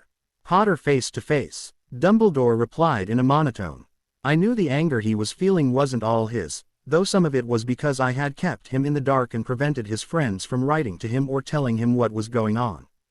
Voldemort was using the link between them to try and take control of Harry, or at the very least to gain information from him without his knowledge. And you chose not to tell Mr. Potter that you thought that Voldemort was trying to use him to gain information, is this correct? Yes. Why not? Surely if Mr. Potter had known the reason behind the need for the lessons, he might have been more willing to learn what Professor Snape was going to teach him. Bailly pointed out, I couldn't take the chance of Voldemort finding out that I knew about his attempts to influence young Harry or use the link between them to gain information. Dumbledore told them, given that you are a master occlumens yourself, why did you not teach the boy yourself? Surely knowing how Snape felt about Potter you should have known that you would be a better choice to teach him than Snape, was Bailly's next question. I couldn't take the risk that Harry might master occlumency as quickly as he had the Patronus charm, because then he might learn things I wasn't ready for him to know, was Dumbledore's answer. I was the only one who knew the whole of the prophecy and I wasn't ready to tell it to Mr. Potter yet. If he stumbled upon it accidentally, I might lose what control I did have over him, especially if he told his godfather the contents of the prophecy. I also couldn't take the chance of Voldemort using him as a conduit into my mind, if he learned from Harry's thoughts that I was teaching the boy how to protect his mind. Why did you IGN Severus Snape the task of teaching Mr. Potter occlumency? Bailly moved on to the next topic, even though there were a number of questions he would like to ask about why Dumbledore wanted to maintain his control over Potter, but his wizard's oath wouldn't allow it since it had nothing to do with the matter of Snape's abusive actions toward his client. Professor Snape was the only other master of occlumency available to me. Dumbledore reported. All the others were at the ministry, and given the fact that the minister was trying to destroy me, Mr. Potter, and Hogwarts, I didn't feel it was a good idea to ask the minister to let me use one of their master occlumens to teach Harry. What made you think he would be able to put aside his anger long enough to teach Mr. Potter how to block his mind from Voldemort? Surely you knew he hated the very fact that Harry Potter existed. Bailly knew the one problem with veritaserum was that you had to know the right questions to ask, because if you didn't you might not get all the information you needed. I was certain that Severus would be able to put aside his anger toward James Potter for the greater good. Dumbledore countered. After all, he wanted Voldemort gone just as much as the rest of the wizarding world. Are you certain of that? Bailly couldn't help asking. Of course I am. Did you ever attend any of the occlumency lessons that Professor Snape gave to Mr. Potter? Bailly already knew the answer to this, but it was leading up to his next question. No, I did not. Dumbledore admitted. Why didn't you monitor their sessions, Albus? Madam Bones asked the next question. Even I knew that Professor Snape hated Harry Potter. Why would you allow him free access to Mr. Potter's mind, unsupervised? I had to keep the ministry from finding out that I was having Mr. Potter taught occlumency. Dumbledore told them. If I had gone down to the potions lab where Harry was supposed to be having remedial potions, and the High Inquisitor found out that the sessions weren't remedial potions lessons, then the minister would have known something was going on. As for Severus violating Harry's mind, I knew he wouldn't, because he knew that Harry was just as important to the side of light as he was. So basically it would be safe to say that you, the headmaster, who was responsible for the physical safety and well-being of all the students in your charge, decided to leave a young man's mental health and safety in the hands of man who hatred of the young man's father was damn near as legendary as the hatred between Gryffindor and Slytherin. Is that correct? A witch on the panel asked. Yes, Dumbledore agreed. I have no further questions. Mr. Bai told the panel. The panel apparently had no further questions for the headmaster either, because the antidote was quickly administered and he returned to his seat looking thoughtful. The next witness called will be Harry James Potter. Bai spoke up. Since he is now old enough for there to be no harm to his mind or his magic, I also ask that he be given Veritaserum, and I had already had from Mr. Potter his permission to administer a magically binding oath, so that Professor Snape cannot claim later on that he was lying in his testimony. Harry took the seat without a moment's hesitation, then after swearing the oath and answering a few questions from the potion's master, who was going to be dosing him with the truth drug, swallowed the 3 drops that were placed in his mouth. After the first few questions Harry could feel the potion take hold and it gave him a kind of floaty feeling like he was there and yet really wasn't. Mr. Potter, when were you first told about the occlumency lessons you were to attend? The question seemed to come from a great distance. It was a couple of days after Christmas. Harry responded. Snape had stopped by Grimmauld Place and after insulting Padfoot for a few minutes, he told me I would be learning occlumency in the upcoming term. Did he tell you why you were to receive these lessons or what they were to do? He said it was a magical defense of the mind against external penetration. I meant he meant possession, but then I thought he had to be wrong, because we had all agreed I wasn't possessed when I saw Nagini attack Mr. Weasley. Harry told them. The only reason he gave me for my being taught occlumency was that Dumbledore had ordered it. He also said no one was to know about the lessons. How did you feel when you were told that you would be learning occlumency from Professor Snape? Bai wanted to know. I felt like the headmaster had just punched me in the gut with a bludger. Harry admitted. I also couldn't help wondering what I had done to be condemned to spending more time with Snape. I couldn't understand why Dumbledore would leave me in the hands of someone who hated the very ground I stood on, for something that wasn't even my fault. What happened during your first lesson with Professor Snape? Bai inquired. I had no sooner come in the door and Snape started insulting me. Harry reported matter-of-factly. After explaining some of the reasons why I needed to learn occlumency, he told me to stand and take out my wand. I was instructed to try and disarm him or at least to defend myself while he tried to break into my mind. He wanted to see how well I could resist. And was he successful at breaking into your mind? A woman's voice that Harry identified as Madame Bones inquired. Yes ma'am, Harry told her. I finally managed to drive him out when he started getting very close to a personal memory. Then what happened? An unfamiliar voice asked. He insulted me some more by telling me I had wasted time shouting and that I needed to remain focused, so that I could drive him out with my mind and not my wand. I pointed out to him that I was trying, but that he had never told me how to do it. He then told me to close my eyes and clear my mind and let go of my emotions, but he still never told me how I was supposed to accomplish that. He attacked me several more times with the Legilimens curse. Harry recounted the rest of the first lesson. Was each lesson like this?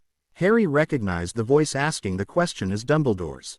Pretty much, Harry admitted. After the first lesson, every time I came into the potions lab he would tell me to take my wand out and clear my mind and then fire the Legilimens curse at me over and over, insulting me and my parents in between rounds of the curse. Every night I would leave there feeling as if my head had been a target for the bludgers. You were never given any books to study so that you could learn how to clear your mind and calm your thoughts. Another unfamiliar voice asked. No, Harry told them simply. Why would Snape bother telling me if there were any books on the subject, when it was clear from the first lesson that he considered the whole thing a waste of his valuable time? What finally brought the lessons to an end? Madame Bones asked. I had a look at Snape's memories in the pensieve Dumbledore had given him and he got mad at me for looking at my father's humiliating him in front of the whole school. Harry told them. At the time I thought it was only fair. He'd been poking around in my memories for months, so why shouldn't I be allowed to look at his? Personally I think he was looking for an excuse, and since Dumbledore wasn't there to force him to continue the lessons, he just stopped them, using my looking into the pensieve that he left out as an excuse. I was kind of glad even though I had seen how much of a bully my father was to him. It reminded me a lot of Dudley's, Harry hunting. I was just glad I never had to go back. What is Harry hunting? It was Dumbledore's voice again. That has nothing to. Mr. Bailey spoke up, but it was too late. Harry had started answering the question. It was a game my cousin invented.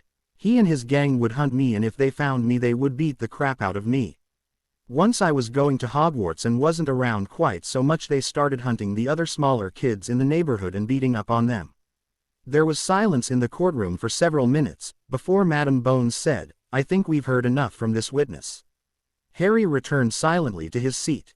He wasn't pleased that he had mentioned the Harry hunting, but it was a little late to worry about it now.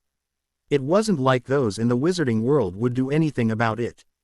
On the whole, they were highly ineffectual at anything even remotely resembling true justice. He wasn't too worried about that. He would see justice done to Dudley. Even now he had a private detective following Dudley around and taking pictures of his activities. Dudley wasn't back at Smeltings this year. He had been expelled at the end of the previous year for alts on the younger boys. It had taken a sizable chunk of Vernon's money to cover it up, but he had managed to avoid his son going to jail. Vernon and Petunia were still very blind to all of Dudley's faults and misdeeds. If the detectives he hired were efficient enough, then he might have himself a wonderful Christmas present from the Dursleys for the first time in his life, when nothing Vernon could do would prevent his son from going to jail. Harry had been so involved in his daydream of seeing Dudley get what was finally coming to him, that he missed seeing Snape take the witness seat and taking the oath in Veritaserum. Bailey was asking his first question. "Professor Snape, we have heard from Mr. Nibert how he would teach a student who had no experience in the mind arts how to master occlumency. And we have heard from Mr. Potter how his first lesson with you went. What I want to know is why you didn't use the method recommended by Mr. Nibert on with Mr. Potter." "Because Mr. Potter should have already known how to clear his mind," Snape answered, managing to sound snide even under truth serum. "He is a wizard after all. He should know the proper meditation techniques to clear his mind. I shouldn't have to start him off at the beginning." "Would you have taught, say, Miss Hermione Granger the same way?" Bailey inquired. "I wouldn't voluntarily teach that arrogant little know-it-all occlumency, but if I was forced to by the headmaster, of course I wouldn't use the same method I did with Potter. She's Muggle-born, she wouldn't know the first thing about the proper meditation techniques." Snape responded. "And Mr. Potter was raised in the Muggle world, so how does that make him any different from her?" Bailey sounded as if he were confused by the logic. "Because he's a Potter, of course," Snape answered as though that should have been obvious. "They are always different. That still doesn't explain why you expected him to know the proper meditation techniques to calm and clear his mind. Things that he would have learned only if he had grown up in the wizarding world and not the Muggle one." Bailey continued to sound puzzled.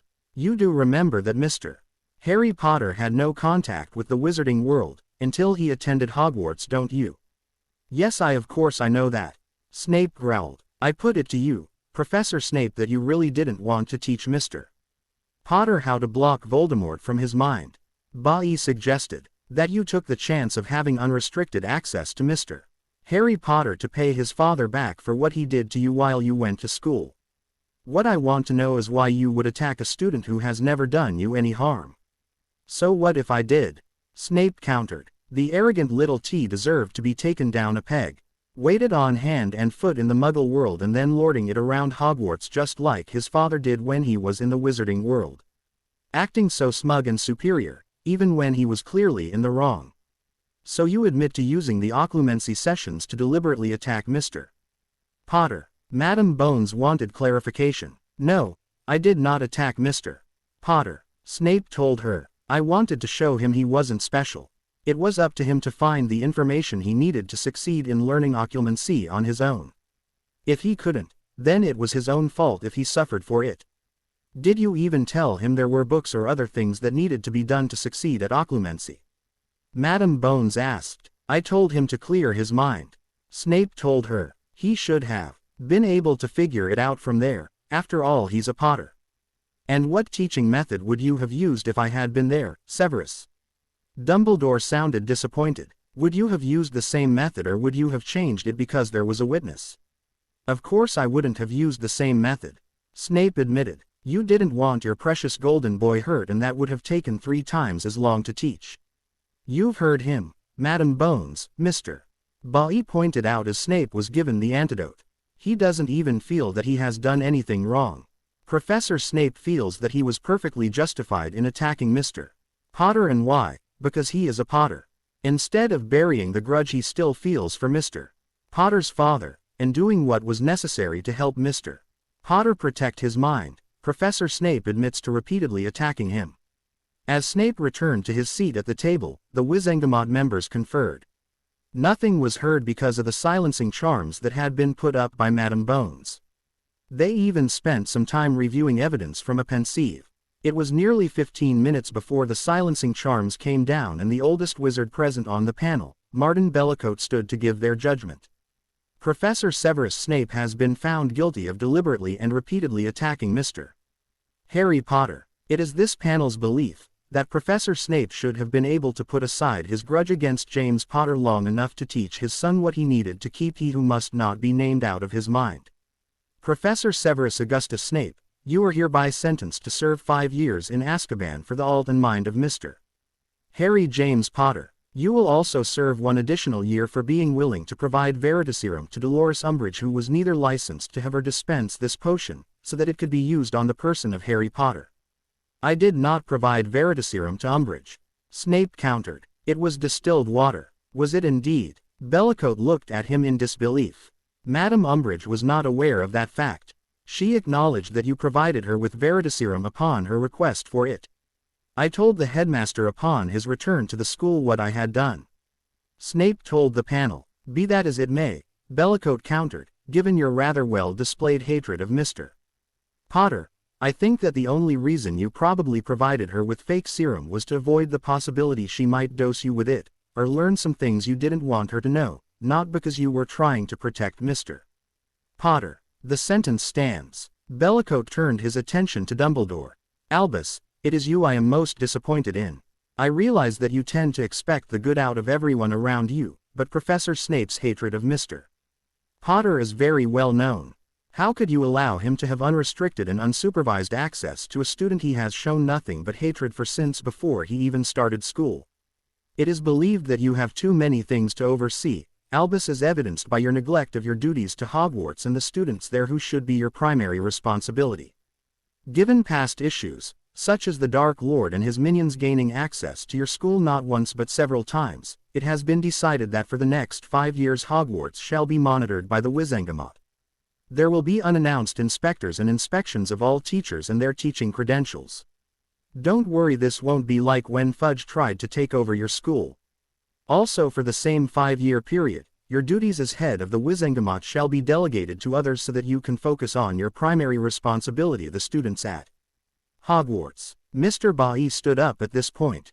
Esteemed members of the panel, I would like to request 2 further additions to Professor Snape's sentence. And those are, Madam Gwendolyn Hill inquired. First, that Professor Snape's teaching credentials be removed. Mr. Bailey told them, if you check with the Board of Governors of Hogwarts you will find there have been a number of complaints about the man's teaching methods over the years. He has terrorized any number of students to the point where those who might have considered a career in potions decided otherwise out of fear. I am not saying that Professor Snape should not pee on his skills, but it is just quite clear the man should not be teaching in a CL room environment. He may have better luck one-on-one, but if he does take on an apprentice, then I strongly recommend that the master-apprentice relationship be carefully monitored. And your second request, Madam Bones spoke up. It involves the delicate matter of an unpaid life debt. Mr. Bailey told them, Professor Snape incurred this life debt when Mr. Potter's father saved his life in their 5th year.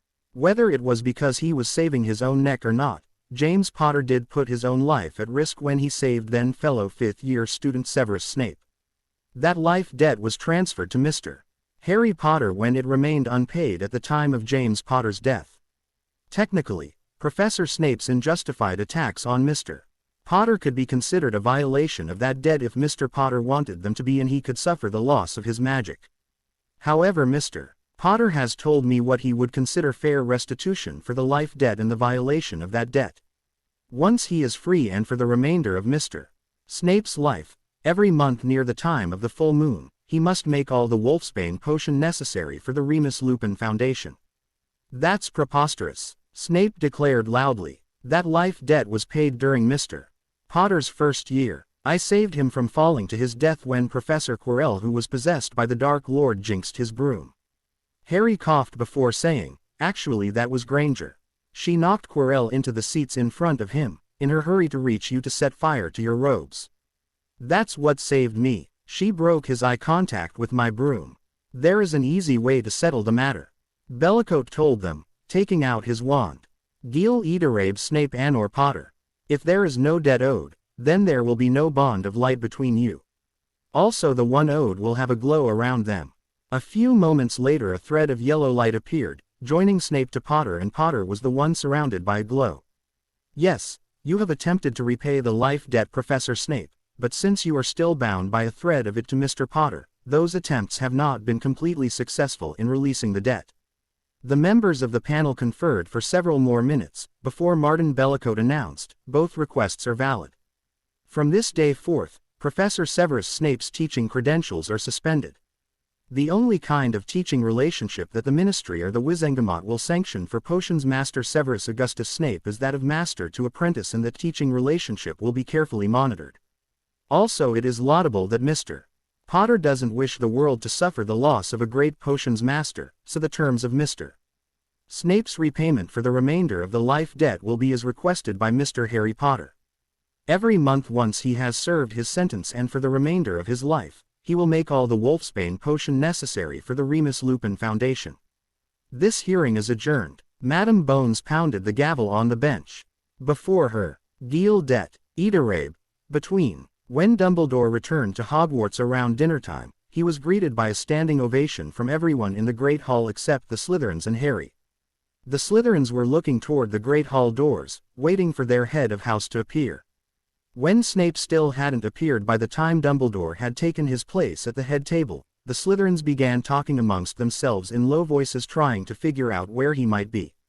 Dumbledore gestured for the cheering students to resume their seats. When the Great Hall was silent once more, he spoke. You have no idea how pleased I am to be back among you all. After dinner I would like the staff, head boy and girl, as well as all prefects to meet me in the staff room. Silence greeted Dumbledore's announcement, and he started to sit down. Malfoy got to his feet before Dumbledore was completely seated and asked, Headmaster, where is Professor Snape? Dumbledore got back to his feet and told him, I would prefer to discuss that at the meeting after dinner, Mr. Malfoy. We have the right to know where our head of house is, sir. Malfoy disagreed, gesturing to the Slytherins around him, who nodded their heads in agreement. Seeing that Malfoy and the other Slytherins were not going to yield on this matter, Dumbledore sighed, Very well, Mr. Malfoy. Professor Snape is unfortunately on his way to Azkaban. The tribunal found him guilty on all charges. On what charges? Malfoy wanted to know. That is none of your concern, Mr. Malfoy. Dumbledore told him. Can you tell us how long he will be in Azkaban and when he will be coming back here to teach? A third-year Slytherin girl asked. Once Professor Snape has been released from Azkaban, I am afraid he will not be returning to Hogwarts. Dumbledore told the silently waiting students. There were loud cheers from the Hufflepuff and Gryffindor tables at this news. The Ravenclaws didn't look all that surprised by the news, given his teaching methods, but they were largely silent. The Slytherins, on the other hand, looked positively murderous. They knew who was responsible for Snape's incarceration, and some of them started planning what they were going to make Potter pay. Draco Malfoy, however, was not going to wait to make Potter pay for his actions. If nothing was done to stop the arrogant Gryffindor, Draco was willing to bet he would continue to decimate Slytherin House of its best, like his father and godfather. The Great Hall was still in an uproar as Draco moved cautiously down the far side of the Slytherin table, trying to avoid detection. Not that anyone would have noticed him, given the chaos and crowd of people trying to get to the end of the Gryffindor table, where Harry Potter was currently seated. It looked like quite a few of the Gryffindors and Hufflepuffs were trying to congratulate the arrogant git, but from what he could see of the expression on Potter's face, he wanted nothing to do with any of them. Draco reached the best vantage point just as Potter apparently decided he'd had enough, because he got up and started pushing his way through the milling crowd of students. Draco waited until he had a clear shot before raising his wand and firing off the curse. A moment later their screams as students scattered out of the way of the curse that was heading toward Potter. Those who were closest to him noticed that Harry made no attempt to dodge the curse as they had done. Instead he raised his hand in a halting motion and the curse stopped just before it would have hit him. However, instead of dispelling the curse with a finite as they expected, Potter seemed to be studying it. Then he made a shooing gesture with his hand and the curse sped off back. The way it came. As it reached the far side of the room, near the Slytherin table, the watching students saw it swerve as if it were looking for someone or something.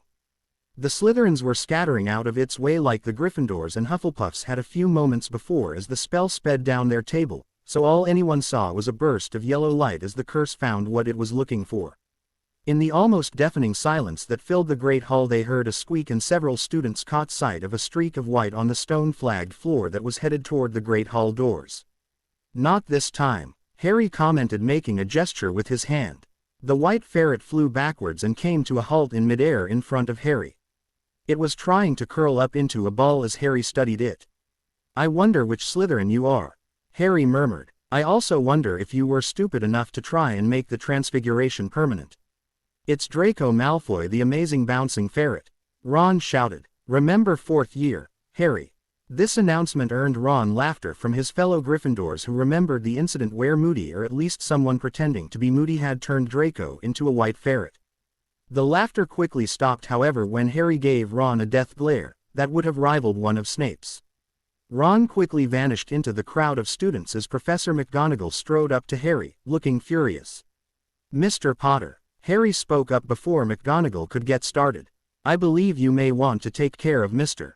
Malfoy, Professor. He seems to have had an accident with a spell he cast." "Mr. Potter, how could you be so foolish?" McGonagall glared at the young man. 50 points from Gryffindor. That curse could have hit anybody when you sent it back. Why didn't you simply dispel the curse once you stopped it from striking you? Quote, "It wouldn't have hit anybody," Harry countered. "I put a return to sender charm on it, so the only one who was going to hit with it would be the one who sent it in the first place. Nevertheless, you endangered your fellow students." Professor McGonagall went on. "You should have just dispelled the curse, so no one was hurt." Harry just stared at her, his face an expressionless mask. "I'm a big believer in reaping what you sow, Professor. Malfoy sowed this, so he should reap it. I do hope you are able to reverse the transfiguration, otherwise the Malfoy line will end right here." He turned on his heel to leave and then turned back for a moment and glared at the ferret. The silence in the great hall was again almost deafening, so everyone heard his final words. "Malfoy, consider this your last warning. I have had enough of you and the rest of the Slytherins. However, if you or any of the other Slytherins are stupid enough to try and harm me, let me warn you here and now, you will not like the results and your children's children will be feeling them. That is a promise from me to you. We just have to get through this last year together and then we can go our separate ways and never see each other again." Turning on his heel, Potter left. Those nearest the great hall doors saw him walk out the main doors of the castle and onto the grounds. Hagrid found him sitting on a large boulder near the lake, watching the glittering surface change colors as the sun began to set. "Hello, Ari," Hagrid greeted the younger wizard cautiously. "Hagrid," Harry didn't take his gaze off the surface of the lake. "Did they send you out here after me?" Hagrid settled down on the ground beside the boulder, before he answered. "No, I came on me own. Thought ye might want someone to talk to." "Well, you were wrong," Harry told him. "You and I have nothing to talk about. You chose your side last year and it wasn't mine. I don't know what you're talking about." Hagrid sounded confused. "I never chose anyone's side." "Oh, but you did, Hagrid," Harry countered. "I know that you were the one who kept Remus from coming to that farce of a trial the Ministry gave me." "On Dumbledore's orders," Hagrid told him. "He didn't want Lupin Puddin' himself at risk. I was the only one strong enough to keep him heir at Hogwarts." "Exactly," Harry nodded in confirmation. "You chose Dumbledore over me. During my time in Azkaban, it would have been nice to know that someone out here didn't think I was capable of murdering Neville." Hagrid stared at him shocked. "I never thought you murdered Longbottom. And, my bein' there would've done ye no good. I couldn't 'a stood up fair ye, me bein' a half-giant and all. They never would've listened to me. You wouldn't have had to testify on my behalf." All you would have had to do was let me know you were there for me, but you didn't do that. Harry told him. If I had known you and Remus believed in me and that you weren't there as a part of the group that was convinced I was guilty, it would have been a great comfort to me, but in choosing to do what Dumbledore told you, you denied me that. You chose the easy way out by remaining silent, instead of standing up for what you believed. You wouldn't do for me what I had done for you more than once. I stood by you and helped you when you did stupid things, like trying to keep a dragon, when you knew it was illegal, not to mention dangerous for you to do so. And I risked my life to help clear you of the charges that got you sent to Azkaban when the Chamber of Secrets was reopened. Not to mention got you cleared of the original charges that got you expelled from Hogwarts. There was a pause as Harry got to his feet. So you see, we have nothing to talk about. You and I clearly have different ideas about loyalty and what being a friend is. You stay with the side you chose and leave me alone. Hagrid watched as Harry walked back up to the castle, and tears filled his eyes at the realization that he had lost a very precious gift, Harry's friendship, and he didn't have any idea about how to get it back. Dumbledore entered the staff room after dinner, his face solemn. The only prefect missing was Draco Malfoy, but he knew from Professor McGonagall that it might take some time to figure out how to reverse the transfiguration spell. I will get to the most important matter first, so that the prefects and the head boy and girl can be about their duties. Dumbledore began. With Professor Snape no longer here, you will need to keep a close watch on the students in your houses. I am not blind, nor have I ever been blind to how Professor Snape favored his own house and allowed them to get away with things that he would punish the students of the other houses for. Those students, who have been ill-treated by the Slytherins, may try and revenge themselves against the perpetrators, since they no longer have to worry about retribution from Professor Snape. He paused for a moment, eyeing the Slytherin prefects earnestly. Slytherin prefects, I must also ask you to keep a watchful eye on those in your house. They may also decide that the absence of Professor Snape gives them license to get vengeance of their own for acts perpetrated on them, or their families.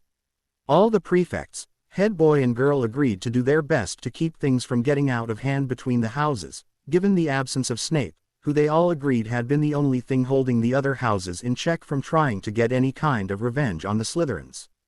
They also acknowledged, at least privately, that Snape was the one who had kept the Slytherins marginally under control. The teachers also agreed to help, since the prefects, head boy and girl, couldn't be everywhere. Once the students were gone, Dumbledore turned his attention to the remaining matter. Until we replace Severus, I will teach potions. I would like all of you to give some thought over the next few days to who would be best to fill the post of potions teacher. A potions master would be preferred, but they are few and far between, especially those of Professor Snape's caliber. I would like to try and replace him before the Christmas break if possible. The teachers nodded, and then all but McGonagall filed out of the staff room. Albus, I need to speak with you about Mr. Potter. McGonagall spoke up after closing the door and casting a silencing charm on the room. What about Mr. Potter? Dumbledore looked old and tired. I am beginning to have my doubts about the wisdom of having him back at Hogwarts. Minerva told him honestly, I know you want to try and get him to forgive those who wronged him last year, but I don't think Mr. Potter has any intentions of going along with your plans. He made it quite clear the day you and Severus were arrested, that this wasn't the only thing he had in mind. Dumbledore nodded his head in acknowledgement of her concerns. Yes, that young man has a lot more anger in him than I originally thought. Most of it unfortunately is justified, given our actions last year. All we can do, Minerva, is help him work through it. Headmaster, that plan will only work if the boy is willing to be cooperative, McGonagall pointed out. And so far he has proven to be very rebellious. From what I and the other teachers have seen so far, he has no intention of cooperating with us. He has racked up more detentions in the past couple of weeks than the Weasley twins did during any of the years they attended Hogwarts. We must wait him out, Minerva. Dumbledore told her. Maintaining that level of anger day in and day out will soon become very tiring for Mr. Potter, and then we should be able to make headway in bringing him back to us. McGonagall sighed. I hope you are right, Albus. ABC 123. It was near the end of September that a note from Mr. Ollivander was delivered to Harry by a small barn owl, advising him that he would be there on Friday around noon with the completed staff. Harry had to admit to being slightly curious about what the staff would look like, even though the only use he would probably get out of it was as a walking stick, since there was no one at Hogwarts who would be able to teach him how to use it. He also had no doubt that as soon as the students and staff saw the staff in his possession, the G-Vine would be humming like a hive of bees, since there hadn't been a wizard since Merlin who needed one. Harry grimaced as he realized that his having a staff would undoubtedly make him even more desirable as a husband, given the fact that he had to be an extremely powerful wizard to use a staff instead of a wand to channel his magic. In fact, he had already had a number of young witches from the other houses trying to get his attention over the past few weeks, and this would probably make the foolish girls redouble their efforts in trying to snag Harry Potter, the boy who lived and destroyed Voldemort, as their husband. Remembering the one and only time he had seen the Malfoys together, Harry was willing to bet that in the old and influential wizarding families arranged marriages were usually the norm and that love was not a factor. Power, wealth and influence were. However, he now knew that he was now the target of some of those families, having accidentally overheard a conversation a few weeks ago between several girls that he knew came from those proud old wizarding families. The girls were doing their level best to try and snag him as a husband, obviously on the orders of their parents. Apparently they were willing to overlook the fact that his mother was a Muggle born, in favor of getting their daughter married to someone as powerful as he was proving to be. In fact, several of them who never would have even looked at him before, had tried to get him alone in the past few weeks. They were apparently counting the fact that he was largely ignorant of wizard courting customs, to try and trap him into a situation where he would be forced to marry them. Ginny Weasley had been the most persistent of those trying to snag him as a husband, refusing to believe that Harry didn't desire her, given that she desired him. He had been very careful not to eat or drink anything she might have had contact with, just in case she decided to escalate matters and try a love potion. He still remembered the giggly conversation she and Hermione had had with her mother about love potions that summer before his 4th year when they were staying at the Burrow for a month. He wondered what their parents would say if they knew that his mother had been a direct descendant of Rowena Ravenclaw and not a Muggle born at all. He was half tempted to tell them the truth and watch them keel over in shock, but he was saving that until the end of the year along with his really big surprise. Harry couldn't help wondering just how gullible they thought he was, given how he had been treated by the wizarding world over the last 7 years. Maybe they believed if they treated him like a hero, that he would forget the past year and their previous ill treatment of him. Did they really think his memory would be that short? Obviously their memories were, if they thought that treating him like a rock star would make him forget how quickly they had turned on him not once but many times. Well, that would happen. Never. He shook his head, willing to bet that in their minds they were already revising the events of the past 7 years and especially this past one to make themselves look better or at least feel better about their actions. He couldn't help wondering what the next generation of witches and wizards would be taught about Harry Potter and how he defeated Voldemort. By the time the wizarding world was done, he had no doubt that they would have it firmly established that Harry had deliberately allowed himself to be placed in Azkaban to trap and then destroy Voldemort, instead of facing the truth that they had all betrayed him and that no one in the wizarding world had bothered to stand up for him. For them that fantasy would be far more palatable than reality, because they definitely wouldn't want the truth getting out that they could turn on someone who had never done them any intentional harm like a pack of hungry jackals. They were halfway through lunch when Dumbledore appeared in the Great Hall, followed by Mr. Ollivander, who was cradling a long slender bundle wrapped in grey cloth in his arms. Silence began spreading out from the doorway as the students saw the wand maker with his odd bundle and wondered why he had come to Hogwarts. He very rarely left his shop in Diagon Alley. In fact, the last time he had been at Hogwarts had been 3 years ago at the wand weighing for the Tri-Wizards tournament. The students started whispering when they saw the headmaster and the wand maker approach Harry Potter, who was seated at the end of the Gryffindor table.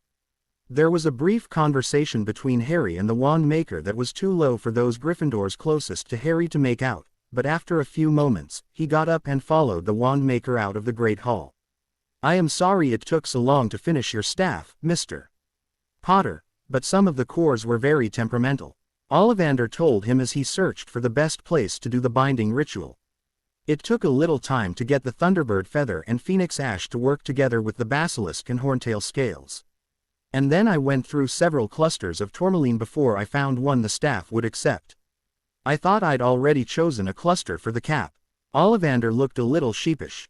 "It shattered the first time it was mounted." While it was responsive to you, it apparently wasn't compatible with your cores once they were all within the staff. Ollivander stopped when he got to a spot halfway between the castle and Hagrid's hut, and Harry stopped right beside him. Laying down the cloth-wrapped bundle, Ollivander undid the wrapping, but didn't pick the slender ash-white staff up. Instead he used the cloth to roll it onto the gray area between them.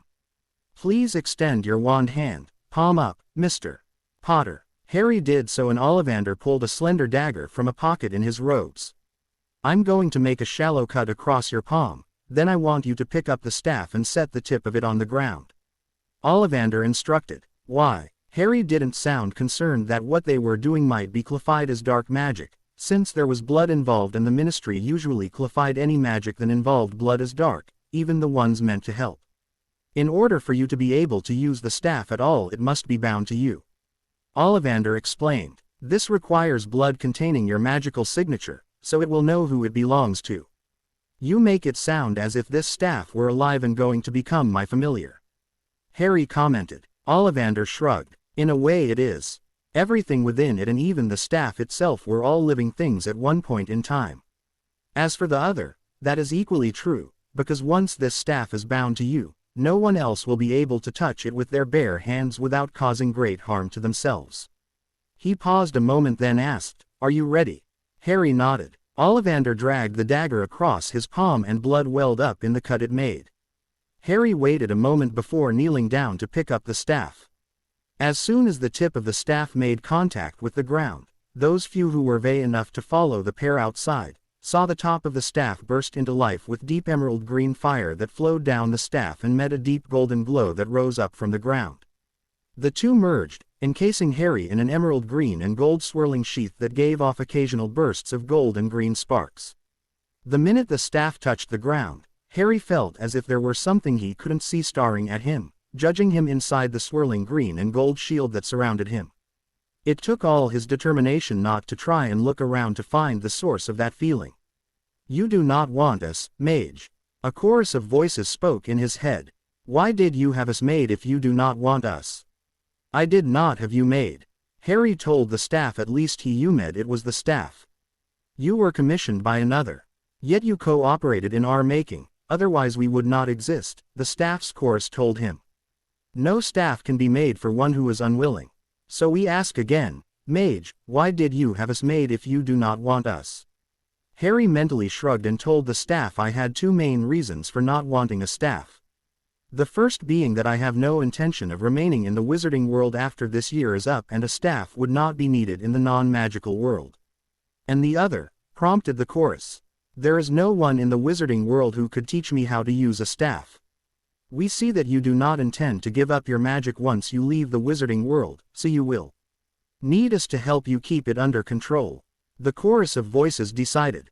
"I've been doing just fine without you so far," Harry pointed out dryly, "and I would still need someone to teach me how to work with you."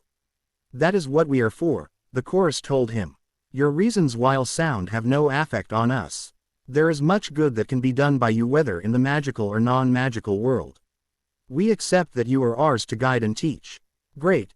Just what I need," Harry grumbled, "a bossy staff." He heard the chorus chuckle as the green and gold shield vanished from sight. "I take it the bonding was successful?" Ollivander inquired. "I would say so." Harry glared at the staff. "I'm now the proud possessor of a very bossy staff. When you said it was alive, you weren't kidding." As Ollivander chuckled, Harry caught sight of the small group watching them.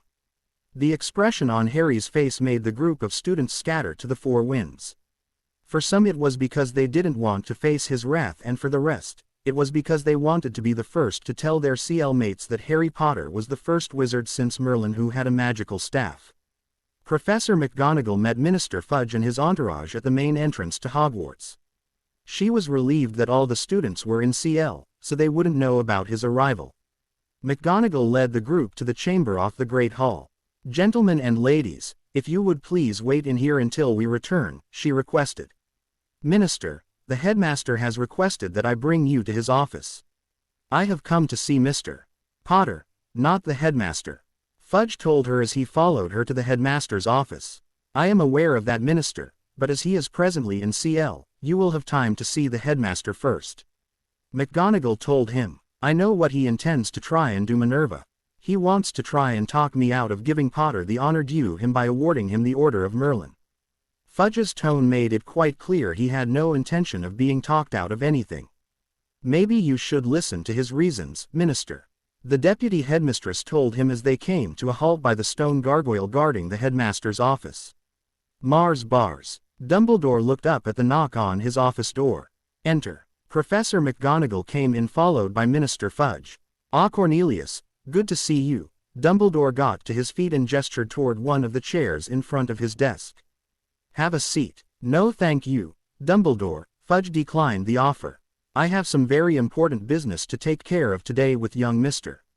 Potter, so let's get this over with so I can do what I came to do.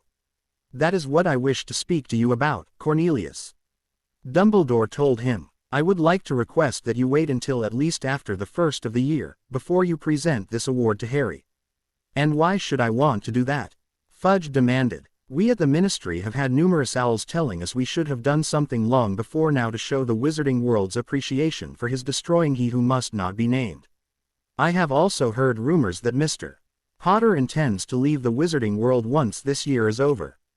Right now the rest of the wizarding world doesn't know about his intentions and I intend to see to it that he stays here. He is needed here. I am well aware of Mr. Potter's stated intention to leave the wizarding world behind, Cornelius. Dumbledore tried to keep calm. This is what we are trying to avoid. I agree with you that we need him, but he needs us just as badly.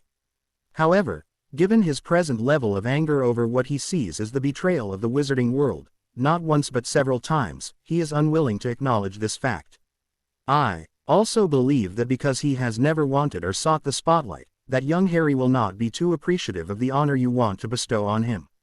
We must work through his feelings of anger and betrayal first before Harry can properly appreciate his place in our society. Poppycock. I'm afraid I must disagree with you, Dumbledore. Fudge told him pompously. What that young man needs is to see as how much we, the whole of the wizarding community, value him for what he has done in destroying the Dark Lord once and for all. You'll see, once he's had a taste of how much the wizarding world respects and admires him, it will bring young Harry around. Mr. Potter has already had a taste of the wizarding world's regard. Dumbledore reminded the minister. He has also seen how quickly wizard kind can turn on those it claims to respect, including the ministry, if you will remember. I think I can safely say that he has no desire to return to that spotlight. Fudge squirmed for a moment before saying, nonsense. Young Harry is like any other young man. The attention and regard of young witches will be heady stuff to him and that will bring around, you'll see. Dumbledore shook his head. Cornelius, he has already had the attention of a number of the young witches here at the school since his return and he either ignores them or treats them with contempt. Please, I beg of you, put this off for a little while. Give us more time to help Harry work through the issues he has with us before you try and shove him into the spotlight. I'll warn you now, that it is a place he has never wanted to be and desires even less now. If you force this issue, I'm afraid it will backfire in ways you can't even begin to imagine. The head boy, Terry Boot, walked down to the Care of Magical Creatures CL near Hagrid's hut. He'd been sent to fetch Harry Potter for a meeting with the minister. The sixth-year students were all sweaty and panting, but Terry couldn't see the creature that Hagrid had them working with. Hagrid, he called, taking the half-giant's attention away from his students. I've been sent to fetch Potter and bring him back up to the castle. The minister has asked to see him. Hagrid nodded. Ari, ye need ta go back up ta the castle with Mr. Boot. The minister would like ta see ya. Harry stepped out of the group of students without a word and headed toward where Terry was standing. Once he got close enough to be heard without shouting, he asked, Can I clean up first? I don't think the minister would like to see me like this. I suppose so. Terry nodded. They didn't say it was urgent, just that he wanted to meet with you as soon as possible. While you're getting cleaned up, I'll let Professor Dumbledore know. Where am I supposed to meet him? Harry wanted to know. In the anteroom off the Great Hall, Terry told him. Oh, and when you change, you might want to dress nice. Where is he, Dumbledore? Fudge hissed under his breath. He could see the waiting reporters were beginning to get impatient. Mr. Boot said he needed to clean up after the Care of Magical Creatures CL. Dumbledore told him. From what I understand, Hagrid had a baby access in CL today and they are known to be rather rambunctious. Just as Fudge was going to ask Dumbledore to have Boot check up on Harry, the door to the anteroom opened and a young man with messy dark hair walked in and Fudge couldn't help noticing the staff he gripped in his right hand. The conversations of the reporters ground to a halt as they got their first good look at the boy who lived. No reporter had really seen him since the day he was sent to Azkaban, and any attempts to try and take pictures of him had all failed, because they all came out blurry. He hadn't changed that much from the last time they'd seen him. He was still rather short and very slender, but unlike on previous occasions a few things stood out. His hair, while still messy, was now shoulder length and he had long bangs covering the trademark scar. Also his hair was now a mixture of black and silver, making it resemble a lake reflecting the night sky. His face was expressionless as he caught sight of the reporters, and his eyes seemed to burn with emerald fire. He was wearing a deep green and silver robe that was opened in the front, and underneath it he appeared to be wearing a Muggle t-shirt and jeans. Those closest to him could see there was writing on the shirt and it took them a few moments to make it out. Don't let your mind wander. It's too little to be out on its own. They also noted that on the emerald green robes there were 3 house emblems. They recognized the ones for the houses of Potter and Black, but they couldn't place the third, even though it looked familiar. They made a note to research that house device because depending on which house it belonged to, Potter might wield almost as much power as the minister, though most of it was bound to be economic. The item that attracted the most interest among the reporters was the staff he was holding in his right hand. They had heard rumors that he had gotten one, but since they hadn't been allowed on the Hogwarts grounds until now, they hadn't been able to confirm it. It wasn't very tall. The deep green, glowing gem cluster mounted on the top of the staff was just level with the top of Potter's head. The staff itself was ash-white in color, and from what those closest to Potter could see, there appeared to be intricate gray lines, like Celtic knotwork, running all over it. Following the instructions given by the minister, they stood back respectfully to let Potter through. Fudge had promised all their questions would be answered by Mr. Potter after he had made his presentation.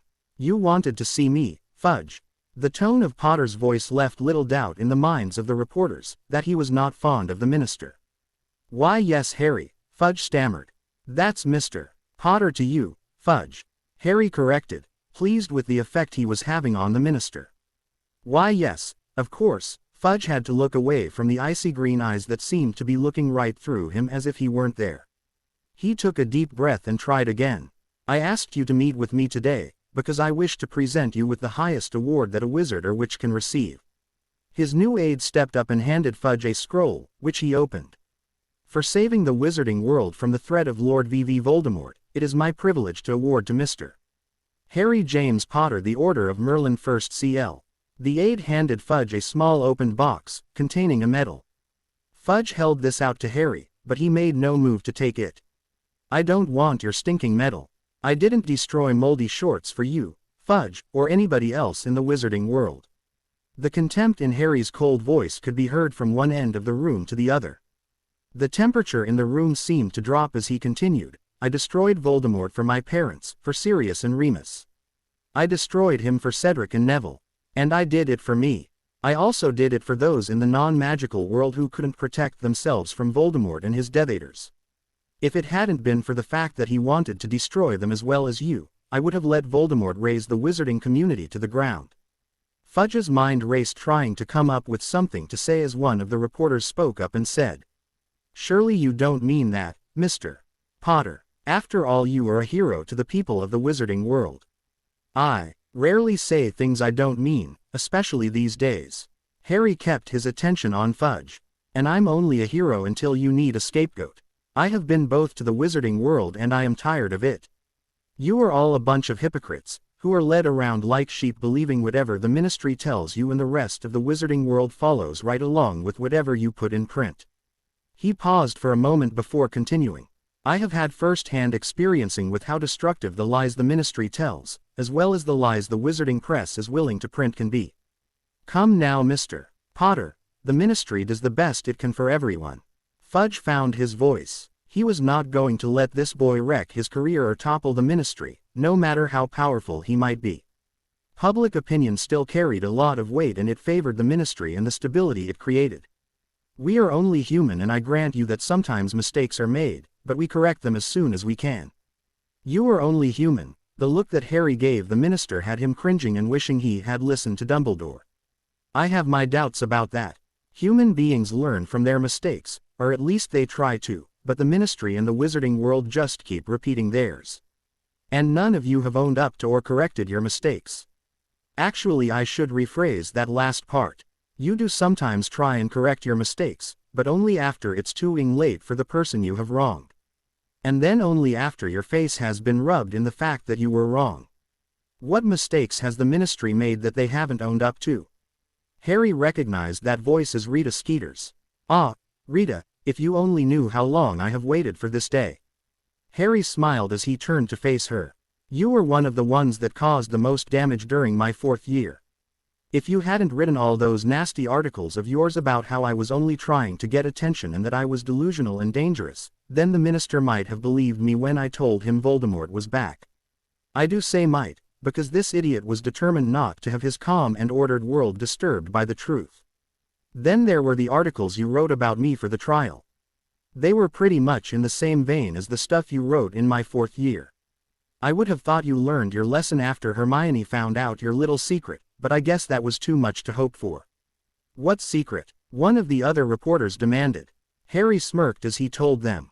"Didn't you know? Well, since Rita is so fond of the truth and getting everything out into the open, I suppose it is only fair that you know." He enjoyed watching Skeeter's face suddenly grow pale. Rita Skeeter is an unregistered animagus, a beetle to be precise. That is how she has been able to get into places she is not supposed to be in and write stories with her own special slant on the truth with information she shouldn't have had. But then the truth is all relative, isn't it, Rita? And to answer your question, Rita, actually it's the wizarding world as a whole and not just the Ministry that hasn't owned up to these mistakes, but we'll let Fudge here see if he can answer this question for you all right. Harry turned his attention back to the minister. "I don't know what mistakes you are talking about." Fudge glared at Potter, wondering how he could stop this debacle from happening. Harry made a tisk-tisk sound as he shook his head. Minster, you might want to see someone about your poor memory. We'll get into the errors you personally made in a bit, but right now let me quiz you on some history. And by the way, if you reporters know the answer, you can speak up too. You look old enough to know. So Minister, today's question is, in the past say about 100 years, how many witches and or wizards were sent to Azkaban without a trial, or else got the same sort of trial I got, where not all the resources that the wizarding world has available for getting to the truth were used? And for your bonus question, of those that were treated that way, how many of them was the truth not found out about, until they were either dead or had their souls ed out by dementors? There have only been 2, the minister told him confidently. You and Black, and we've made reparations for both of you. Harry made a buzzing sound and then said, wrong answer. And Sirius was dead by the time you admitted he was innocent. He looked over at the reporters. Would any of you care to prove you're smarter than the minister? There was silence as the reporters stared at each other, wondering just what the boy who lived was talking about. What about you, Dumbledore? Harry inquired. Surely you know. I mean, after all, you have been alive for more than 100 years. Hell, for all I know you were probably at the trials. Hagrid, Dumbledore offered. Yes, there was Hagrid. Harry agreed. He was sent to Azkaban not once but twice. And the second time he didn't even receive the courtesy of a trial.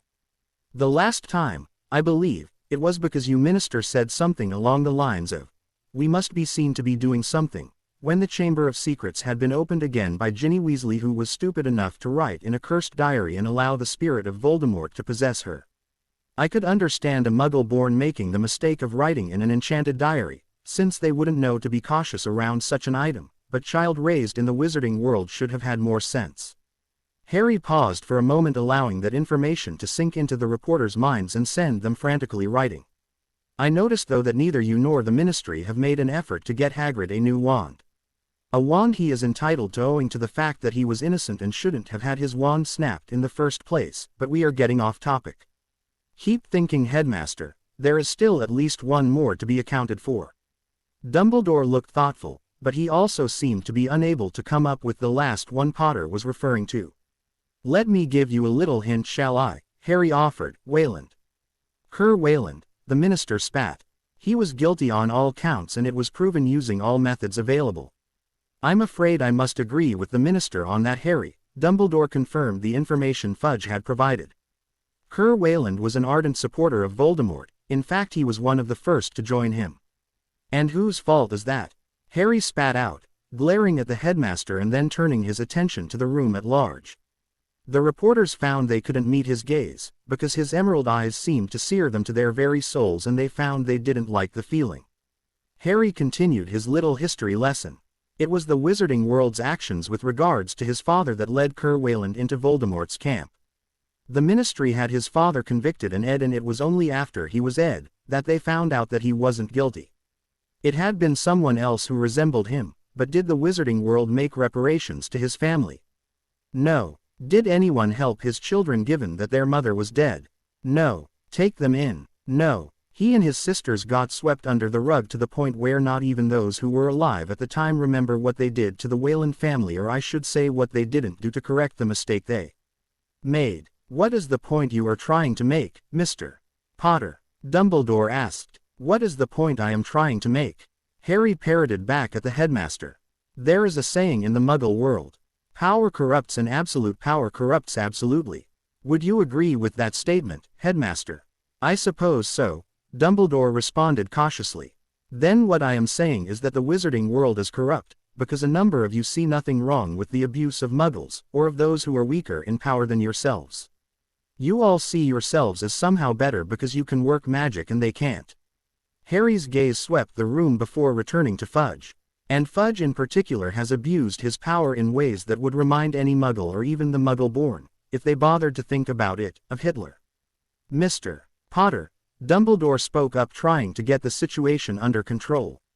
Surely you are not comparing the Minister of Magic to the insane Muggle who was under Grindelwald's control during the 30s and 40s. Oh, but I am. Harry confirmed. He not only had Barty Crouch Jr., who could have given testimony about the fact that Voldemort was indeed back without a trial, I might add. Harry looked thoughtful for a moment. Would that make him number 5 to be treated to the Wizarding World's peculiar form of justice? Maybe not, given that he was indeed guilty of supporting the Dark Lord. Fudge also spent the whole of my 5th year here at Hogwarts doing everything he could to squash the truth. Edict after edict that controlled what we could do, how we could emblay, even what we were allowed to say or read. Manipulating the press for his own ends. Harry shook his head. No, I should rephrase that, because they were his willing accomplices in trying to destroy my character and good name, after all, just so they could sell more newspapers. They didn't care who they hurt as long as they could make a profit out of it, and still don't for that matter. He glared at the emboldened reporters for a moment, and they wouldn't meet his stare. After a moment his attention returned to Fudge and Dumbledore. He was a dictator in every sense of the word, and it took Voldemort getting in his face in the very halls of the Ministry of Magic before he would even consider that he was wrong.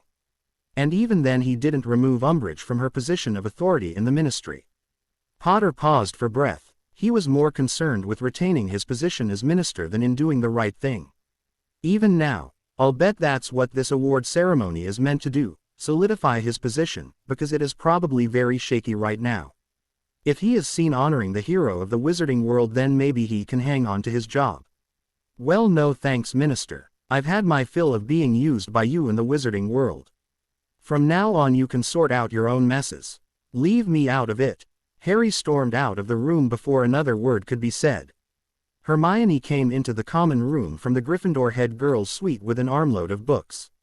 From her seat in an armchair near the fireplace, Ginny could see that she was looking around for a place to sit. While the armchair across from Ginny was unoccupied, Hermione clearly wanted or needed to sit at a table. Ginny stiffened when she realized that her friend had spotted Harry sitting at a table in a slightly shadowed corner of the Gryffindor common room. Ginny had been keeping an eye on that table and had watched him drive off several Gryffindors who tried to join him there, no matter what year they were in, and couldn't help wondering if Hermione would have better or worse luck than the others if she tried to join him. Probably worse, Ginny reflected as she saw Hermione nod and head over to where he was seated. Harry ignored Hermione as she set her books down in the only clear space available on the table and set her school bag on the floor. It was when she started to clear a space for herself by moving his scattered books into a pile that he started paying attention to what she was doing. Ginny noticed that Harry did nothing to stop Hermione, until she opened one of his books and started looking through it. Hermione's curiosity must have gotten the better of her, Ginny thought as she watched Harry snatch the book out of her grasp before she'd had a chance to look at more than a couple of pages. In the sudden silence that filled the common room, everyone heard Harry growl, "I warned you, Granger, to keep your nose out of my life and out of my business. I was just curious about what you were reading." Hermione tried to defend her actions. "Those didn't look like school books. And they aren't," Harry told her. "But you lost any right you may have had to poke your nose into my affairs last year, remember? Then again, the smartest witch of the age seems to be remarkably dumb, because she can't remember what she has been told several times by me. So perhaps you need a more permanent reminder of what can happen if you continue to try and poke your nose into my business." Ginny had trouble seeing the gesture that Harry made in Hermione's direction before he waved his hand over the table in front of him.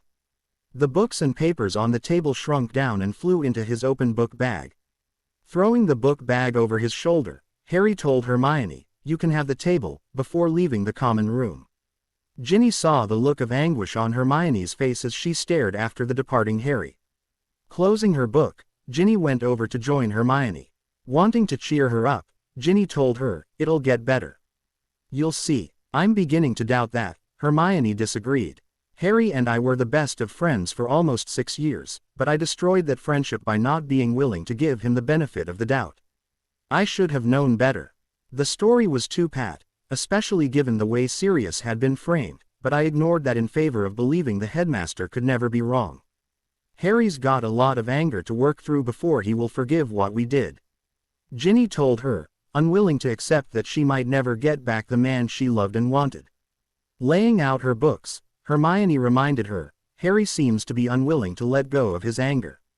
I'm fairly certain that one of the reasons Dumbledore forced him to come back here was so he could work through that anger toward us. I want Harry to be able to move on, with us as friends again. I want him to be able to get on with his life in the wizarding world." "It's only been a few months," Ginny pointed out, sitting down opposite her. "It's just going to take time. What we need to do is continue to show him that we are here for him if he wants to talk, or anything." Hermione noticed the blush that spread over Ginny's face. "You still want him, don't you?" "I have ever since I saw him that first time in King's Cross Station," Ginny told her. Before Ginny had a chance to say anything more, Hermione let out a shriek as she stared at the page of the open book in front of her.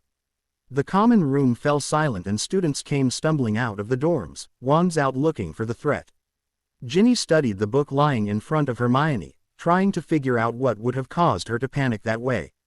Hermione was usually so calm and unflappable, but she couldn't see anything that would have produced this reaction. "What's wrong?" Ginny asked. "Can't you see?" Hermione gestured at the open book.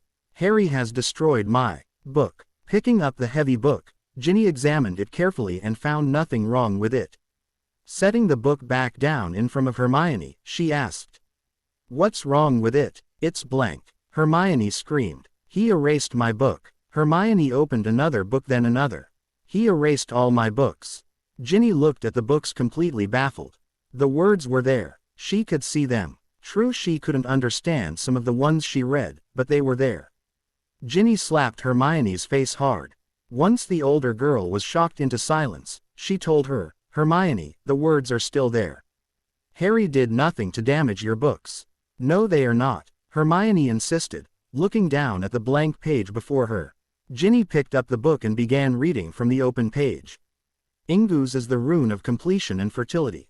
The presence of this rune in any grouping or reading suggests that tasks that have been initiated will come to completion. This runic symbol is commonly OCIATED with the Norse gods Ing and Frey." Ginny stopped at that point and looked at Hermione. The older girl had gone whiter than nearly headless Nick. "What's wrong, Hermione?" "Harry did something to my eyes." Hermione's voice was barely above a whisper. "I can't see anything on any of the pages of these books." Harry returned to the Gryffindor common room a few minutes before curfew. Instead of the older students studying that he expected to find on his return, Harry saw that Professor McGonagall was seated in the armchair near the fire that faced the portrait hole. "Professor," he greeted her as he headed toward the stairs for the dorms. "I would like a word with you, Mr. Potter," Professor McGonagall told him. Turning around, Harry came over to stand by the fire. "Very well, ma'am. What do you want to talk about? First of all, where have you been?" McGonagall wanted to know. "We've had the prefects looking for you for several hours. I went to the only place in this whole damn school where I wouldn't be bothered by busybodies and those trying to apologize for things that can never be forgiven," Harry told her. McGonagall didn't know how to respond to that in a way that wouldn't make him angrier and prevent her from getting him to undo the spell he'd placed on Miss Granger, so she decided to come straight to the point of why she was waiting here for him. "What did you do to Miss Granger? And when will it wear off?" The smile that appeared on Harry's face worried Professor McGonagall. "I got tired of her poking her nose into my business. I told her several times to leave me alone unless it had to do with school business, but she couldn't seem to remember that simple warning, so I gave her something else to think about. As for when it will wear off, it won't. She will never be able to read another word, unless I choose to remove the spell." McGonagall got to her feet.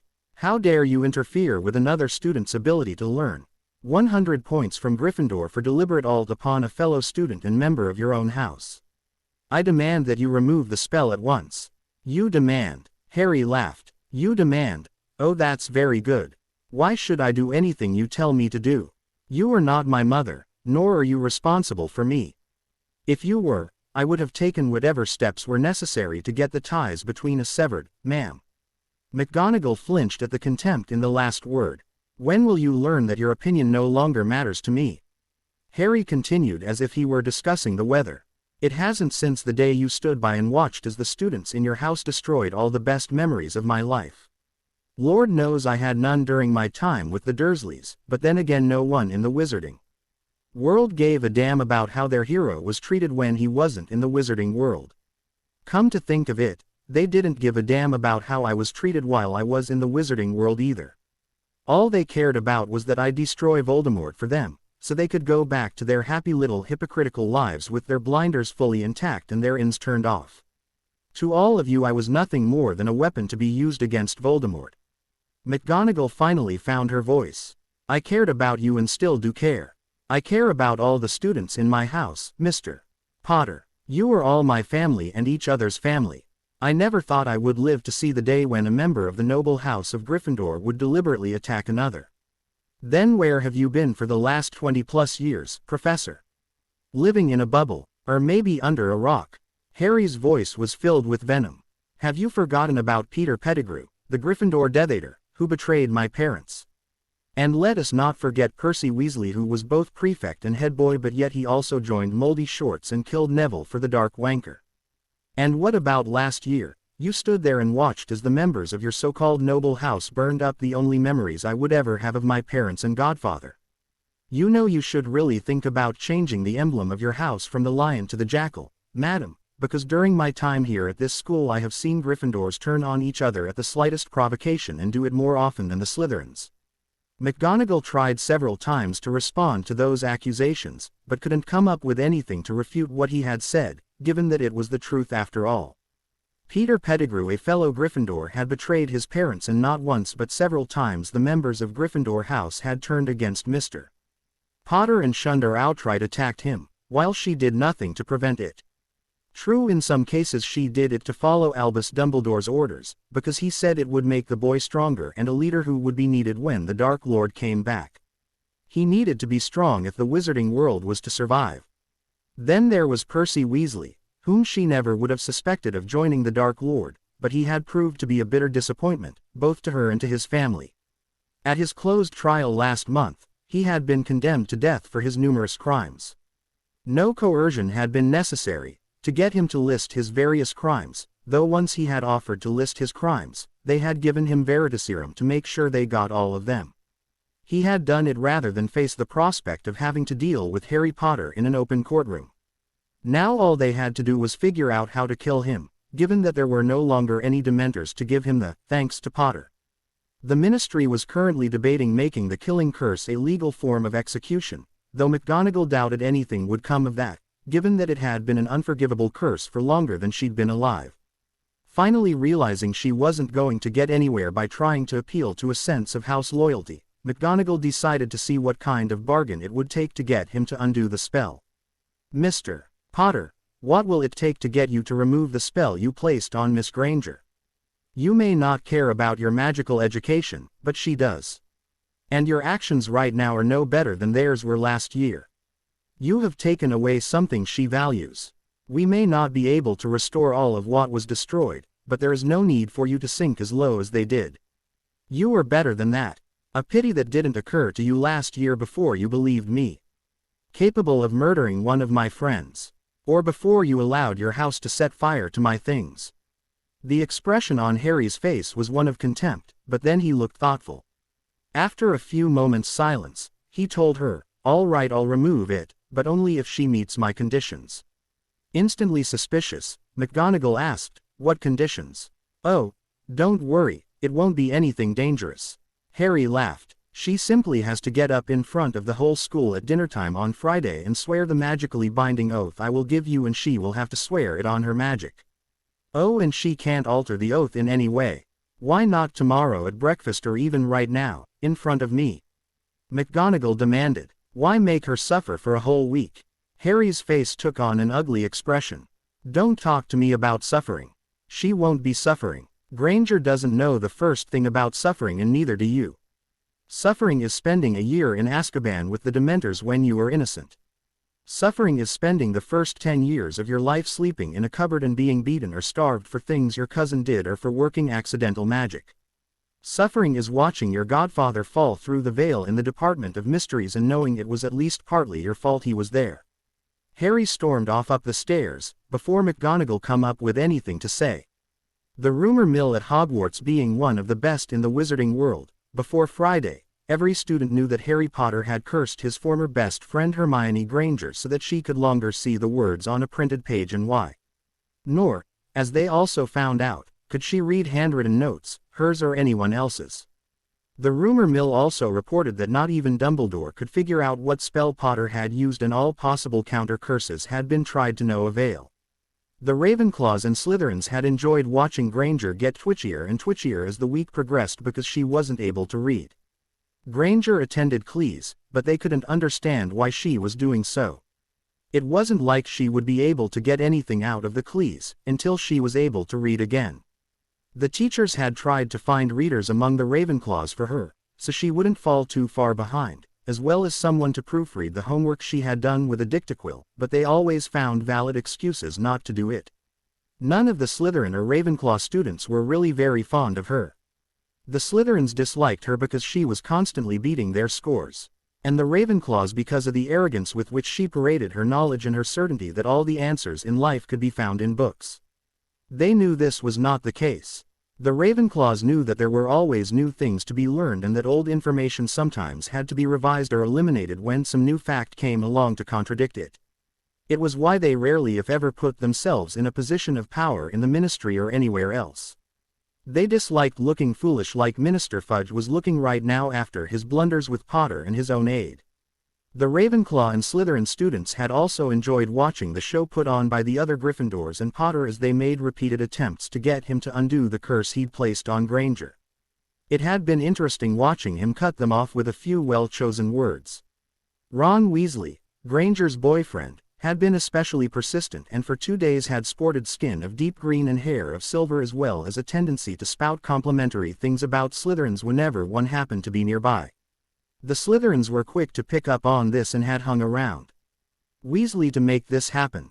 Because Granger was unable to read the written word, a number of the 6th and 7th year Gryffindor students, her boyfriend Weasley included, had been forced into being readers for her, and she had gotten very whiny and snappish when they didn't do it properly. Most of them refused to do it again after the first time, and Professor McGonagall had no way of requiring students from other houses to do it. A couple of the more compionate Ravenclaws had offered to proofread Granger's homework for the Cleese they shared with her on Wednesday, but they quickly left, and refused to do so again when Granger snapped at them they were wrong about an error in her homework. The Ravenclaws also couldn't help shaking their heads in dismay at the stupidity of the Gryffindors. They kept trying to make Harry Potter forgive them on their timetable and not on his. The Gryffindors kept saying things like, "Get over it, it's done and you need to move on." The Ravenclaws, however, or at least a majority of them, had taken a different approach. While they were not experts on things involving emotion like the Hufflepuffs, who were also being frozen out by Potter, they did agree with them on one thing. The forgiveness, if it was going to happen at all, had to be on Potter's timetable, not theirs. No one could maintain this level of anger forever, unless it was being stoked constantly, and the Gryffindors were certainly stoking the fires that kept his anger going. About the only person in the whole school who could approach Potter for anything even remotely resembling a polite conversation was Loony Lovegood, but then again, that girl wouldn't know a snub if it bit her on the. On Wednesday, before he could get out of Transfiguration CL, Harry heard McGonagall call out, "Potter, please remain behind. Mr. Creevey, tell Hagrid that Mr. Potter will be late to CL." Sighing, Harry turned away from the door and went to lean up against the nearest wall, his arms folded across his. Once the CL room was empty, Professor McGonagall told him, "The headmaster would like to see you in his office." When? Harry asked, not at all pleased by the prospect. Now, sighing again, Harry followed the Transfiguration teacher up to the headmaster's office. "Any idea about what he wants to discuss?" "The headmaster did not take me into his confidence about why he wants to see you, Mr. Potter," McGonagall told him crisply. "Probably wants to talk me out of making Granger swear that oath." Harry mused as they arrived in front of the gargoyle that guarded Dumbledore's office. "Pepper imps," McGonagall told the gargoyle, and it moved aside. After waiting several minutes for the young man to go up the revolving stairs, McGonagall finally ordered, "Go on up, Potter. You don't want to keep the headmaster waiting." Harry gave her a sour look before heading toward the revolving staircase. McGonagall, though she heard him mutter, "Brown noser," as he ped by her. When he reached the top of the stairs, Harry leaned back against the wall to wait. He was curious to see just how long it would take for Dumbledore's patience to run out and for him to open the door himself. He was quite content to stay there all day. He had nothing better to do with his time after all. It wasn't like he wanted to go to any of his clees, and if there was one thing Azkaban had taught him, it was patience. His watch showed that 15 minutes had passed before the door to Dumbledore's office opened. He would have thought the old man could hold out longer, but apparently not. "Come in, Harry," Dumbledore requested as he took a step back from the doorway. "It's Mr. Potter to you," Harry reminded the old man. Looking disappointed, Dumbledore repeated, "Come in, Mr. Potter." Harry settled in the nearest chair and didn't say another word. Dumbledore went and sat down behind his desk. Waving his wand, a tea set appeared on the desk and Harry could see steam rising from the teapot. Picking up the pot and a cup, Dumbledore asked, "Would you like some tea?" Harry shook his head no and continued to stare at the picture on the wall of Phineas Nigellus, a former headmaster of Hogwarts and the great-great-uncle of his godfather Sirius Black. Dumbledore slowly sipped his tea, waiting for young Potter to speak. Despite the fact that Harry had made him come and open the door when he wouldn't knock, Dumbledore knew the boy was generally impatient, as all the young were. It was only with maturity that one acquired patience. Dumbledore was on his second cup of tea and Harry still hadn't taken his attention off the picture of Sirius Black's uncle. Phineas had spoken to the boy several times requesting he look at something else, but Harry just continued to stare at him without saying a word. Finally Phineas had had enough and tried to leave his picture and found he could not. Turning his attention to the current headmaster, he demanded, "Dumbledore, make him release me." Dumbledore turned to face Phineas' portrait. "Make who release you, Potter? Somehow he has managed to confine me to my portrait." "Mr. Potter, have you confined Phineas to his portrait?" Dumbledore asked the young man. "Yes," Harry told him. "Why did you do that?" Dumbledore wanted to know. "Partly because I didn't like the way he is always looking down his nose at me, and partly because I wanted to see if I could," Harry told the headmaster, taking his attention off the portrait for a moment. "Why would you want to confine the people in the portraits to their frames, Mr. Potter?" Dumbledore asked. "Because I'm tired of being spied on by you through them," Harry told him. "I don't know if the other students have figured out how you always know what's going on, but I did. I had a lot of time to think in Azkaban, when the Dementors weren't trying to drive me crazy. I do not use the portraits to spy on the students, or anyone else for that matter." Dumbledore denied. The expression on Harry's face told the headmaster he was not believed, even before he said, "Pull the other one, it's got bells on it."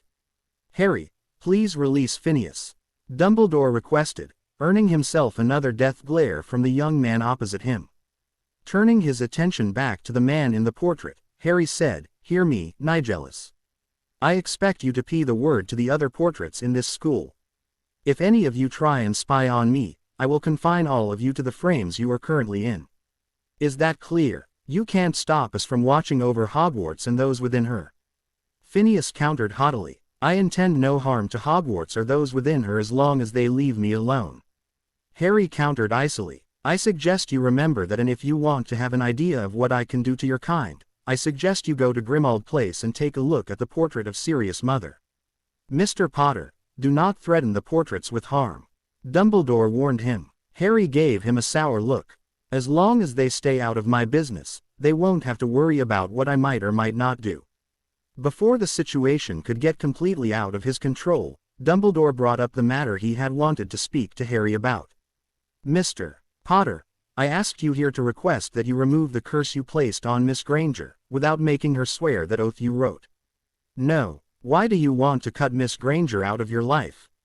Dumbledore wanted to know. "She is your friend." "Was," Harry interrupted. "She was my friend. She is no longer and will never be again." "Harry, you can't let this anger consume you," Dumbledore began. "That is part of what led Voldemort down the dark road he traveled. We all want to help you work through your anger, but you have to let us in before the healing can begin. You shouldn't cut yourself off from those you once called friends. Angry and alone is no way for anyone to live."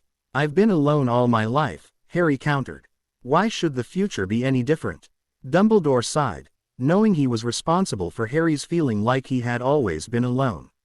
Hindsight, as the Muggles had a habit of saying, is always 20/20. He'd never understood that until now.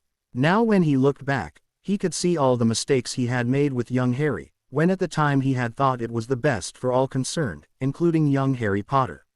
He regretted his choice of leaving Harry with the Dursleys, but it had been the only way of keeping him safe, even though he knew they wouldn't love him. No, if he were honest with himself, even though he knew they would hate him. He had believed that once Harry arrived among his own kind that they could make up for what Harry hadn't gotten from the Dursleys, but that hadn't quite worked out the way he'd planned either. Shaking his head slightly, Dumbledore returned to the topic at hand. "Harry Potter." The tone of the young man's voice warned him not to use his given name again. "Miss Granger made mistakes." The headmaster tried again. "She is trying to make up for them." "How?" "By poking her nose into my private business." Harry couldn't believe the old man was this dense. "I told her to keep her nose out of my business and I would be civil to her as long as it concerned school matters. But no, Miss Know-it-all has to know everything, even when it isn't her business.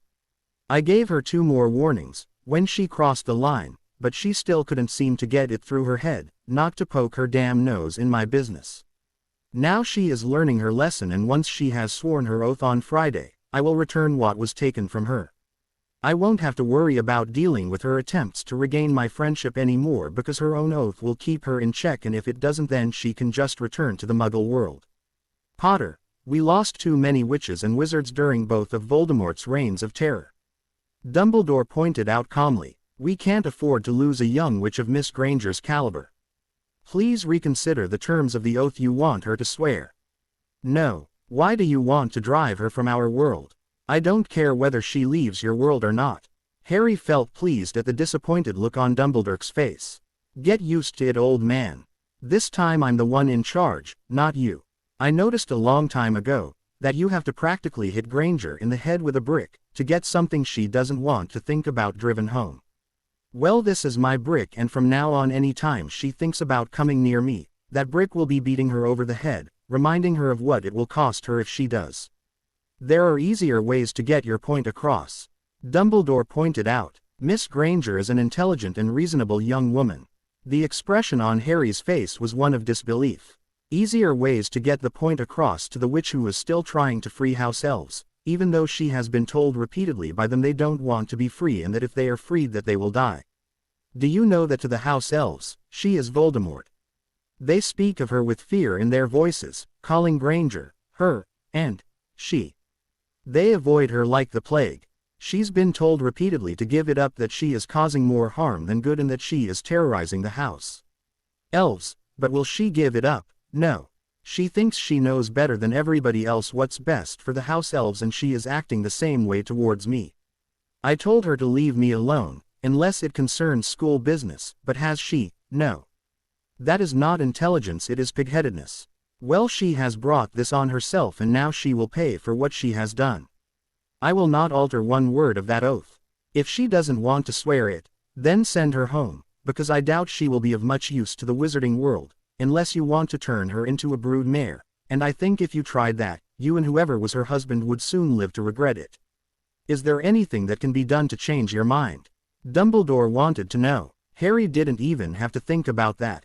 No, Potter, there is still time. Dumbledore made one last attempt anyway. Please, I'm begging you, reconsider what you are asking Miss Granger to do. Don't cut her out of your life. You may find out that you actually want her there, and then it will be too late to get her back. She's the one who cut me out of her life, remember, Headmaster? Harry reminded him. When she thought I was guilty, she couldn't get rid of me fast enough. Now that she knows I'm innocent, she wants it all to be forgiven. Well, that isn't going to happen, and you and she had better just get used to the idea. When Dumbledore couldn't think of anything else to say, Harry asked, "Are we done yet?" Dumbledore nodded. Harry left the room without a backward glance. Dinner on Friday was nearing its end when Professor McGonagall tapped on the side of her GL to silence the Great Hall. In the ensuing silence, Dumbledore got to his feet and said, "May I have your attention, please?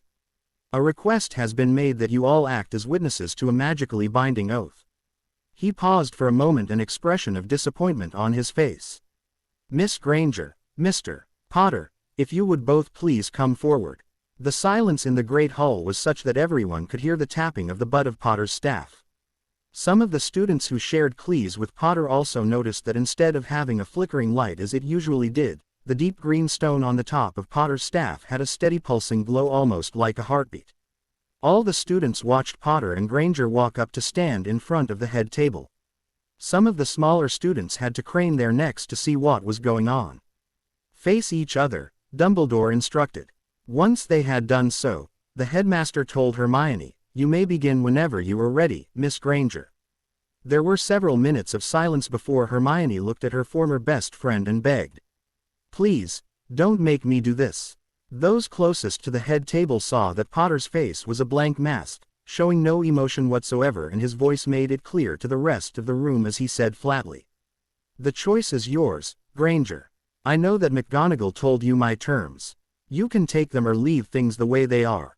Tears filled Hermione's eyes as she took out her wand and laid it across the palms of her hands.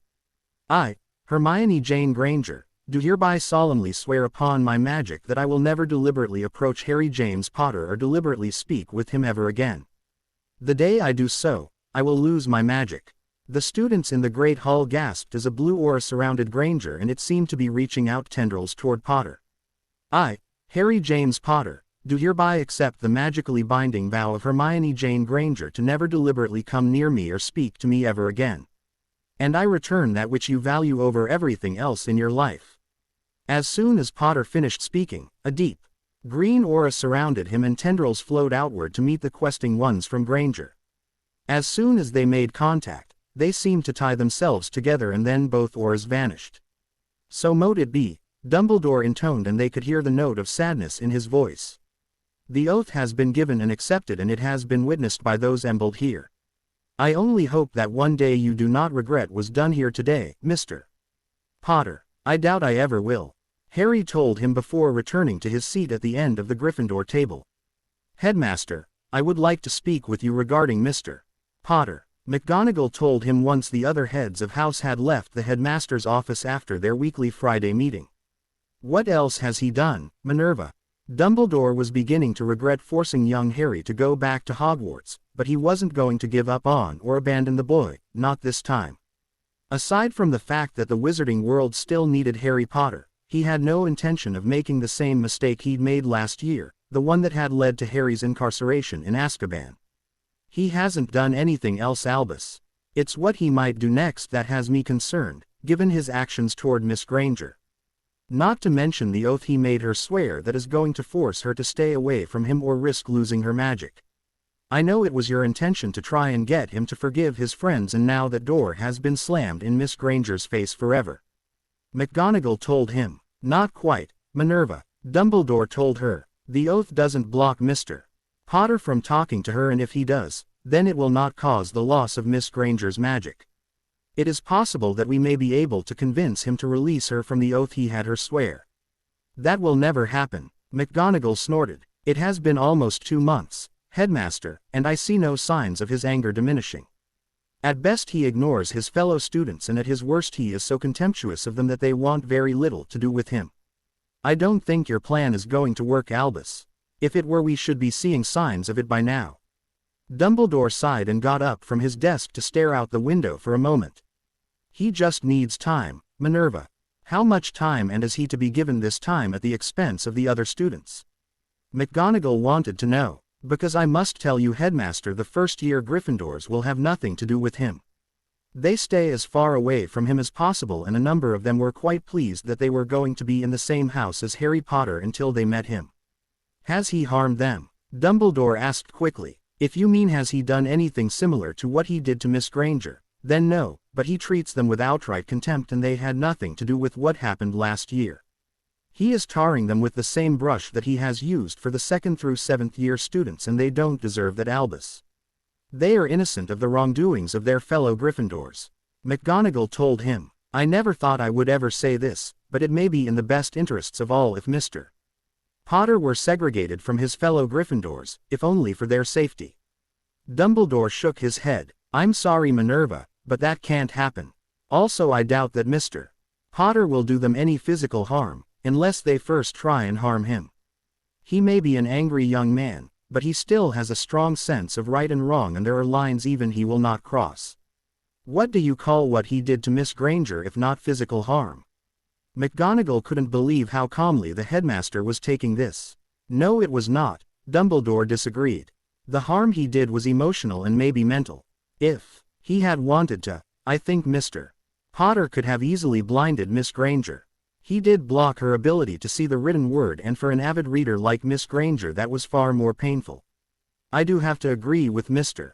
Potter about one thing. Miss Granger is a very stubborn young woman, and it is very hard to get her to change her mind about some things.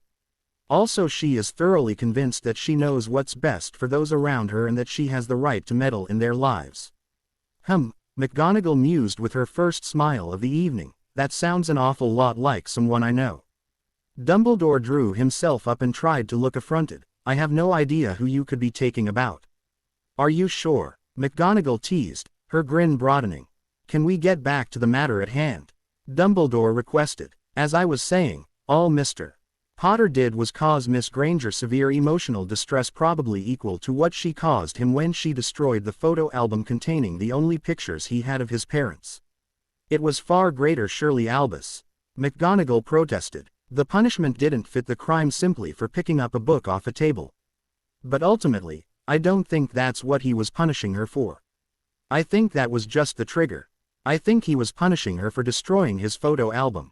Dumbledore countered. She knew how much those pictures meant to him, and she also knew how much it would hurt him to see those pictures destroyed by someone he thought of as his friend. By the same token, Mr. Potter knows how much Miss Granger loves to read and knew how much it would hurt her to not be able to do that. McGonagall conceded that he was probably right. I still think his final punishment far outweighed any crime she may have committed.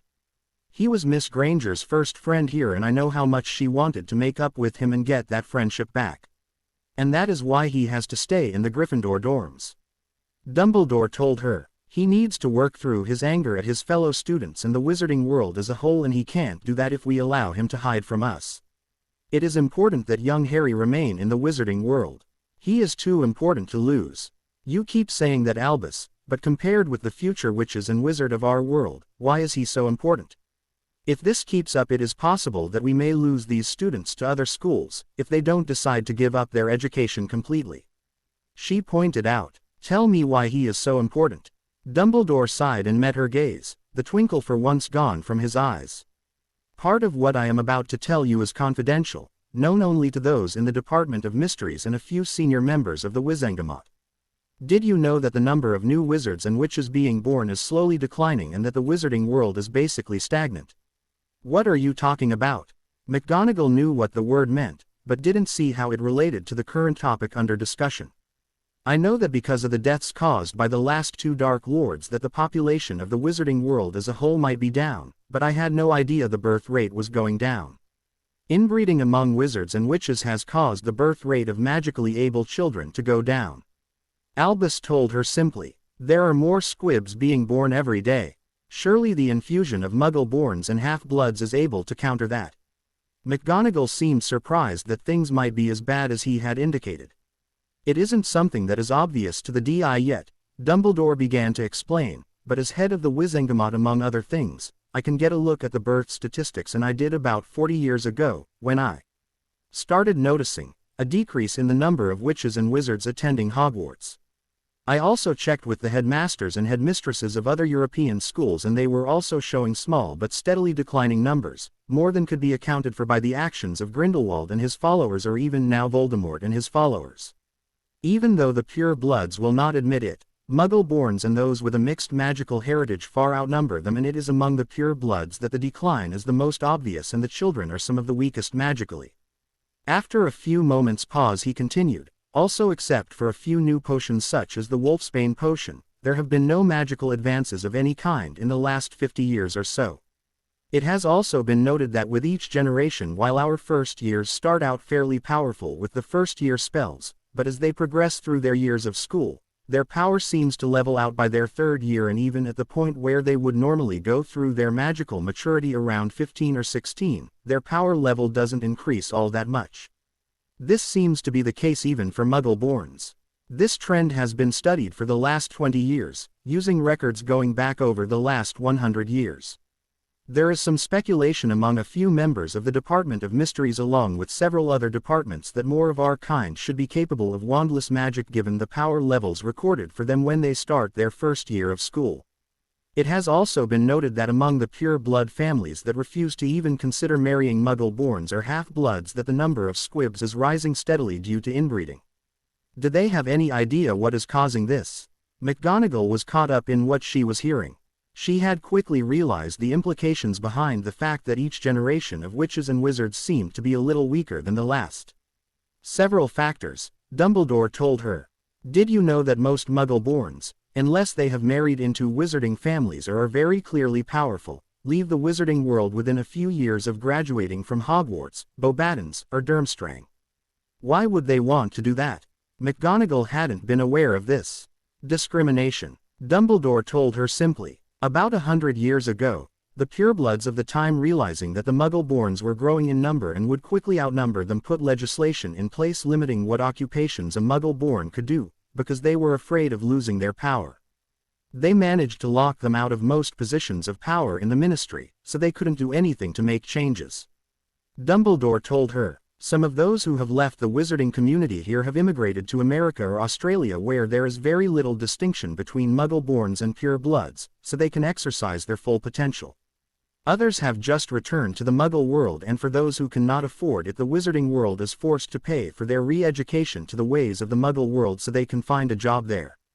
And nothing has been done to try and reverse these laws. McGonagall couldn't believe the wizarding community could be so short-sighted. Every time someone has recognized what the discrimination of Muggle-borns is doing to our world and tried to get legislation enacted to relax or remove those restrictions, the pure-bloods step in and block it. Dumbledore shook his head over the sheer stupidity of it. As for what is causing the magic levels to decline among our students instead of increasing, besides inbreeding, all we have are guesses. All accidental magic is wandless, and while usually driven by emotion, it is quite powerful. It might be how our students are taught, the wands themselves, or maybe a combination of both. We are forcing their ability to do wandless magic to follow a path of specific words and gestures to work, and for the power they use to flow through the wands instead of flowing the way it wanted to. This probably causes their wandless magical ability to weaken from lack of use, if not completely atrophy. While all of this is indeed cause for concern, McGonagall put in, that still doesn't explain why Mr. Potter is so important. There are several reasons, Dumbledore told her. The first being that as the destroyer of Voldemort, he has a lot of clout, and though he doesn't like the idea, he is in a position to make changes and even have abolished those laws that prevent the Muggle-borns from being able to make any real contributions in our world, so they will stay. Not to mention it would be nice to see him get married and settle down with a nice young witch. And possibly father some magically powerful children. Yes, there is that, Dumbledore agreed, as if the idea only just now occurred to him, but McGonagall wasn't fooled. Any other reasons? Just one other. If at some point we can convince him to become a teacher at Hogwarts, he might be able to help our first years begin to harness their wandless magic, which might lead to them getting more powerful magically when they reach magical maturity. Otherwise, according to the best guesses made by those who have been studying this and also taking into account all the powerful wizarding families that were lost during the times of Grindelwald and Voldemort, we have maybe 200 years before the only thing being born in the wizarding world will be squibs. Dumbledore's expression was grim as he said this. So once again we need to get Mr. Potter to become the wizarding world's salvation without telling him why. McGonagall concluded tartly. I'm afraid so, Dumbledore agreed. If he knew that the existence of our entire race hinged on him remaining here, given his current level of anger, he would run far and fast, and that would be the end of wizard kind. A large sealed envelope suddenly dropping onto the table in front of him startled Harry. He looked up and saw a gray eagle owl just settling onto the table in front of him. He offered the owl some of his bacon as he carefully turned the envelope over. The front of the envelope just had Harry Potter written on it, and the handwriting looked familiar, and the envelope seemed to be stuffed full. However, given that he hadn't been expecting anything, Harry did several detection spells on it looking for hexes, traps, or any other nasty surprises. He remembered very clearly the Y-trapped letters that Granger had received during their 4th year after Skeeter's article had come out about her, and suspected the angry Gryffindors might have decided to try and do the same thing to him. Since the spells detected nothing dangerous, Harry slit the envelope open with a nearby knife and poured the contents on the table. There were a number of cut-out articles and a small note. A quick glance at the note reminded Harry of the request he'd made to Alex after Fudge's attempt to award him the Order of Merlin a few weeks ago. He's asked him to send him copies of any articles that came out about Minister's attempt to give him that award and its fallout, since he didn't want to have to track down each story paper personally. He'd been curious to know if any of the reporters would report what happened accurately, or if they put their own personal spin on it. If he were to judge by the glares of his fellow students over the past few days, then some of the reporters had put their own personal spin on it, or else they didn't like hearing the truth about themselves. He expected Rita Skeeter to run her own personal smear campaign, especially after he outed her as an animagus. He was willing to bet that she was going to find it much harder to get into places she shouldn't be, given that anti-animagi wards had probably been put up all over the ministry and anywhere else that someone wanted to keep her out of. He wondered if she would manage to stay out of prison. The article on top appeared to be the whole front page of the Daily Prophet, and the headline on it said, "Boy Who Lived Accuses Minster and Ministry of Corruption." And in a smaller headline, "Fudge accused of knowing about he who must not be names returned for over a year before announcing it to the public." Actually, Harry reflected, as he skimmed the article, I accused the whole wizarding world of being corrupt, not just the idiot Fudge. They got the second part right though. Certain sections jumped out at him like, Boy Who Lived and Destroyed Voldemort refused to accept the Order of Merlin from Fudge. Minister Fudge accused by Boy Who Lived of knowing about the Dark Lord's return since the end of the Tri-Wizard Tournament. Boy Who Lived accuses Minister and Ministry of sending more than one innocent person to jail by failing to use all tools at their disposal to get to the truth. Harry noticed that none of the reporters made mention of his accusing the wizarding world itself of hypocrisy, or the fact that he had told them that he would have left the wizarding world to deal with Voldemort on their own, if it hadn't been for those who couldn't defend themselves against the Dark Lord, and the fact that he wanted justice for those the bastard had killed. Most of the clippings were practically identical, though some of them contained calls for Fudge's resignation and others wanted an investigation of the ministry justice system, given that at least 4 innocent people had been sent to Azkaban in the last 100 years. He doubted anything would come of it, and given the rather convenient way the wizarding world had of ignoring anything that didn't directly affect them, he was fairly sure that innocent people would continue to be sent to Azkaban. At least they won't have to worry about the Dementors now. Harry thought to himself, I wonder if they'll employ regular wizards or try to find something as bad as the Dementors to guard the island. The only article that reported the happenings at the award ceremony accurately was the Quibbler, but even they'd glossed over Harry's intention to leave the wizarding world at the end of the year. He guessed they couldn't conceive of any wizard wanting to live in a non-magical world. Well, they were going to be in for a rude awakening. Harry glanced at his watch and sighed, time for transfiguration. Dumbledore had apparently decided it was time to escalate his attempts to get Harry reintegrated into the wizarding world, because now in some of the Clees they had been Ignite a study partner. He'd been given Ginny Weasley as a partner. The way it had been explained in the first CL was that it was to help them learn to work together without conflict before getting out in the real world. The real world indeed, Harry grumbled as he headed to CL. These fools know absolutely nothing about the real world. He was one of the last in CL, but that didn't matter to him, he still took a seat on the back row. Ginny, who had gotten a seat at a desk in one of the middle rows, glared angrily at him and gestured for him to join her. Folding his arms, and leaning back against the wall, Harry just stared back at her with an expressionless face.